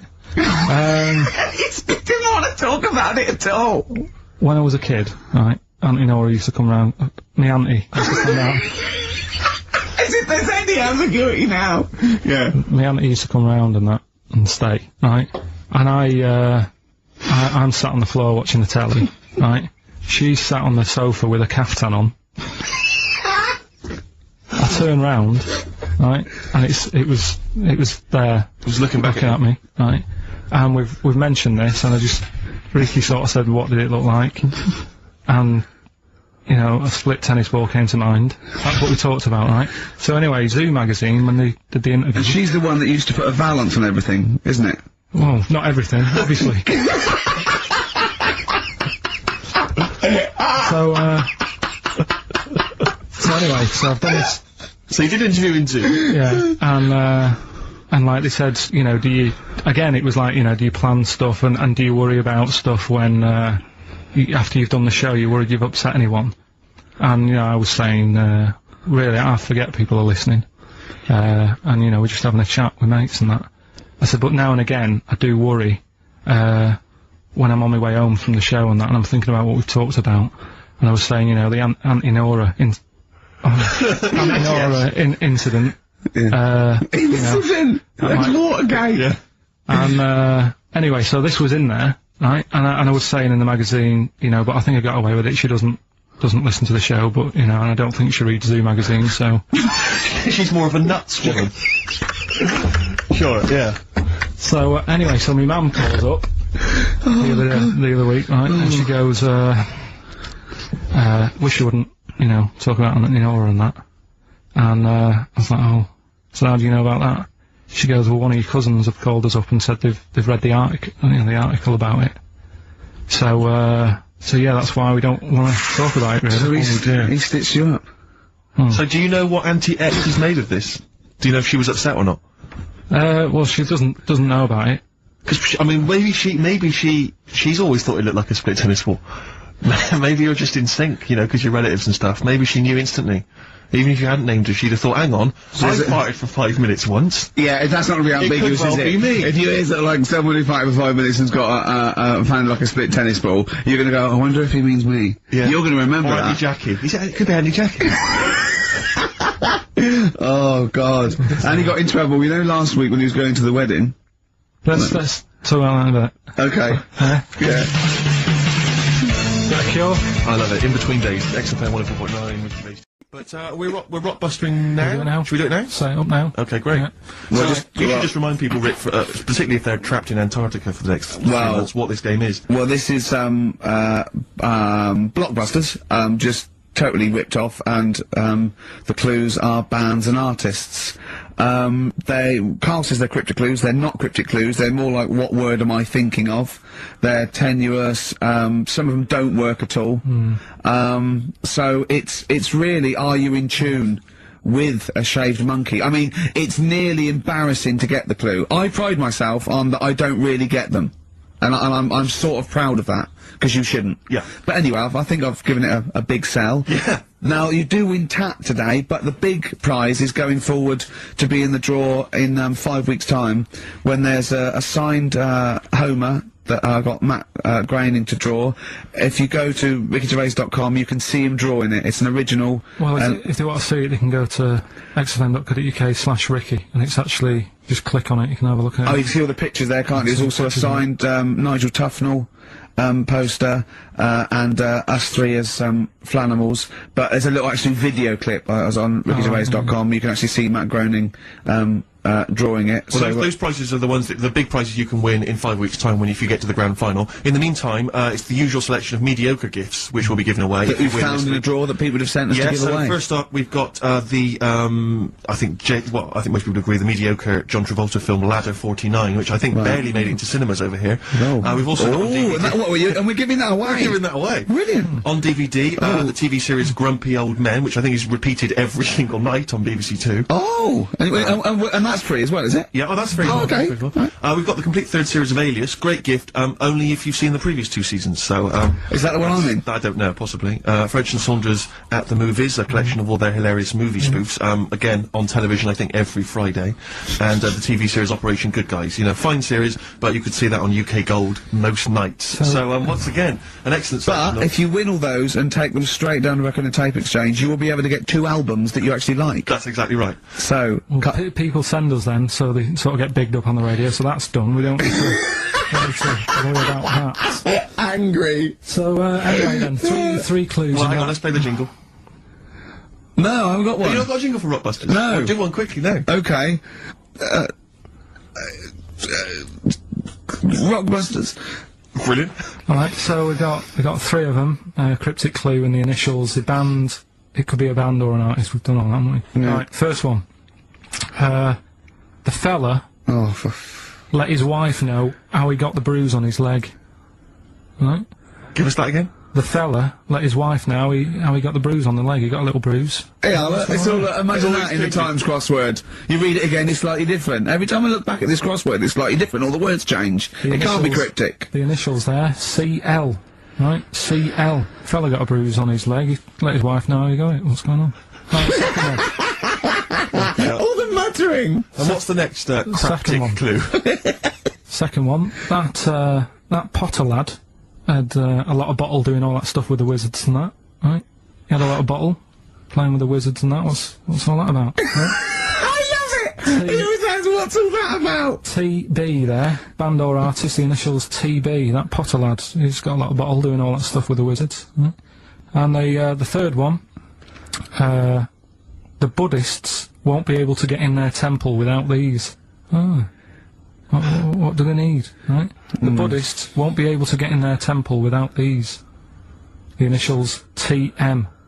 Right? 83936 is the text number. We don't want to receive emails from this because we can't be bothered, so just a quick text. Make sure you include all 3 answers. We're not interested unless you've only got, you need to get all 3. Yeah. But the winner may only get 2, but it's the first one with the most right answers. Yeah. And if that you're- wins all those DVDs. Alias is a box set, to be fair. That's a pretty good prize, that one. You could probably get two CDs when you take that down to Record Tape Exchange. Just And about, you right? don't need to see the first 2 seasons because you won't know what's happening anyway. Oh, okay, fine. I'm excited to think that there's some people now in Antarctica just scrabbling around to get a pen, just trying to figure them out. You know, they'll probably stew on that for the next, I don't know, 2 months. Here's the answer. So give us the clue again quickly. Alright, so the first one was, the fella let his wife know how he, got the bruise on his legs. Go on. Right, that was, Courtney Love. Yeah, Courtney Love. So that's Courtney Love.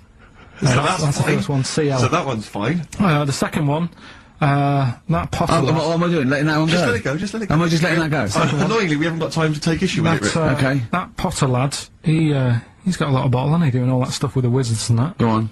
That's, Brave Harry, yeah, the Bravery, current sort of XFM band, the Brave Harry, that works as well. No, it doesn't. And the last one, No, it doesn't. No, it doesn't work. the Buddhists It doesn't work. won't be able to get in their temple without Doesn't these. work. Brave Harry. Brave Harry. Doesn't work. Brave Harry. The Brave Buddhists, Harry. Buddhists won't be able to get in their temple without these. TM. That's Yeah. the monk keys, right? So who got all them? The Monk Keys? Who got all them right? Which band are called the Monk Keys? The monkeys. Oh, the Monkeys. Yeah, the monkeys. All right. So who's the winner this week? The winner this week is Gina. Well, we're letting that go, yeah? Gina. Let's get Rockbusters rolling. I should just, if people aren't familiar with Rockbusters, then, someone has actually sent in one of their own to test Karl. They've used, I think, the same principle that Karl has, which is, you know, utterly random. Yeah. But as you said before, you know, Tenuous. really just try Not and really think of cryptic. something Yeah. that he might be thinking of. Sure. So, I'm gonna, I mean, she's done it quite coherently, but I'm wondering if I should sort of say it more as Karl might say it, you know, just slightly less. More different every time. Yeah, slightly less coherent. So, Karl, this is one for you, alright? Go on. You know, it's Sunday morning. You know, I'm just, you know, I'm in bed, but I don't sleep. You know, but like Hollyoaks is on, the omnibus, I'm just watching that, you know. I go and make a lovely cup of tea, you know, I'm in the bed with Suzanne, aren't I, having a cup of tea. What's going on there? Just watching the telly and that, but hang on, I haven't got anything to dunk in me, in my tea. I haven't got anything to dunk in my tea, have I? You know what I mean? I haven't got anything to dunk in there, and I'm just having, you know, what am I doing? Is it LB? It's LR. Oh. LR. So, have a think about that one, Karl. I think I know it. Yeah? Do you? Go for it. Go on. Is it Lionel Richie? It is Lionel Sort of- Richie. What's your logic? Sort of Lionel, and it's like No rich tea. No rich tea. Yeah. No biscuits, no rich tea. Lion, no rich tea. I think we. Lionel Rich tea. Lionel Richie. It works. We've It's done one- just we've as done one a coherent bit as one of like yours. it. What's that? We've done one a little bit like it. There's nothing wrong with that. I cannot So believe you got it. that's a taster. I cannot believe you got it. I might not have got it without the initials, but that's why we chucked them in, just to help you along. So, Right, so what have you got for us right, this so week? we've got 3 of them. Oh, by the way, don't bother calling in Kate Bush, because Karl doesn't want to answer the phones. He says Kate Bush is not going to call, so it's all going to be nutters, so we apologise. He's got one thing to do. He didn't even get the sound right, because someone was complaining about they couldn't hear Steve. He's got to do Monkey News, which is always twaddle, and he won't even answer the phones now, so I don't know why he gets paid. He takes off Mondays, because he works Saturdays. He I gets don't. paid for Saturdays. He takes 5 weeks Not off holiday a Mondays. year. Not off and, Mondays anymore. and he moans. Not off Mondays. Well, Right, What have you got for us? right then, the first one. There's a vehicle that sells kebabs. Right? There's a vehicle that sells kebabs. Initial D. Right? D. Great. Right? We worked that one out? of course I haven't. Right, the second one. You're asked if you want that bit of the egg. You what? You're asked if you want that bit of the egg. You Yeah. think about it, but we sort of decide against it. And again? What's going on there? You're asked if you want that bit of the egg. You think about it, but you go, nah, I go against it. Right? I've got it. Is it his initials W Y O? Yeah. Got it. Right, so Okay. That one works. No, it doesn't. No, it doesn't. No, it doesn't. and the last one, I don't think this burger will catch on. I don't think this burger will catch on. Yeah, and the letter there is M. So you just text or email in with the answers and win some stuff. What have we got? We've got some prizes. We've got another box set of the League of Gentlemen. This is instant gratification, but you go into a draw for something bigger, so what have we got today? Yeah, well, today, this is what you're taking home today. You've got the League of Gentlemen, the complete collection on DVD. That's that's worth having, definitely. We've got Catterick, which is the current Vic and Bob show on BBC Two, which is good. The Aviator, the award-winning Leonardo DiCaprio, Martin Scorsese biopic, and once again, Ladder 49. We're giving that away again, are we? Yeah. Apparently Did we get a job lot of those? We got loads of them. We've got boxes of them. Excellent. So, email in if you just want a copy of Ladder 49. I'm sure we can dig one out for you. yeah. Or phone in, because Carl does not answer the phones. But, it's what they're waiting for, is the Rockbusters answers. That's right. Right. Okay, give us the clue, give us the answer. Right then, first one. Hurry up, because we haven't got long for monkey news. Don't worry about it. Don't worry about it. First one. There's a vehicle over there that's It's changed. selling kebabs. Oh, it's changed. Go on. Initial D. Yeah, what is it? That was Donovan. Okay. All right, yeah, okay. Yeah. That Good. worked. I'll give you that. Yeah. Second That's a one. real clue. Well, they got it. Like they always do, so they're always real clues. Second one. You're asked if you want that bit of the egg, right? You think about it. Then you decide against it. I think I know this one. What was the initial again? Y-O. Is this, John Lennon's, wife, Yoko Ono? Yeah, that's right. I think that was her name, Yoko Ono, was it? Yeah, it's Yoko No. It was Yoko No. No. You've got it wrong. You're thinking about it. You're asked if you want a bit of the egg. Yeah. You go, yolk. You think about it. Oh no. Oh, so you say it's what? You stutter? So No, it's no, no. Yoke, oh no. No, you did it No, her wrong. name's Yoko Ono, though. Yeah, Yoko Yeah. Ono. Listen to the clue again. Okay, no. Listen to the clue. So what you say is, do you want this bit of the egg? You look, oh, what, the other bit? No. Yolk, oh no. That's Yolk, right. oh no. Yolk, oh no. Yolk, no. Oh, yolk. Yeah, go on, brilliant. Yeah, okay, yeah, Yoko, no, yeah, go on. Works Yeah. perfect. No, next, yeah. And the last one was, I don't think this burger will catch on. That was initial M. Yeah. McFly. Right? So, there's your three clues. What's There's your three answers. it won't catch on. Well, who'd want to eat that? You know what I mean? It's like a Mac burger or whatever. Mac chicken. McFly. Don't want one. Put it back. I'll have a chicken. Right? So who's got the three then? Well done to Ian Shillham from Mansfield, who's got all those answers right amazingly. He wins all those great prizes, including. Hang on. Oh God, he's got the big guns. You're not going to give us hanging bacon, are you? Yeah. Come on then. Right. Come on. This is the one we've been looking forward to. This is it. No, this is a good one. This is the one. And this is a story, right? Do you know the saying, chewing the fat? Good one. It's one of my favourites. Yeah? Yeah. Do you know what it means?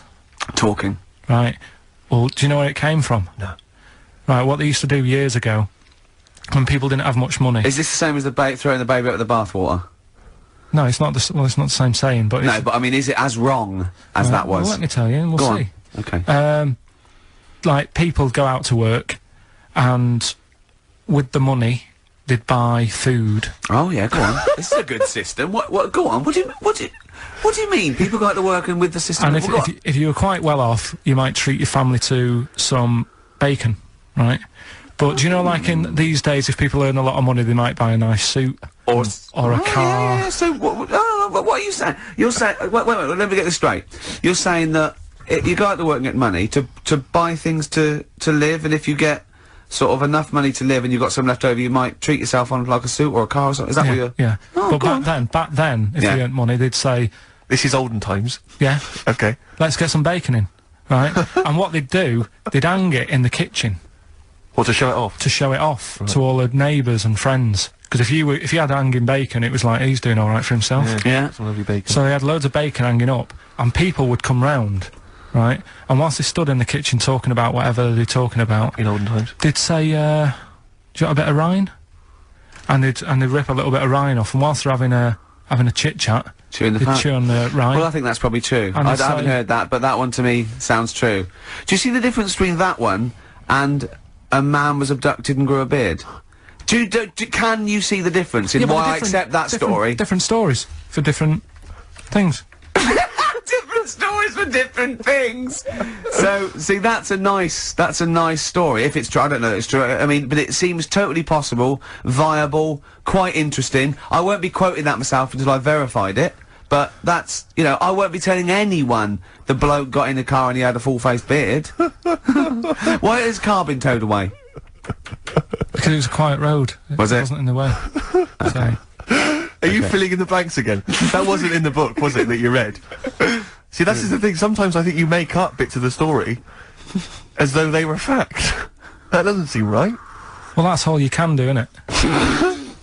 So that's educating Ricky. Will we? Brilliant. Do that next week. That is brilliant. No, I think that was good. I did. I mean, I enjoyed that. I learned something from that. I mean, well, I want to get. I mean, this is all from one book, is it? Yeah. That's an interesting book. With the, I don't want to dwell on it, but with the hairy Chinese kid, what did they say about that? What was the, I mean, was it once there was born a kid who was slightly more hairy than everyone else, but it's all right. He only had a boil. Oh, how did they word it? How did this capture your imagination? There was it was a picture that grabbed me first of all. Yeah. Sure. And it was like, God, what's up with him? And that's when I read it. Did you see the boil and the eczema or just the hair? No, you see, because his face is like, just under his eyes is sort of nice and smooth, and his nose is sticking out, and that's not hairy. But the rest of him, it looked like he had the sort of a balaclava on or something. And then I read on, and it's like, this is a hairy kid in China. Yeah. Yeah. So. Yeah. Okay, good. Anything else in there? Because, I mean, I like that. We'll do more of that next week. How is that alongside, hanging bacon, alien abduction, a hairy Chinese kid, and a little interesting fact about the derivation of a phrase? What do you mean? He didn't understand a word of that.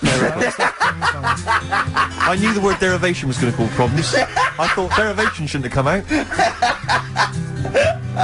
He believed it. But Steve, right, do you remember that story about 3 or 4 years ago, where there was some bloke in the army, he went away to somewhere, Vietnam or whatever, he was messing about in the woods, messing about in the woods? Shouldn't he have been fighting? Whatever. Yeah. Right, and he walked through some lake, and I think he'd cut his toe or something on something, and some worm of some sort crawled in the gash. Yeah. And it was in his body, and the doctor said, we've got to get this out of your body. So what they did was, they said, right, the thinnest part or something of your body that things can crawl through is on the top of your head. So they wrapped where the skull is. So they wrapped some bacon. They did. That's right. So he's gone in by the toe. So what we do is, I'll tell you what, that worm's probably heading straight for the head. We'll put a bit of bacon on it. The thinnest part of the body is the skull. Of course it's not the thinnest part of the body. It's where your brain case is, isn't it? It's the skull. There was a reason for it. And it was like they stuck some bacon on his head. And as ever, the vital piece of information, i.e. the reason, Karl seems to have forgotten. Because the worm was in his body, and they said everyone likes to smell of bacon. Including worms. Even a Vietnamese lake worm. They love bacon. Remember last week when I said about the little fella with the bone with no brain, and you were proved wrong? No. No. We were saying it wasn't a little fella. We were saying it was a stillborn child. It wasn't a little fella. You're changing it now. You weren't having any of it last week. Right, hang on a minute. I'm getting confused. There was a Vietnamese snake that went inside of a soldier. A little, like, maggot or some sort that you have to get out of your body because it causes problems. Yes, and so in order to get it out of the body, they strapped bacon to his head. Yeah. That is great. This doctor. And did that work? I think so. They had a picture of him smiling. Oh, God, what, the worm or the bloke? The bloke. Oh, dear. Honestly, I hope someone knows the story. Right. It was about 3 years ago, I reckon. Okay. And, yeah, it did work. GI bacon. So this is why the worm burrowed out of his head to get the bacon? Get to the bacon. Right. Landed by Ben Folds on XFM. I'm Ricky Gervais, Steve Merchant, Karl Pilkington. We've had a couple of emails, Rick, saying that there have been reports of people actually being killed by cows. Yeah. So it is actually quite a lucky escape for Karl and his family. The worrying thing about that is it's tragic, and anyone dying unexpectedly, it's terrible. But what makes it worse is when it's something like being killed by cows, because there's a slight humour aspect. Yeah. Are you killed by a cow? Yeah. Like, for example, if you were killed by a falling safe. Yeah. the vicar might laugh. Yes. That's my worry. Yeah. Well, I read a story in the paper of a man who, fell out of a window and died. He fell out of, he was like a third-story window and he fell out. But it was slightly amusing, because at the time he was mooning. I know. For a laugh, he was mooning someone and he fell out. I know. So when he fell, like, even though it was tragic, he obviously had his trousers around his ankles and his arse out. I know, the thing, there was a kid who died, got hit by a truck mooning. But you know, the worst thing about that is, it's not funny enough to be killed for. No. Mooning isn't funny enough. No, it's just not a good enough gag. Do you know what I mean? It's a witless sort of thing to do, and then to be killed for it. If you'd just done a 2-hour impromptu Eddie Izzard style, you know, routine, and then you got tragically killed, that would sort of make sense. But doing something that's mooning, it's almost karmic, because it's such a bad joke. Yeah, it's like in some weird universal karmic way. It's like, if you hadn't been mooning, maybe you wouldn't have got killed. I know. If you hadn't done such a lame joke, maybe you'd be okay. Yeah, but that's it. But there's lots, you don't want to be walking along, you don't want to be walking through the garden and stand on a rake, and it flips up. And it hits you so hard. And it's like a boing noise as it hits you. and it hits you so hard that it kills you. It kills you, yeah. Or you fall out of a window and a cactus goes up your bum. I know, you're killed by a cactus up the arse. I know. Or you're at a concert and a fat woman stage dives. Yeah. And she just squashes you. How did he die? He was squashed by a big hefty... Mama Cass just jumped on him. Just big fat woman squashed him to death. Yeah. Tell you what. Tell you what though. Right, talking of fat women. Go on. I'm not having a go, but did you see Michelle McManus on, Oh, man alive. You are what you eat. What you eating? Girls allowed. It was unbelievable. No, but to be fair, you know, she didn't... Did you see her in her bikini one? Yeah, well, yes, but she was always a little bit... Yeah, but a little bit. Well, no, she eats too much, right? But what I did like about it was that she had a go, you know, she did lose hard and that, yeah. Huh? I quite liked her at the end of it, really. Yeah, she's not an unpleasant woman, she's a lovely woman, but I mean, like I said before, there was that interview in the Heat magazine where she, you know, I tend to eat 11 packets of Doritos a night. Yeah. 11 I mean... Yeah. Come on, Michelle. That's too much, isn't it? Unless you're trying to win some kind of competition, like trying to find some kind of, you know, a golden ticket in one of the packets. There's no excuse. What could you possibly be trying to win to eat those every day? But it's not, it wasn't her who annoys me, it's that doctor in it, that woman, she does me head in. Yeah. I can't be doing with her the way, well, you know, she's not actually officially a doctor, is she? No, and her bedside manner's not very good either. No, it's like the fear tactic that I think you want a little bit of... And what does she look like? I mean, she doesn't look like the sort of peak of health. She's got that weird sort of witch-like crone face. It can't be good for you hanging about all that poo all the time. She's always delving into that every day. I used to be told, you know, don't mess about with dog poo because it can make you go blind. Yeah. She's constantly at it. Yeah, I know, yeah. Rubbing through it. And it annoys me the way it's like, you know, well, let's have a look at your poo, let's see if you're eating the wrong types of food. The person's about 33 stone. Yeah. It's obvious. Yeah. Do you know what I mean? Yeah. Don't need to look at that. It's just wine, and I'll tell you the thing that, I mean, I've never had it done anyway, right? But the colonic thing. Did Michelle have that? I didn't see it. Yeah, and Michelle on it, she sat there sort of lying down. She's like, oh. But I don't understand why people have that done anyway, unless you are sort of bunged up. Yeah, or you've got a cactus up there. Yeah. But the other thing is like the way, like it's a clear tube. Why do you need to, you know what I mean? Why do you need to see what's whizzing past? You know what I mean? Yeah. Like some sort of generation game. You've got to remember what's going past. Everything, then you win a prize. Why can't you just look at it in the bucket after and go, right, yeah. Well, why look at it at all? Why do you need to look at it? Well, it's... Out of interest, isn't it? See what's come out, I don't know. So yeah, that's where that went. Oh, that's where I've been looking for that. Remote control. How does it work? I don't want to go into graphic detail, but they just send water up there, don't they? No, caffeine. Caffeine? Yeah, so it's like it's like a gallon of coffee. Wow. That goes up there, and it wants to come out immediately, obviously. And then it percolates. But when did that happen? How did someone sort of go, tell you what you want to do? I think it was first invented on distraction. To win a car. I don't know, do I? I suppose they thought there's stuff up there that's not coming out. It's for, you know, they find things up there. Though, isn't it? They did that thing that they find things up there that they swallow when they were 5 and that, don't they? Lego bricks and stuff. Exactly, yeah, marbles. But I mean, meats and things can stay in there, you know, it gets caught in a little, you know, a little recess in your 30-foot of tubing. And, it doesn't come out. Talking of meats, I saw an advert on the way in today. Question to both of you. Who eats pepperami? I don't know. Have you ever eaten a pepperoni? It's disgusting. I've never seen anyone eating a pepperoni, buying one.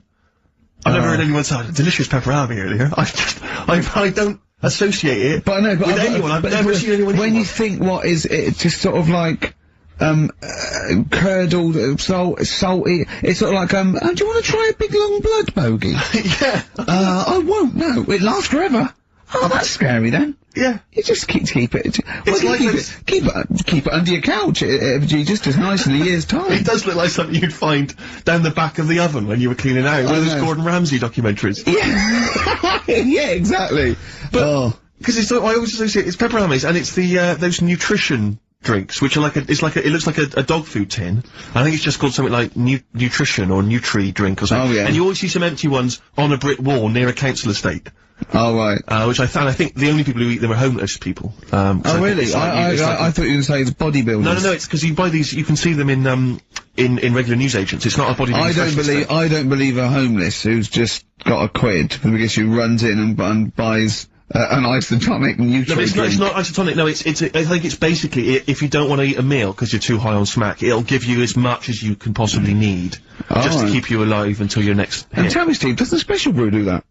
Or am I barking up the wrong tree with that? I don't know. They seem to be getting a lot of nutrition from Special Brew. The people who make Special Brew now, they've just resigned to the fact that it's only homeless people who are drinking it. It's like, well, we may as well just market it chiefly at them. What's the advertising? Takes the edge off when you can't find smack. Yeah. Are you trying to sleep on Tottenham Court Road? Oh, God! New Order, World, XFM 104.9 with Gervais, Steve Merchant, Karl Pilkington, and it's Knob News time. We're all very excited. Now, last week's Knob News was what, Karl? Do you remember it was a man who grew a knob on his arm? Sure. No, he didn't grow it there, did he? He put it there. Well, I know that, but, yeah. Just popped it on his arm. Yeah. Yeah. This week. That's just a recap of the week's news. Right now it's the headlines. Well, we've talked about it before. Do you know the little mouse that had an ear on its back? Yeah. Sure. Right. Well, he thought he had a bad time, right? Listen to this one. Mouse walking about, with us sort of wearing a monkey's testicle. They're just having a laugh. This is what I mean about a lot of scientists. What are they doing? When's that going to come in handy? I don't know what you mean. Well, they were seeing if, you know, say if a fella loses one, right? Yeah. Hitler or whatever. And they go, well, don't worry about it, we can sort you out. I don't know what the monkey's gonna do. Not unless they keep passing them on or whatever. But the actual monkey testicle was put on the mouse. And it worked. It worked for the mouse. But isn't it, I mean, isn't a monkey's testicle quite large in relation to a mouse? Would it not look like the mouse was on a space hopper or something? Oh yeah, it didn't look good. Well, they didn't put it where its testicles would be. No, they did. But they put it, well, how could it walk then? The ear was on his back, so he could just get about. Well, I don't know. But well, you don't know, do you? You just guessed. Did they grow the monkey's testicles where the mouse testicles would... Well, it looked stupid anywhere else, though, wouldn't it? Oh, whereas a mouse with monkey testicles, that's fine. Oh, you'd be showing off. You'd be alright. I'd prefer that than the ear. When that mouse gets put back in with the other mice, do the other mice go, George, you look different, have you had anything done? But the weird thing is, as well, apparently it still works as a monkey. What? So, like, what are you talking about? Like the sperm and that was, it was still sort of monkey Of course sperm. it was. What are you talking about? But that's weird. But what, Karl? It's only a thing to give it nutrients. That's all the thing they're testing. It's like grafting at that level. Right. What's the question? Because I'm right. What do you think? It would change eventually. It would have changed into a mouse testicle because it had been hanging round a mouse for so long. No, I thought the actual sperm of it though would be a mouse's. Why? Because it's hanging off a mouse. No, but your sperm is actually created in the testicles. So that's why it has to be outside your body. Otherwise, we put them in a nice little cage. But I'm guessing then that they've done this operation so that they can do it to humans. Yeah. Why would I want a monkey testicle if my kids are going to be monkeys? We've got rockbusters. Okay. So these are mine. Number one. You've been dunking that for too long. That's LB. Right, so... Oh God, that's too easy. That's too easy. I always tease them, don't I? Give them something to make them feel like they're going to win something, and then I hit them hard with a tricky one. That doesn't make sense. Yeah, go on. So, the first one, so that's the cryptic clue for a band or an artist. Their initials are LB, and the cryptic clue, you've been dunking that for too long. Yeah. So that's the first one. Second one, you won't be able to play that game in this pub, because the table ain't big enough. Right? Could be an old artist, could be a new one, could be a band. What's the initials? FD. Alright? FD. You won't be able to play that game in this pub, the table ain't big enough. And the final one, well, I've had a rubbish day, so I'm happy it's over. Right? That's the third cryptic clue, the initials being GK. Right? Yeah. Well, I've had a rubbish day, so I'm happy it's over. They're the 3 clues. All you gotta do is email in, ricky.gervais. That's great! That's genius. Which one? The last one. Alright. That is genius. That's the best one you've ever done. Alright. Ricky.gervais. That's great. I don't know the middle one. .co.uk. Okay. Email in them 3 answers, you win the stuff. Well, you better give us the answers Let's again. give them out.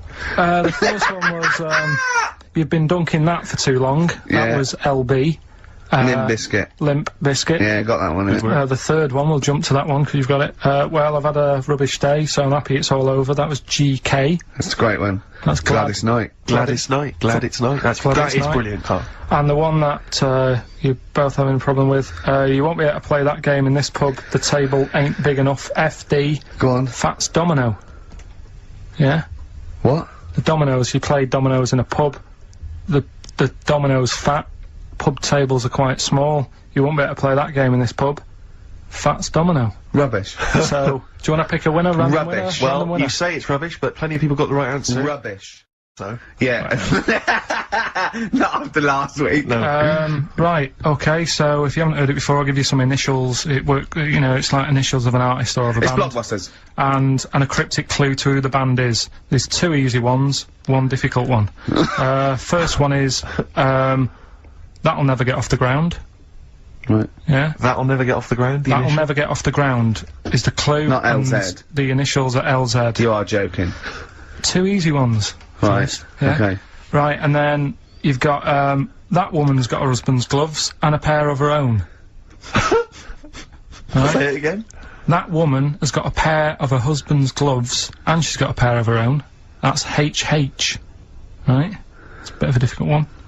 And then the last one, you'll get a right load of bacon off them.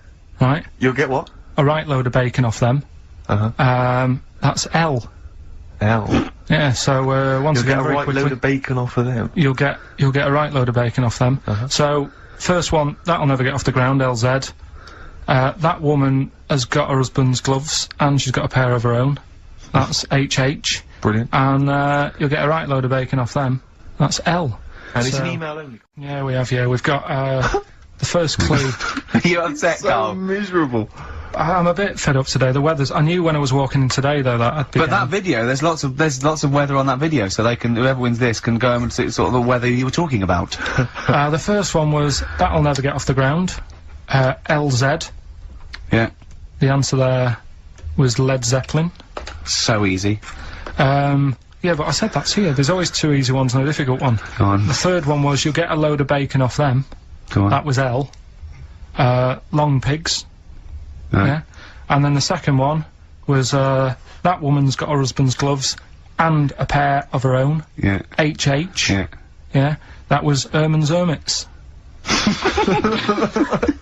So that's the 3 answers. I'm sure Well, I'd we've got like a to winner. give the prize this week. Herman's Hermits. There's a lot of... Herman's Hermits. That is genius, Carl. That is genius. Oh, Herman's Hermits. There's so many people who are worthy of the prizes, obviously. Hermits. Right, we're doing it now. That's it.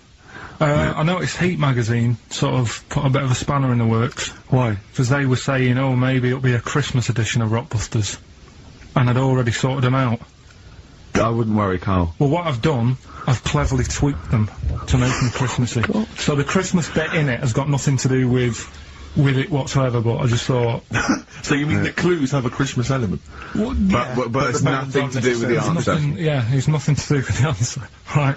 So why don't you just ask the normal ones and I'll ring a bell, I'll shake some bells. Well, go it's ho, the ho, equivalent ho. of that, but in sort of speech. Right. Brilliant. So the first one, there's a load of letters there asking for advice. Put them on Claire's desk. Oh, and have a good Christmas.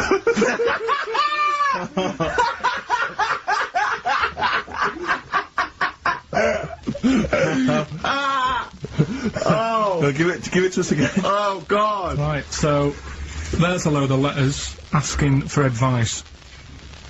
Put them on Claire's desk. Oh, and have a good Christmas. Right, but bear in mind, people, that the Christmas element may not be relevant to No, these that's got clips. nothing to do with it. I don't want to. Okay. You know. And the initial there is F. Right? That's F. All right. Right, the Next one. second one. Ask your mum if you should. After you've wrapped the presents. Right, so Ask your man if you should. ask your mum if you should after you've wrapped the presents. That's S. Yes. S. All right. Alright. Okay. And the last one, a couple of people were arguing in the supermarket at the fruit and veg counter. But it's busy in there because it's Christmas. That's probably what brought it on. So that's B. Oh. B.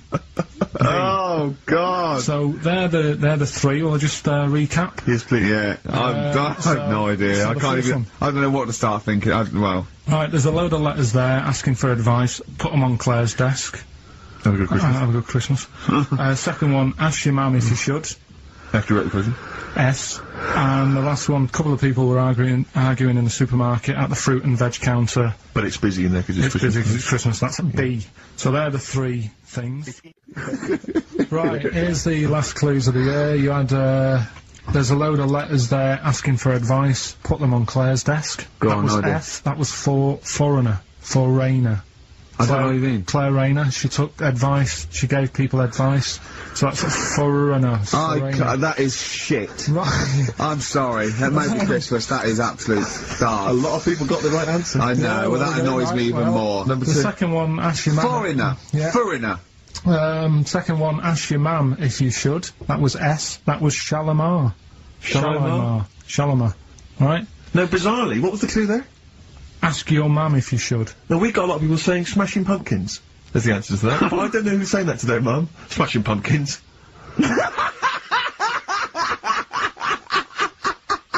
Merry Christmas, Mum. Smashing Thanks Pumpkins. very much. Nice bollocks. Oh, that's great. That's great. Right. Smashing pumpkins. Your dad bought them for me for Christmas. Yeah. Ah. And the last one, Lovely plums. What, my Victorians? Oh, God. right, we've got to wrap it up. We've got to wrap it up. Come on, then. A couple of people were arguing in the supermarket at the fruit and veg counter. That was B. That was banana drama. They were like having an What do you argument. mean banana drama? What, no, wait. What group is banana drama? What group is banana drama? So, You're a fool. You're a twat. When you say that, but you accuse Carl of that, you're also accusing lots of the listeners, including the winner, Nicola Rogers, of London, and she wins those great prizes, and she got them bang on, so... Banana drama. so can we finish there now? Yeah. Yeah, What do you so- mean? What do you mean? Can we finish there now? Just play the ads and go. What? Rockbusters. Rockbusters, first one of the year. Do you want to explain it? In case we've got just some in new case some listeners. new listeners. Might have. You never know. Chance to win some stuff. I give you like a cryptic clue and some initials, and it sort of makes up a band. So an easy one that we did at the start was an exploding pet, AK, atomic kitten. Yeah. Right, that's how it works. So there's three of them. It's email only. You email in ricky.gervais@xfm.co.uk, and you win all that stuff Steve was talking about. Right, first one. £42 for a torch. £42 for a torch. That's a bit pricey. That's D. Right. That's D. Yeah. So just give us it Write that again. down. So £42 for a torch. That's a bit pricey, isn't it? A little bit of enhancement. Yeah. Bigging up his growth. Oh, Okay, God. that's So that's D. D. The second one, he'll fit some chocolate to your feet. Say that again? He'll fit some chocolate to your feet. Is that he will fit some chocolate to your feet? He'll. Yeah. He'll fit some chocolate to your feet. And the initial there is A. That's A. Yeah, and the third and final one. Do you think your kid will get that strawberry for me? Do you think? Say it again. Do you think your kid will get that strawberry for me? That's WP. Right, now, I just better warn people. You really got to get into the mindset of Karl here. These are not real cryptic clues. These are not cryptic clues that you do in the Guardian or the Times crossword. There's usually something wrong with them. It is usually, what's the word? Completely change the word in order to make it fit. Yes. Often. So just be careful. Don't be surprised. Exactly. Okay. Do you want to give us them again very quickly? All right. First one, 42 quid for a torch. That's a bit pricey, isn't it? All right, that's D. Second one, he'll fit some chocolate to your feet. Can't think of anything. I can't think. That's A. And do you think your kid will get that strawberry for me? WP. Right, so Ricky.gervais@xfm.co.uk. Right, here we go then. The first one, £42 for a torch. That's a bit pricey. Go on. That was D. Yeah. That was Daylight. Wait, I thought Delight, and I thought it doesn't work. second one. I actually thought Delight doesn't work. Second one. There's no, wait. Dear Light, it doesn't work. It's Delight. Second one was. No, Karl, it doesn't work. Yeah, but if we're going to continue with this feature, you've got to tweak them a bit. Right? People have got it. We've had loads of emails, more than ever. So, do you know what I mean? Let them decide. If they don't like it, they won't email in, but they're loving it. They've Right? all come from the same institution. Right, go on. He'll fit some chocolate to your feet. That was A. That was Aerosmith. Right? Aerosmith. You've heard of a blacksmith? But a smith is just a workman. It doesn't necessarily. No, you can have anything. You can have a locksmith. A smith doesn't just mean it does shoes. Right, do you think... Aero Cobbler would have worked. Unfortunately, there isn't a band called Aero Cobbler. Get ready with a winner. Do you think your kid will get that strawberry for me? That's Wilson Pickett. and a letter, and it makes up a band. He Right? never said the word cryptic a few months ago. I love it. Do you know what I mean? I feel it's like our own little Eliza Doolittle. Yes.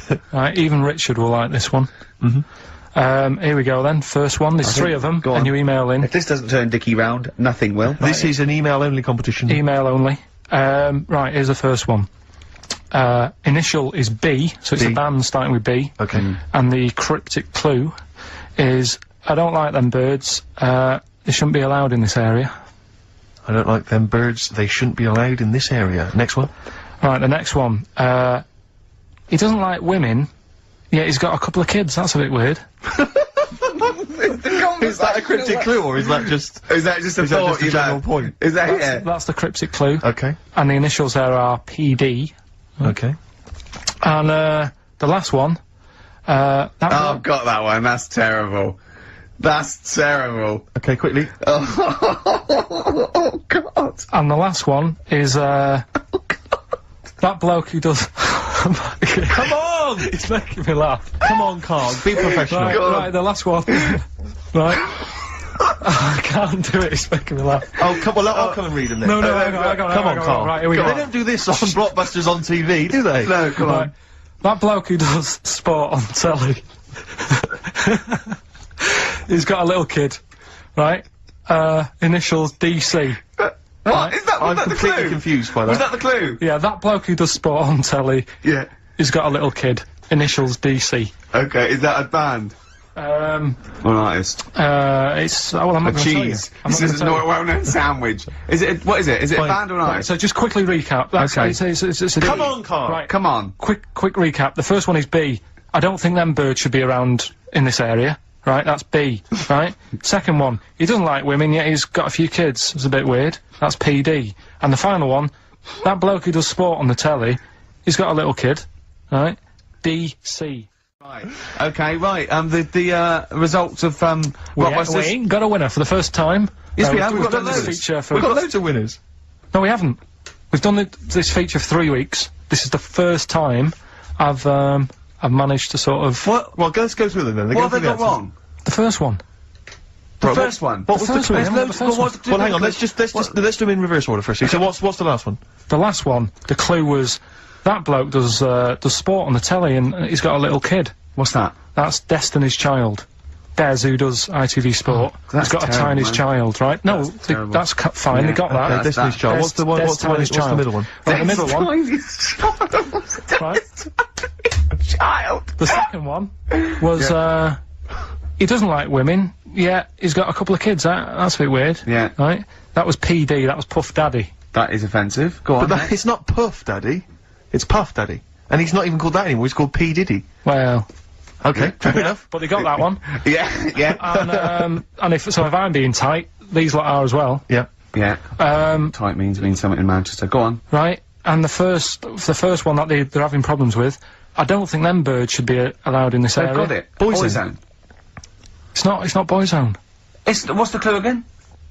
I don't think them birds should be allowed in this area. That is perfect. A boy zone.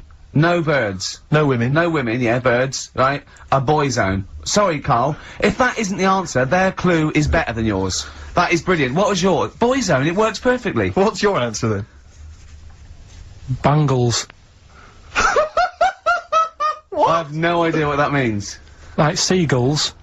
So you don't want them in this area, so you're banning them. Bangles.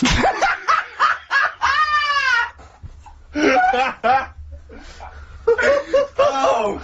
Well, give it to boy zone, because boy zone's better. Don't use birds to be allowed in this area, it's a boy I think zone. we should have a rollover. Carl beat them. Carl beat them. You have to use his logic, surely. But theirs works. You can't do what am I thinking? No, that's not what I'm thinking. It works perfectly. I think you've got to give it to the ones that got the boy zone. Well, how about, right, because they didn't actually get into my head and my Wow, way of thinking, heaven right? forbid. How about we just keep back the David Attenborough, and they can have, I'll chuck in the Hellraiser, right? Prizes. Yes. List them. Rockbusters. Yeah. It's one of the big exciting quiz shows, and this may be one of your last chances to play. There's room. Sort of put a bit of a spanner in the works. Why? Because they were saying, oh, maybe it'll be a Christmas edition of Rockbusters. And I'd already sorted them out. I wouldn't worry, Carl. Well, what I've done, I've cleverly tweaked them to make them Christmassy. So the Christmas bit in it has got nothing to do with it whatsoever, but I just thought... So you mean that clues have a Christmas element?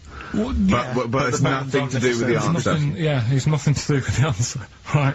So why don't you just ask the normal ones and I'll ring a bell. I'll shake some bells. Well, it's the equivalent of that, but in sort of speech. Right. Brilliant. So the first one, there's a load of letters there asking for advice. Put them on Claire's desk. Oh, and have a good Christmas.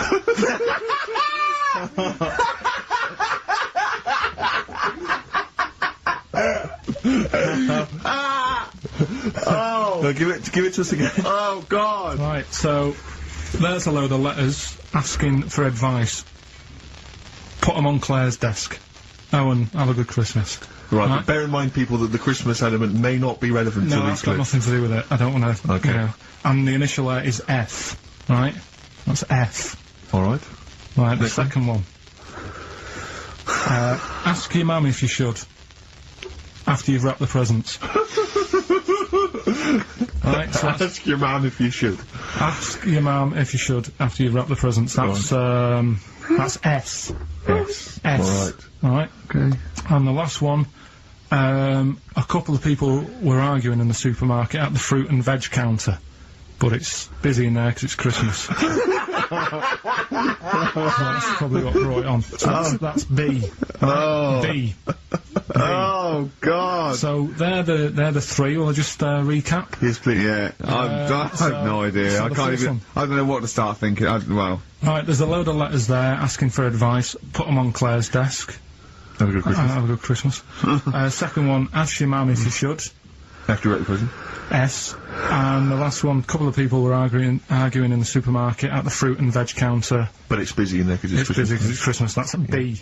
So they're the three things. Right, here's the last clues of the year. You had, there's a load of letters there asking for advice. Put them on Claire's desk. Go that on, was no idea. F. That was for foreigner. For Rayner. I don't know what you mean. Claire Rayner. She took advice. She gave people advice. So that's a foreigner. That is shit. Right. I'm sorry. That may be Christmas. That is absolute A dark. lot of people got the right answer. I know. Well, that annoys me even more. Number The two. second one, ask your mum. Foreigner. Yeah. Foreigner. Second one, ask your mum if you should. That was S. That was Shalimar. Shalimar. Right? No, bizarrely, what was the clue there?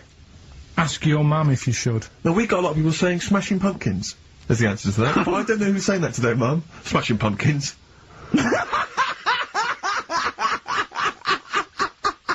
Merry Christmas, Mum. Smashing Thanks Pumpkins. very much. Nice bollocks. Oh, that's great. That's great. Right. Smashing Pumpkins. Your dad bought them for me for Christmas. Yeah. Ah. And the last one, Lovely plums. What, my Victorians? Oh, God. right, we've got to wrap it up, we've got to wrap it up. Come on, then. A couple of people were arguing in the supermarket at the fruit and veg counter. That was B, that was Banana Drama. They were, like, having an What do you argument. mean banana drama? What, no, wait. What group is banana drama? What group is banana drama? So, You're a fool. You're a twat. When you say that, but you accuse Carl of that, you're also accusing lots of the listeners, including the winner, Nicola Rogers, of London, and she wins those great prizes, and she got them bang on, so... Banana drama. so can we finish there now? Yeah. Yeah, What do you mean? absolutely. What do you mean? Can we finish there now? Just play the ads and go. Rockbusters. Rockbusters, first one of the year. Do you want to explain? If you go into France by boat, I'd get your fags on there, because it's a lot cheaper. Imagine Bob Holness. Sorry, we're out of time. Sorry, your minute's up. You've won nothing. I was reading that question out.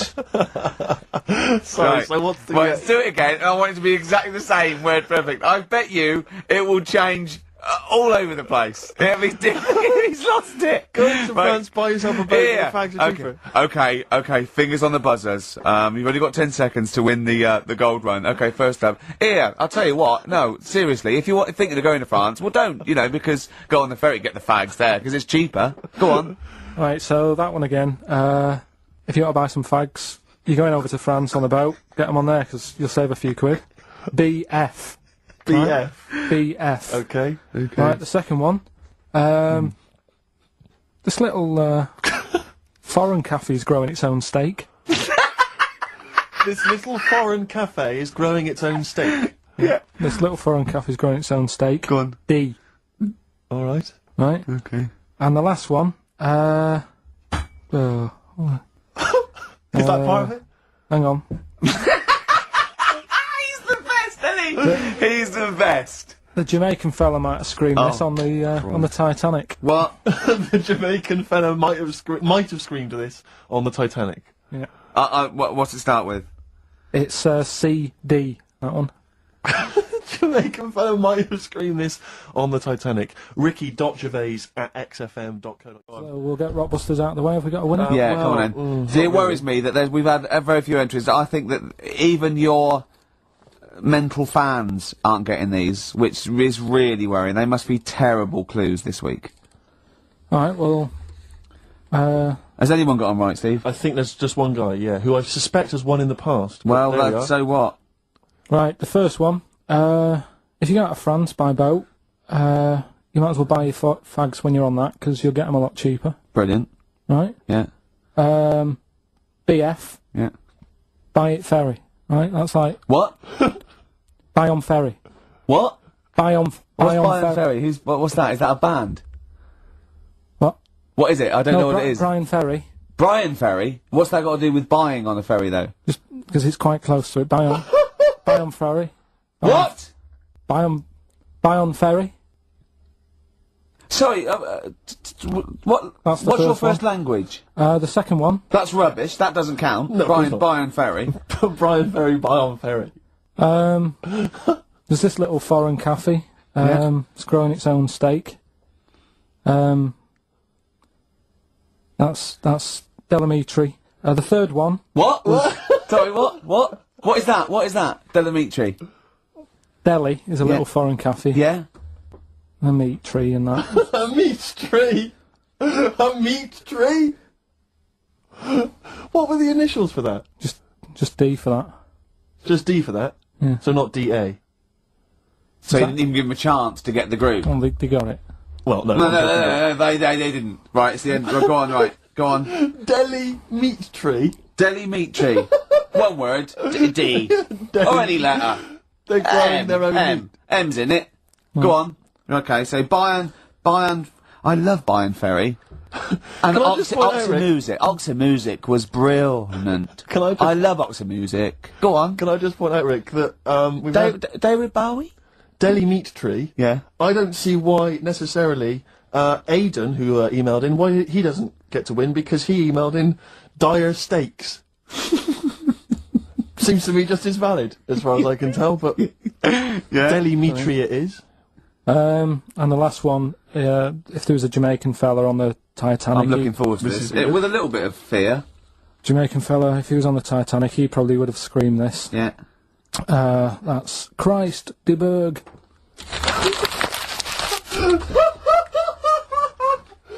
Oh! I don't know what to do.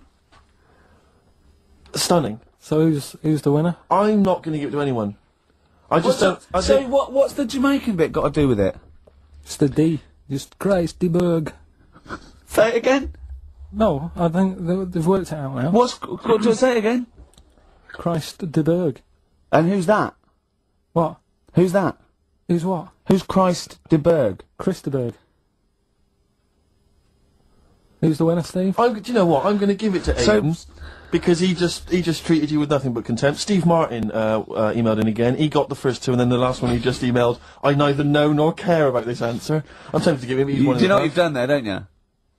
Go on. You've put the nail in the coffin of Rockbusters. I warned you for 3 weeks, and you sort of bucked your ideas up for a little while. But Christ de Burgh... Those are the worst you've ever done. The worst... Deli Meat Tree. So, and didn't... Just put D... And then Bayern Ferry. Bayern Ferry. Bayern Ferry. So. And Rockbusters, Steve, if you've got a better competition, then we'll do yours. That's fine. Do you know what I mean? If that's what you want to do, we'll do. What did you want to do? No, I was just wondering whether we should perhaps not do a quiz at all, rather than do that piece of rubbish. Might be better to have nothing. Might be better just to have silence during that part of the show than have Rockbusters. I don't know. If we should discuss it. If I give you the clues and that, and if you think they sound rubbish, we're not doing it. Well, I know that. I guarantee they're going to sound rubbish. All right, let's make it the last Rockbusters then. This is the last Rockbusters. Well, it depends. This is it. Okay, this is just... If it's good, you get a reprieve. It's all about this. Okay. Okay. Go on then. Let's do Rockbusters then. Oh, we're doing it now. Should we play a record and do it after that? Do it after. Well, I'll tell you what. I'll tell you the prizes, and then we'll come back with the clues. Because I've dug up that REM track. Excellent. So it's an interactive show. Okay, we've got the best summer holiday album ever. What we got on there? It's got Elvis versus Junkie XL. That's brilliant. Holly Valance is on there. Yeah. Laz Ketchup. It's all the stuff that the XFM listener is craving. A tribute to the Ramones album. We got Red Hot Chili Peppers are on there. Metallica. Street Legal from Bob Dylan. That's nice. Brilliant. Did you just buy that in the 4 for £20 from HMV deal? Fair enough. Once That's again, a good album. The Talons of Weng Chiang, a Doctor Who classic. Yeah. And there's something for the XFM listener. 8 Mile on DVD. I thought that was nice. That film. That was the last bit was funny. It was. It's a good film. Anyway, listen, Rockbusters. Oh, come on then. Let's get it done. Really? Yeah. Come on then. Right. So cryptic clues and initials. You work it out. It's a band and stuff. Yeah. Right. Brilliant. First one. Bob Holness. The first clue. The doctor said part of the foot and the leg was no good, so he took him off and he threw him away. Right, that's the clue. The initials TB. TB. Right. The doctor said part of the foot and the leg was no good, so he took them off and threw them away. Second one. The Scottish monster has got a bit of a tan. Right. The Scottish monster has got a bit of a tan. Okay. That's TD. Right. And the last one. Well, the 60s singer had a heart attack whilst he was having it away. We won't be seeing him again. Right, and that's FNM. FNM. Well, the 60s singer's had a heart attack. He was having it away. We won't be seeing him again. Email in ricky.gervais@xfm.co.uk. Remember, this is to save Rockbusters. If people don't get this, right, it's no more. So you better, if you want this feature to stay, you better get the clues. Right. It's the Rockbusters results, really, because this is a very important result. It's whether they stay in the Premiership or are relegated. This is the playoffs for Karl. Okay? You need 3 points. You need 3 points to stay up, Karl. Go on. Right, got a lot of right answers in that. Right, okay, that's in your favour, you know. Okay. The first clue was, the doctor said part of the foot and the leg was no good, so he took them off, he threw them away. Yeah. The initials TB, Yeah. right? Go on. Toe, knee, Bennett. Right, that's Tony Bennett. Tony Bennett. Tony Bennett. Yeah. Okay, that's a warning. That's a yellow card. That is a yellow card, but you can still get the points. Right. Because his name's not Bennett. Tony, brilliant. Tony, perfect. A pun. Toe, knee, his name's Tony. Perfect. Bennett, no, his name's Bennett. See? Well, he's in London this week as well, so I don't know if it's sold out. I won't mind. Are you on drugs? Or have you, did I actually crack your head? Did I actually give you some brain damage? Because you're worse than usual now. It's like, go on. Right, the second one. That Scottish fella. We've got to speed this show No, up. hang on a minute, hang on. I've just got to make sure it's right. We don't want to look stupid. Right? That Scottish monster has got a bit of a tan. I don't think we can look stupid with material like this. TD. That Scottish monster's got a bit of a tan. The answer there, the Darkness. I'll give you that. Right? Well done. And the last one. Goal. The 60s singer, he had a heart attack the other way whilst having it away. You won't be seeing him again. The initials FNM. That's Faith No More. Adam Faith. Right? No! Doesn't count! Why not? Adam Faith No More. Right? Adam Faith No More. So, sorry, what is the clue? Is the clue Adam Faith, or is it Faith No More? Just Faith, I suppose. Just Faith No More. The 60s singer. So we got that. That's that. Safe for next week. Who's the winner? What do you make of it?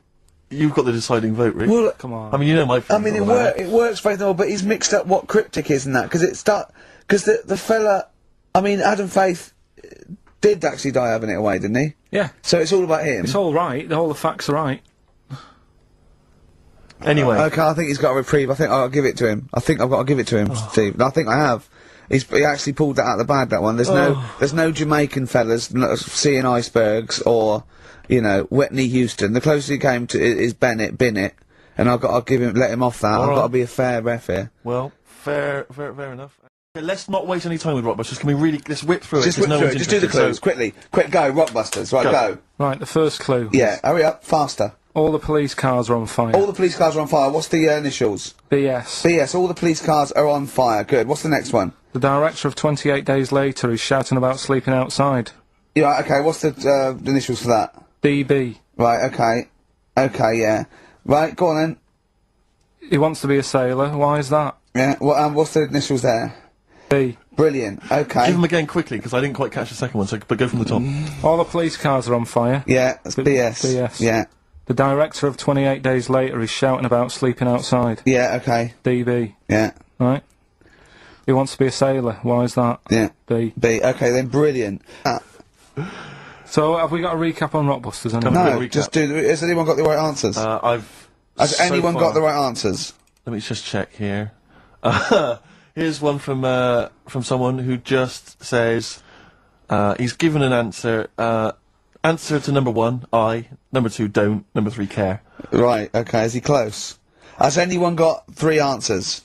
I can't find one with 3 answers. So, again, you've done something wrong, Carl. No, no. This isn't radio, play a record. There you go. Someone's got it. Give it to them. Fine, okay, give us the clues again, we'll give the answers straight away. Yeah. No fanning around. Yeah, Right. it's really pointless. Number 1. Yeah. All the police cars are on fire. BS. BS. Yeah, what was that? I can think of something. Go on. Blazing Squad. Brilliant. Okay. Right. The director of 28 Days Later is shouting about sleeping outside. Yeah. That's Dan Yell Bedingfield. Right? Danielle We're never- Bedingfield. Right, we'll never let him do this again. I told you I washed my hands of it. I know, but I Why just do you thought... let him? Why do you... Because he was grumpy. But this is what happens. Look what's happened. Danielle Bedingfield. That's what happened. The director of... So Danny Boy, so Dan, right, all that for Dan, but shouting about being... Dan Yell Bedingfield. Right? What's the last one? He wants to be a sailor. Why is that? Yeah? Beyonce. What does that mean? Beyonce. He wants to be on the sea. Play record. You're never doing it again. You've just can't- signed your death warrant. What have we You're done? never doing Rockbusters again.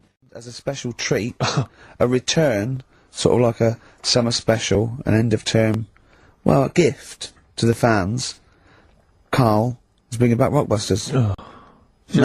Do you want to explain it? Rockbusters is basically blockbusters, completely ripped off, done with music, that may or may not be a cryptic clue, and may or may not be the actual band name, and may or may not be the actual letters he said they were in the first place. Do you want to sort of describe one though, in case someone's a new listener? And, like, Well, Exploding Pet was Atomic Kitten. Yeah. AK. Basically, for those of you who are new to the show, this is the final show, Carl reads out what he considers to be a cryptic clue. It's not a cryptic clue, it's just some words. Just a string of words. Yeah. And from that, you are supposed to deduct the name of an artist, or a group, or a band. We've had things like the Jamaican fella swinging a fish round, that was De-Trout Spinners. De-Trout Spinners. So that's the level of intellect you are getting from Karl Pilkington. What was the Just one- do the competition, what? I was thinking, was it that she fell down in Whitney Texas? Houston. She fell down into a puddle in Texas. On, Whitney on a Houston. knee, wet knee Houston. Yeah, so you said it twice, works, that's not don't cryptic, diss it so like just that. do it, come on. Right, so there's 3 of them, and you email in your answers. We've got some good prizes today and that. Right. Well, let me tell you the prizes. They aren't bad. They're Whiz not bad. through it, because this, you know, the competition's bad enough, let alone just listening. What's he I've got got? 3 DVDs and Brilliant. about 6 CDs. He's got the young ones and all that, lots of TV things, there's some great CDs, yeah, go on. Right, so the first one, cryptic clue. This vegetable started life down under. Right? This vegetable started life down under. The initials K-O. Right? K-O. This vegetable started life down under. Second one, the things that you normally find on the beach, right, have been found floating around the moon. Right? Yeah. That's, I think it's TS. You think it's TS? Yeah. You set the questions, but you're not sure. So, the things you normally find on the beach have been found floating around the moon, right? And the last one, well, if you put that many in the post, I'm surprised I didn't receive one. Right?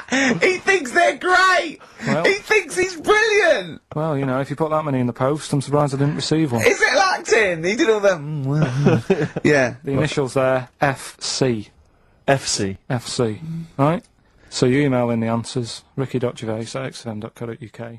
But now the answers to Rockbusters. Right, do the clues. Alright, the first clue was this vegetable started its life down under.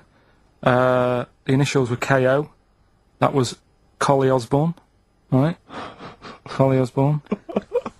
The second one was... No, what are we letting that go? Yep. We haven't got time, Rick. Well, it's just not the word. We haven't got time, Rick. Also, cauliflowers So don't start down under. They're on top. It's not like carrots. No, or down under is in Osborne. Osborne, It was born in Oz. Osborne. Right, right. Collie. I thought you meant started. Her name's not Collie. Right, the second one was the things that you normally find on the beach, right? They've been found floating around the moon. That's the space shells, right? Specials. We're going to just tweak it a bit. This is rubbish. I mean, no, this isn't even funny though. I mean, they're no good at all. Cryptic. It's not We always cryptic. It's say it's wrong. cryptic. It's We not always say it's cryptic. The last one was, well, if you put that many in the post, I'm surprised I didn't receive one. Go on. That's FC 50 cent. Right? What? 50 cent. It was 50 cent. I didn't receive any, so who's... Collie Osborne. Collie. Her name's not Collie. Her name is not Collie. Doesn't matter. Well It doesn't matter. Well done to Gina Ferry, who has emailed in. She's got all those answers right. Just emailing your address and that. And Yeah, email that. You're in, such Gina. an idiot, Carl. As are you, Gina. Alright. What's this? Oh, I suppose so. Go on then. Oh. Right, we brought it back.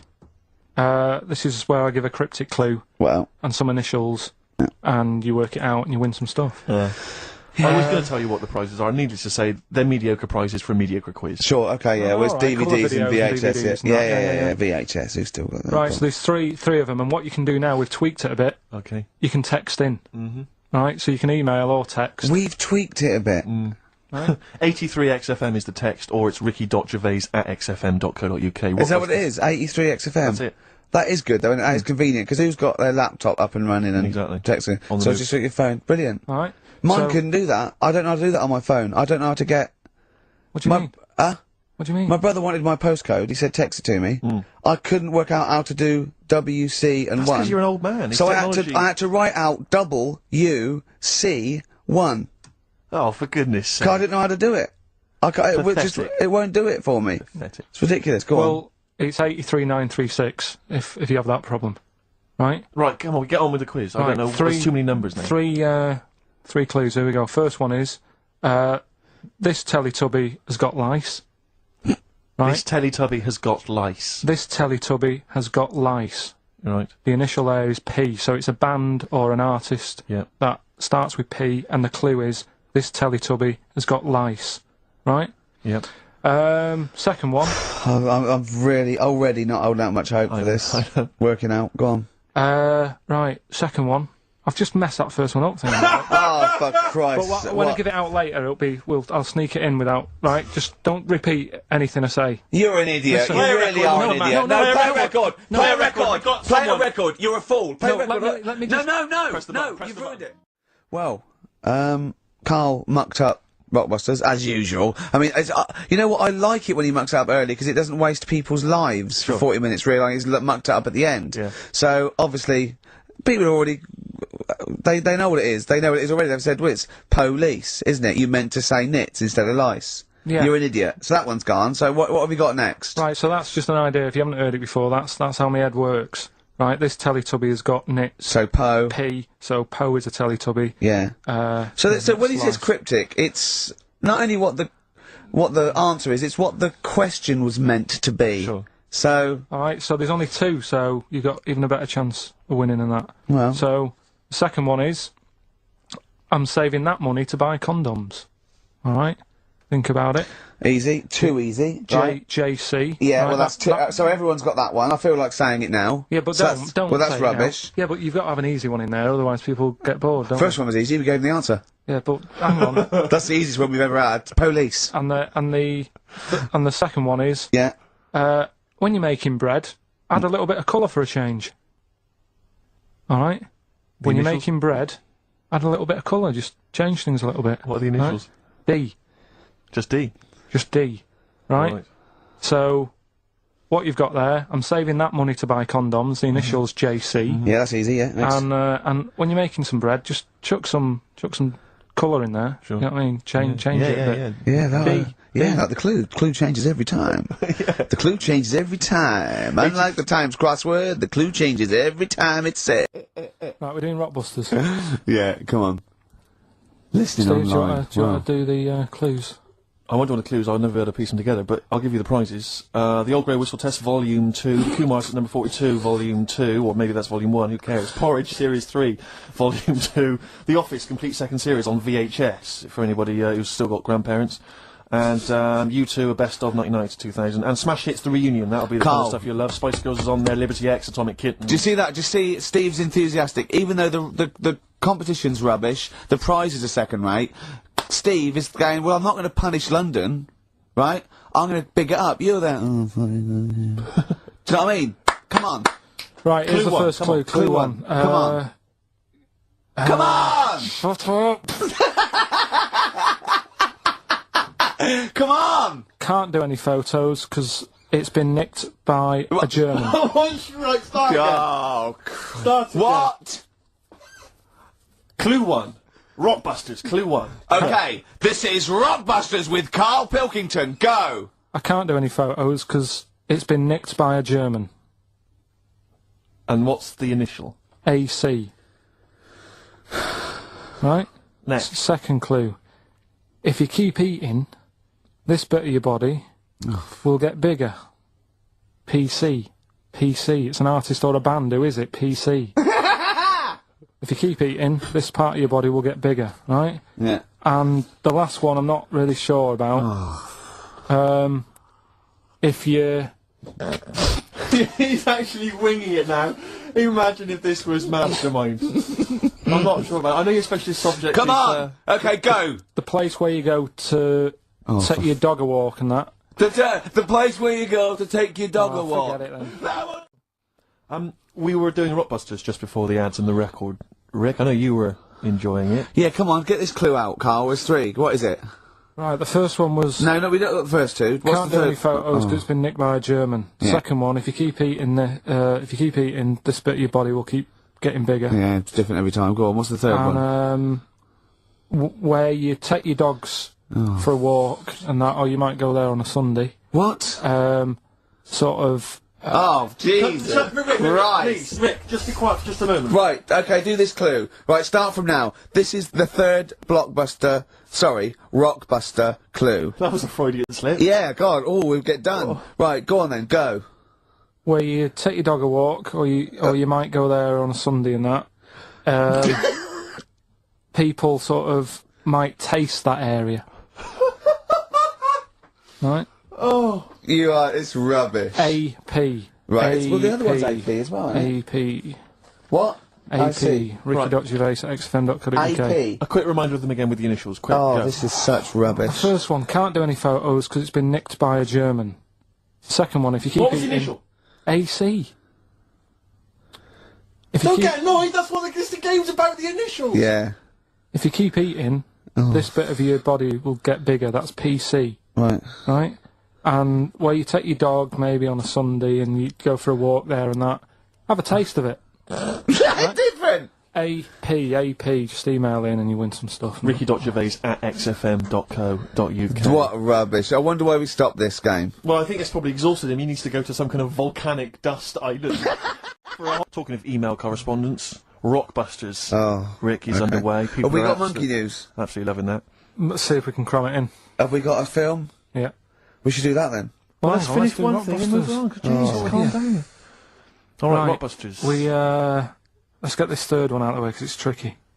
When you say tricky... It's tricky to say. The initials were AP. It was, When you take your dog out on that, or maybe on a Sunday, you know... Come on, let him finish. taste it. Rick! Let him finish. you take your dog there.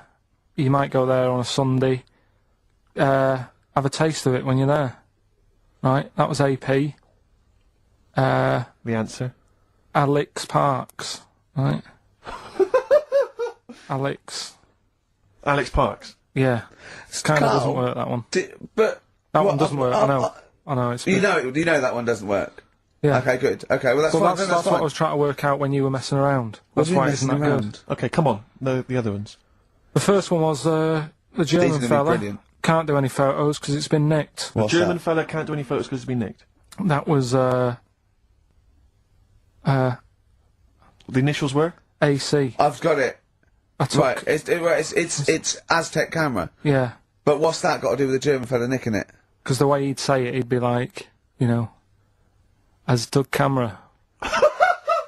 So why aren't you taking any pictures? Can't. Why? Aztec camera. Why is that German? Just sounds a bit. Right, so you know that's rubbish then as well. You know that one doesn't work, do you? And the second one was, if you keep eating, this bit of your body will get bigger. PC. Yeah. Phil colons. Phil. It's honestly right, Carl. Collins. Phil honestly, Collins. right, okay. I honestly, I don't know what the PC term is for this, but I honestly think, I think you're quite bright, you know. I think you're quite streetwise and all that things, but I actually think, oh, I've got to be so careful here not to offend people. But I think you might be. Could you maybe describe it through a sound? You might be educationally subnormal. Does that worry you? No. I've got by alright, I'm not going to worry about it now. You know what I mean? I'm 30. Do you know what I mean? Why start worrying about it now? But you've got the mind of a 12-year-old. So what? Sure. Do you know what I mean? I don't worry about stuff. If you don't know about stuff, you don't worry about it. Yeah. So I'm happy. Well, if he's educationally subnormal, I'm afraid also Matt Briggs of Safe. Right, so who's the winner this week? The winner this week is Gina. Well, we're letting that go, yeah? Gina. Let's get Rockbusters rolling. I should just, if people aren't familiar with Rockbusters, then someone has actually sent in one of their own to test Karl They've used, I think, the same principle that Karl has, which is, you know, utterly random. Yeah. And as you said before, you know, really just try not and really think of cryptic. something that he might be thinking of. Sure. So, I'm gonna, I mean, she's done it quite coherently, but I'm wondering if I should sort of say it more as Karl might say it, you know, just slightly less. More different every time. Yeah, slightly less coherent. So, Karl, this is one for you, alright? Go on. You know, it's Sunday morning. You know, I'm just, you know, I'm in bed, but I don't sleep. You know, but like Hollyoaks is on, the omnibus, I'm just watching that, you know. I go and make a lovely cup of tea, you know, I'm in the bed with Suzanne, aren't I, having a cup of tea. What's going on there? Just watching the telly and that, but hang on, I haven't got anything to dunk in me, in my tea. I haven't got anything to dunk in my tea, have I? You know what I mean? I haven't got anything to dunk in there, I'm just having, you know, what am I doing? Is it LB? It's LR. Oh. LR. So, have a think about that one, Karl. I think I know it. Yeah? Do you? Go for it. Go on. Is it Lionel Richie?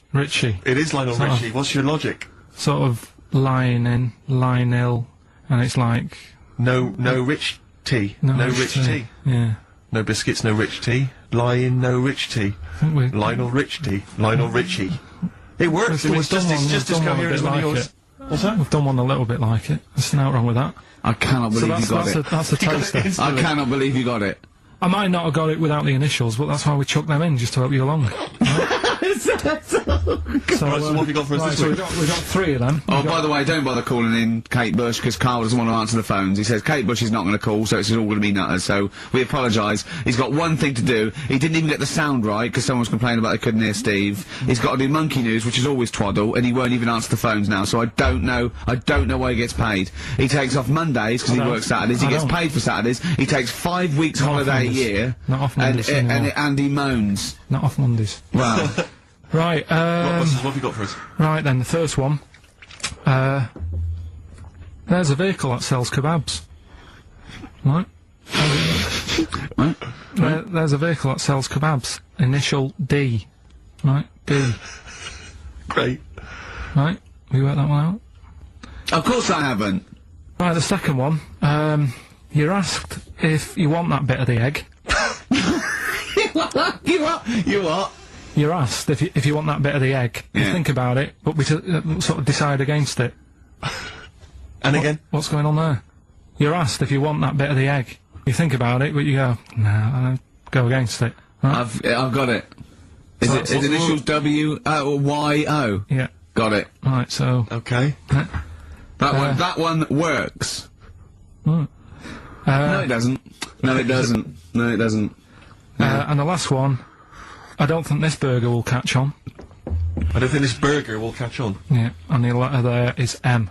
So you just text or email in with the answers and win some stuff. What have we got? We've got some prizes. We've got another box set of the League of Gentlemen. This is instant gratification, but you go into a draw for something bigger. So what have we got today? Yeah, well, today, this is what you're taking home today. You've got the League of Gentlemen, the complete collection on DVD. That's that's worth having, definitely. We've got Catterick, which is the current Vic and Bob show on BBC Two, which is good. The Aviator, the award-winning Leonardo DiCaprio, Martin Scorsese biopic, and once again, Ladder 49. We're giving that away again, are we? Yeah. Apparently we got. Can we get a job like those? We got loads of them. We got boxes of them, stacks of them. Yeah. Excellent. So, Email in if you just want a copy of Ladder 49. I'm sure we can dig one out for you. yeah. Or phone in, because Karl does not answer the phones. But it's what they're waiting for. Is the Rockbusters answers. That's right. Right. Okay, give us the clue. Give us the answer. Right then, first one. Hurry up, was- because we haven't got long for Monkey News. Don't worry about it. Don't worry about it. First one. There's a vehicle over there that's changed. Selling kebabs. Oh, it's changed. Go on. Initial D. Yeah, where's it? That was Donovan. Okay. All right. Yeah. Okay. Yeah. That Good. worked. I'll give you that. Yeah. Second That's a one. real clue. Well, they got it, like they always do, so they're always real clues. Second one. You're asked if you want that bit of the egg, right? You think about it, then you decide against it. I think I know this one. What was the initial again? Y-O. Is this, John Lennon's, wife, Yoko Ono? Yeah, that's right. I think that was her name, Yoko Ono, was it? Yeah, it's Yoko No. that was- It was Yoko No. No, you've got it wrong. You're thinking about it. You're asked if you want a bit of the egg. Yeah. You go, yolk. You think about it. Oh no. Oh, so you say it twice, you stutter. So No, it's no, no. Yoke, oh no. No, you did it No, her wrong. name's Yoko, oh no, though. Yeah, Yoko Yeah. Ono. Listen to the clue again. Okay, no. Listen to the clue. So what you say is, do you want this bit of the egg? You did, what, the other bit? No. Yolk, oh no. Yolk, right. oh no. Yolk, oh no. Yolk, no. Oh, yolk. Yeah, go on, brilliant. Yeah, okay, yeah, Yoko, no, yeah, go on. Yeah. Next, yeah. And the last one was, I don't think this burger will catch on. That was, initial M. Yeah. McFly. Right? So, there's your 3 clues. What's There's your that? three What do you answers. mean? It won't catch on. Well, who'd want to eat that? You know what I mean? It's like a Mac burger or whatever, Mac chicken, McFly. Don't want one, put it back, I'll have a chicken. Right? So who's got the 3 then? Well done to Ian Shillham from Mansfield, who's got all those answers right amazingly. He wins all those great prizes, including. It's time for Rockbusters, the quiz that no one looks forward to, and we've got, as usual, the bunch of CDs, DVDs, I should say, which. Just tell me we have got another copy of Ladder 49. Ladder 49's right here. That's Brilliant. in the mix, yeah. How many did they send you? Joaquin Phoenix, John Travolta, Ladder 49, the movie that no one's seen. Yeah, I've never met anyone who's seen it. But it's owned by every single XFM listener. Exactly. Also in the mix, as I said before, we've got Priscilla, Queen of the Desert, which, if you haven't seen that on telly, I'd be very surprised. French and Saunders at the movie, the best of all the French and Saunders movie spoofs, which is, I think, on TV every single night. Yeah. It's a very gay giveaway so far, It's a very isn't good it? week. Well, this got one- Ladder this one- 49, the people in uniform, you got Queen of the Desert and French and Saunders, Well, the gays love them. You know how much a fan of Chevy Chase. You know I love Chevy Chase. Yeah. Well, we've also got here National Lampoon's Christmas Vacation 2, which doesn't feature Chevy Chase. It was so bad, even Chevy wouldn't agree to be in it. So instead, Randy Quaid, who plays Cousin Eddie, it's him. Right. And on the back, I notice it says special appearance by Eric Idle. Brilliant. I mean, let's be honest. If a film's got a special appearance by Eric Idle, I know. it's probably not a classic. Is all Do you I'm reckon saying. they do, always walk on the... look on the bright side of life? Anyway, that's just some of the DVDs which you can win. And obviously, the real reason you should enter is because you go forward to this big prize draw, which is in our last show, where you can win some actual quality. Yeah, a signed Matt Groening drawing, and if you can see him drawing that on rickygervais.com, it's totally genuine. It's just there, him actually drawing it in front of your very eyes. Also, us made us Flanimals, and a signed poster by Nigel Tufnell.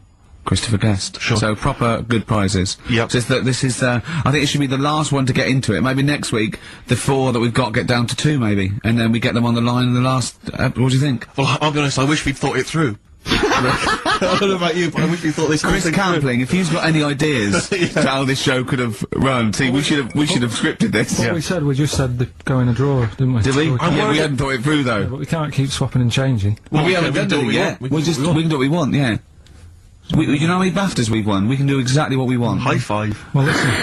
Right, let's get down to business then. Let's get Right, down so to business. Rockbusters, let's explain briefly what this quiz is for those that have only just started listening to the show. Basically, It's basically, blockbusters. well, you say that, Rick, but it's not, is it? I mean, that Blockbusters made sense. Yeah, This well, is this just is the thing. incoherent. Carl thinks this is a cryptic clue going, right, a fella is walking along and, oh, look, there's the fish. What does that mean? No, sinners. some Well, of them, some of them are hard because they've dug them all some out. are hard because they don't make sense. No, but they've dug them all out because they're going to put them all on the website for people to play along with, and they came to me for the answers, and some of them are pretty tricky. I couldn't answer them. So, I love that. Well, anyway, the only man that can outwit himself. right then. So the first one then, here we go. Why don't you borrow some land off Mr. Boardman or Mr. Laurel or Mr. Fletcher? Alright? Why don't you borrow a little bit of land? Oh, it's changed already. Already changed. Already off changed. Mr. Boardman. Well, no, do it again and do it exactly the same each time. Do it again. Why don't you borrow some land off Mr. Boardman or Mr. Laurel or Mr. Fletcher if you need a bit of it? What's changing? Okay, and what are the initials? Right, LS. LS. LS, that's a band or an artist. Who am I talking about? Second one. I'm gonna, Sorry, he's got a sweet in his mouth. I'm gonna annoy those seabirds over there. Right? I'm going to annoy those seabirds over there. Well, just those seabirds, it doesn't matter where they are. I'm gonna annoy them seabirds. I don't know what he's talking about anymore, Steve. Honestly. B is the initial. I love the fact that he was fascinated by the strangest village in Britain, but the stories he's told us about where he comes from, there's him going around with two fellas with big heads, webbed feet, a little pigeon-chested bloke, him on his grifter with Maggie pecking at him, his dad in the telephone box nicking groceries, and a horse in the house next door. I mean, how strange was his upbringing? And him hanging from his satchel. Unbelievable. There's another woman who I remembered. Actually, I'll tell you later. Go on, what? I'll tell you later about another woman who I remembered. What is this? Give us a teaser. It's just a woman who rode around on a three-wheeled bike with her husband in a basket. I'll tell you that. Right, and the final You don't get clue. teasers like that on the other radio That's a hell of a funeral service. Right, listen. Right, the final clue. What the Scouse fella said to the robber who he found in his house next to his vineyard. Oh, Jesus Christ. What? Again? Right, so what the Scouse fella said... Right, this is going to be a pronunciation thing. ...to the robber he found in his house... Oh, God, I've lost the will to live. I want to get in that woman's basket on the street, we'll just be driven round the rest of my life. The initials there, A.W. A.W. Who is it? Give us the clues, give us the answers. Right, the first one was, why don't you borrow a little bit of land off Mr. Boardman, or Mr. Laurel, or Mr. Fletcher? Go on then. Right, what am I getting at there? The initials were LS, right? Lease a Stan's field, right? Because you're borrowing it, that's leasing it. It's Stan Boardman, Stan Laurel, and it's a field and that, innit? Second one, I'm gonna annoy those seabirds. That was B. What you doing when you're annoying a bird? You're bugging it. What's a seabird? A gull. Buggles. Right? Bug gulls. I don't know where to start, mate. Right, don't worry about it. I don't know where to start. If we had more time, don't worry. I'd throw him out of a window. Right. What the Scouse fella said to the robber he found in his house next to his vineyard. Go on then. That was A.W. Yeah. That was A, me Winehouse. Right? A, me Winehouse. What? me Winehouse. What do you mean Winehouse? It's a vineyard, it's a cottage in a vineyard, so that's like a winehouse. Say it again, what's the clue again? Amy Winehouse. Well, yeah, but what do you mean? Amy.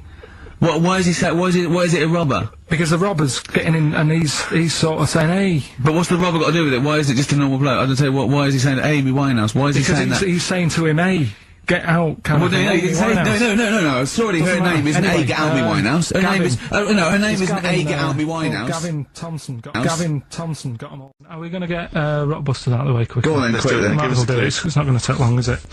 Go on. Right then, so, 3 clues and that. Yeah, initials of a band and artist. Yeah. You can win some stuff. Steve can go through the... Ladder 49 better be in there. Oh, let me just quickly, It's Ladder 49. You get on with those clues and I'll tell you what's happening. And this is the last time, the winner of this... No, we'll do it again next week. Oh, is it? And then there'll be 6 people, and we just draw someone out of a hat to win the signed Homer, the, Nigel Tufnell, and the Us as Flanimals. Right, you ready then? But they've got great prizes, they've got Alias, they've got Alias, they've got The Aviator, a Batman cartoon series, M. Night Shyamalan's The Village, atrocious film, and Ladder 49, there it is. Brilliant. It's in there. Joaquin Phoenix, John Travolta. Their greatest challenge lies in rescuing one of their own. Brilliant. Right. Go on then, Carl. Right, the first one then. When I'm ill, I throw up horse food. When I'm ill, I throw up horse food. How can that work? What's going on there? The initials there. I-H. Right? It's a band or an artist or a singer. Something like that. I-H. They're the initials. The clue. I've got it. When I'm ill, I throw up horse food. Right? I've got it. Right then. Well, don't say anything. Works, doesn't it? No. Second one. That garden tool. It's not yours. What are you doing with it? Right? Yeah. That garden tool you're messing about with there, it's not yours. Yeah. Give it back. Right? What's that? N-D. N-D. Right? Artist or a band. What's going on there, right? Third one. That male sheep sounds fed up. Why is he fed up? Right? T-R. T-R's the initials. That male sheep sounds fed up. What's going on? If you know the answers to them 3, email in. Have you got a winner? No, I don't even know the answers, do we'll I? pick one. Alright then, the first one. Right. I just got the plastic cup. Right, the first one was, when I'm ill, Yeah. I throw up horse food. Right? Yeah. That's the clue. The initials were I-H. I got this one. And that I must say, that was I sick haze, because when you're ill, you're sick. What do horses eat? They eat hay. I sick haze. I sick haze is the answer. You got that. Second one, that garden tool, you've got, it's not yours. What are you doing with it, right? ND. That was different. That was what's a garden tool? A rake, right? If it's not yours, what have you done? You've nicked it. You've nicked Drake. You've nicked that rake. Nick Drake. Nick Rake. Right? So that's ND. So you got that. That's fine. The third one, that male sheep sounds well fed up. Go on. What's up with it? That was TR. Yeah. That was that ram. It's a ram. That's a male sheep. It's fed up. It's moaning. Ram moans. Ramones. The Ramones. So they got that as well. Rick, there's a number of cracking DVDs as ever on Rockbusters. We've got The Life Aquatic with Bill Murray. We've got Howard and Kumar Get the Munchies, hilarious stoner comedy, and Batman the Animated Series. And Ladder 49, there it is. Joaquin Phoenix, John Travolta. If you've ever seen Ladder 49, you can give us a quick text review on 83XFM. I'd be interested to know if it's actually Why are we worth giving watching. away one a week for the last 6 weeks? Yeah. Well, we better do them then. Let's do Rockbusters for the last time. You can win those amazing prizes. Alright. As always, just a little cryptic clue. Some initials of a band or an artist. Work it out, email in or text in. That's it, isn't it? Right, the first one. Richard's kid. Yeah. Cuts hair for a living. Right? Richard's kid cuts hair for a living. Right? Initials ED. Right? D. Richard's kid cuts hair for a living. Second one. I have a problem saying the French word for well. Right? I think that's the right word anyway. I have a problem saying the French word for well. So what's that? That initial there is K. Right, band or artist. And then the third one. You take 8 kebabs, 2 kebabs, 57 kebabs, times it by 27 kebabs. Right? The fella is struggling to work it out. What's that? What's going on there? Right? It's a good question. DS is the answer there. 8 kebabs, 2 kebabs. I've got it. 57 kebabs times it by 27 or what have you. Fella's struggling working it out. What is it? I've got that one. DS. So just email in. Wrap it up. I think we've got to do the Rockbusters winner and give someone those lovely prizes. Monkey News, then we're out of here. We'll maybe come back, maybe do some Christmas specials. I don't want to make any promises. Right then, first one was Richard's kid, he cuts hair for a living. Yeah, what's that? That was, well, try and work it out. No, there's no point. Dick's son, yeah, he was a barber. Barbara Dixon, right? Dixon, well, again... Barbara Dixon. Right, her name wasn't Barbara Dixon, was it? So, that's that one. Did Ronnie Corbett ever say, ladies and gentlemen, Miss Barbara Dixon? Second one... He never did, did he? He never did. I have a problem saying the French word for well. What's the French word for well? Bon, isn't it? That's good. What? No, that's good, then. Bell? Well, no, what? Isn't it bien? Yeah. Yeah, alright. I have a problem saying it, so I can't say it. I can't say bien. I can't say bien. Can't say Kasabian. Right? So they managed to work that one out. That's say, one of your worst, that. Can't say bien. Can't say bien. Can't say bien, it doesn't. Yeah. And the last one. Work. That's terrible. 8 kebabs, 2 kebabs, plus 57 kebabs, times 27 kebabs. This fella is struggling working it out. What's the answer there? DS. Right? A Donna sum. Right? So he's struggling working it out. It's a Donna sum. Right? So they got that right as well, so... What was the answer? Donna Summer. Donna Summer. Yeah, Donna Summer. So, just pick So one, went out on a Steve. high then. Steve, just pick one. We went out on a high. That was shocking. What about, let's have a look, there's, It should be a joy, Carl. Yeah, well, I do. I treat her all year round. How do you treat her all year round? We know you got through 2 boxes of condoms, but that to me isn't a treat. Waking up next to you every day. Well, listen, are we doing this quiz? Right, Rockbusters, and we should explain what Rockbusters is. Don't be fooled, it has no association with the popular TV show Blockbusters. Although he's just ripped off the name, but I don't want to say the quiz is anything like it. That quiz actually had a format, I don't know what this is. I know. We should give it, basically, Carl, I'm just thinking about it. You describe what you explain. It's sort I of- can't even do it it's like a cryptic. No, it's not cryptic. Because a cryptic clue actually makes sense, every part of it. You might as well call this "What band am I thinking of?" Yeah. Right, Go on, then. well, So what I do is let's sum it up in an easy way, right? I give Yeah. you some initials of an artist or a band, right? That they play on Radio 2. If you listen to Radio 2 a lot, right, you'll know the sort of songs we play. Big, good songs, right? And what I do, I give you like a little description, like a cryptic clue, Right. about that band, right? Yeah. So say like if I said, if I gave you the initials WH, right? Sure. Yeah. This And is a I classic said- one, isn't it? This is a classic Rockbusters clue, right? WH are the initials of the artist of the band, right? Yeah. And then like you say, right, I was in Texas, right, having a wander about. I was over there on holiday. Yeah. This is the Think of clue, this. by How the way. long a clue is this? Imagine this on for the TV. gold run. Yeah. All right, but so I was in Texas and that, and it had been raining. I fell over, right? Landed sort of landed on me leg, right? Yeah. So that's the clue, and then I say WH. Right. And the that, answer would that be. would be like wet knee in Houston, right?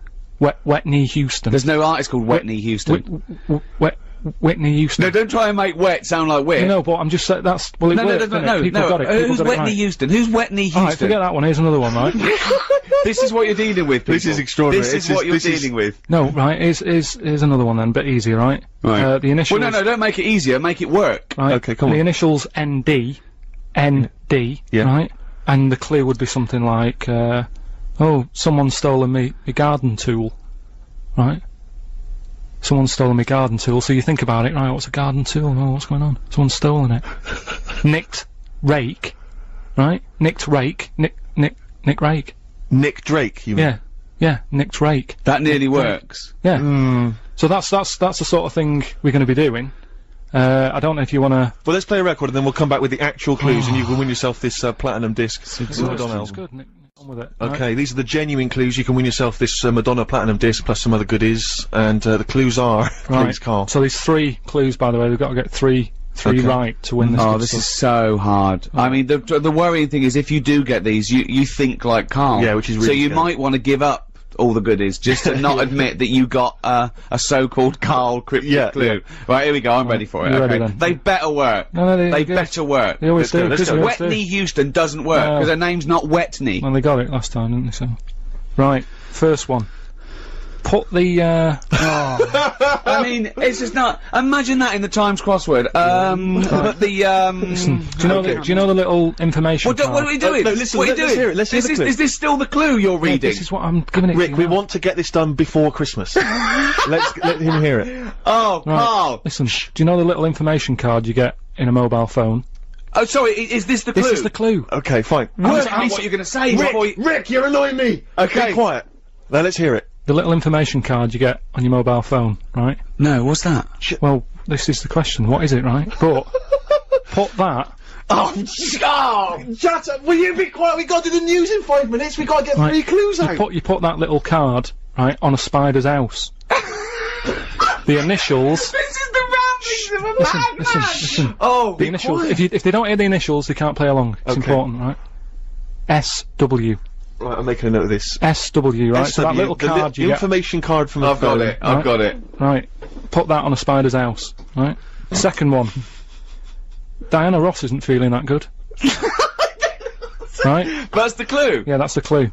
ID, right? Diana Ross isn't feeling that sort of good at the moment. She's Oh, it's different. Different. How can it be cryptic if the clue's different the next time? Diana Ross isn't feeling that good. ID, right? Okay. Right. And then the last one, that stuff that I put on my toast, right? Right. It doesn't taste sharp enough, right? That stuff I put on my toast, doesn't taste sharp enough, right? Bob Holness, eat your heart out. The initials JB, right? So there you go. There's the Wow. 3 clues. And Okay, so you Right, I've got that and it doesn't work. Well, Does not work. You've got until I'll after the quickly- new. I'll Hang quickly on a whiz sec, through Carl. that. Let me give out how the people can get in touch. Alright, Come go on, I on. know you're excited Go to on do then. the clues again. You can text us 88291. You can give us a call 0500 288 291, or you can email gervais@bbc.co.uk. The clues again, then, Carl. well, quickly. That information card you get on your mobile, just pop it on a spider's house. Right? That's SW. Yeah. Second one, Diana Ross isn't feeling that good at the moment. What's up with her? Huh? Oh, I did stuff. What's the initial? ID. Yeah. And then the last one, that stuff I put on my toast. Doesn't sort of taste sharp enough. So it's web. It's sim on web. Sim on Web. Yeah, Sim on Web. I've never heard of him. I've never heard of Sim on Is Web. that a French artist? That's Simon Webb, isn't it? Oh, no, you said Sim though, mate. No, but it still works. No, it doesn't work, mate. No, it does. Doesn't, mate, because you said Sim on Web, mate. Doesn't work, Well, they got mate. it. We've got a winner, so don't Yeah, it worry doesn't about work, don't worry mate. yourself, Next, right? let's see if the Second next one works, because that one doesn't work. Right. Sim on Web. Right. From the pop band Blah. Right. Diana Ross. Right. She's not looking that good. There's something wrong with her. What's That's up with her? changed. Right. That's completely All right. changed. Diana Ross isn't feeling that good. Right. Right. That was the clue. The initials were ID. I've no idea. Right. That was ill. She's a diva. Ill diva. Ill divo. Right. That sort of opera type. Honestly, I'm speechless. Again, they got it. So don't worry yourself It's about it. absolute nonsense. Diva and Devo are two different words. You're an idiot. Right. You really are a stupid idiot. So well done if you got that and that. Last one. That stuff I put on my toast. Yeah. Right, sort of doesn't taste right. It's not sort of sharp enough. No, well, I got it to be blunt, and I got jam. Jam blunt. But there's no artist called Jam. There's no right? jam, there's no artist called The Jam. No, but look like Jam's Blunt. Jam's Blunt. I don't know anyone called Jam's Blunt though, mate. So there's your What? answer. No, what's the answer? James Blunt. No. Oh, that sounds cryptic, no, fucking isn't. Rockbusters. Right. The first one, the initial, right, is B. The initial B. Band B, or artist. So, band or an artist beginning with the letter B. Mm-hmm.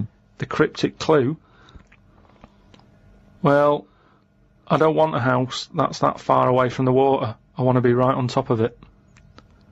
Right? That's the cryptic clue.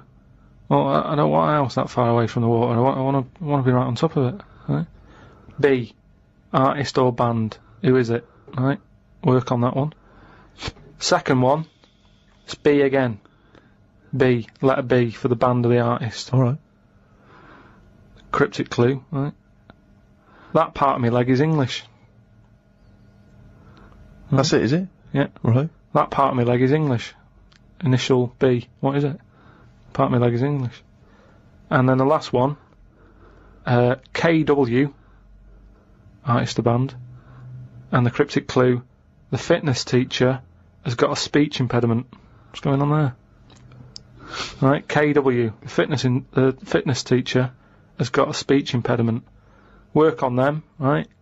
Send in the answers, podcast@rickygervais.com, and just win some signed picture and that. Right, so last week's clues, there was 3 of them. I give you initial of an artist or a band, and a cryptic clue. Yeah. You work it out, you email it in, you win a signed picture and that. First one was, well, I don't want a house that far away from the water. I want to be right on top of it. Go on. Right, so that was B.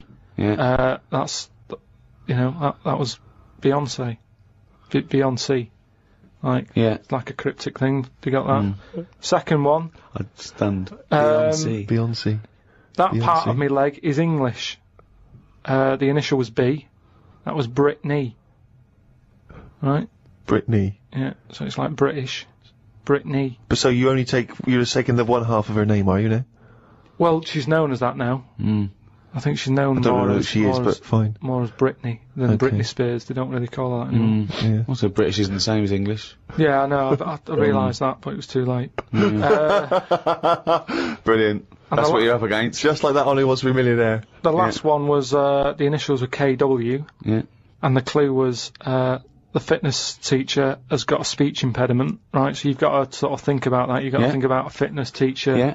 He's working out and that. Yeah. But he's got a speech impediment. So when it like comes to like Well, finishing, no, you didn't say all this in the clue. So. But no, but it was just that one was Kanye West. Right? Kanye West. So I'm just saying, Why like, would the fitness teacher say Kanye West? because he's got a speech impediment and he's been working them out. They've built up a sweat, and he's like, right. Well, no, you everyone- didn't say all that, so it doesn't matter. You don't, But anyway, even if that is the case, So what it's is he saying? He's saying, all right, can we rest now? As in, can we rest now? Yeah, just kind of because they say that at the end. It's like, right, everybody. So he's got a speech impediment, he's very, very camp, and he's adding words. Okay, but apart from that, it works perfectly. So That is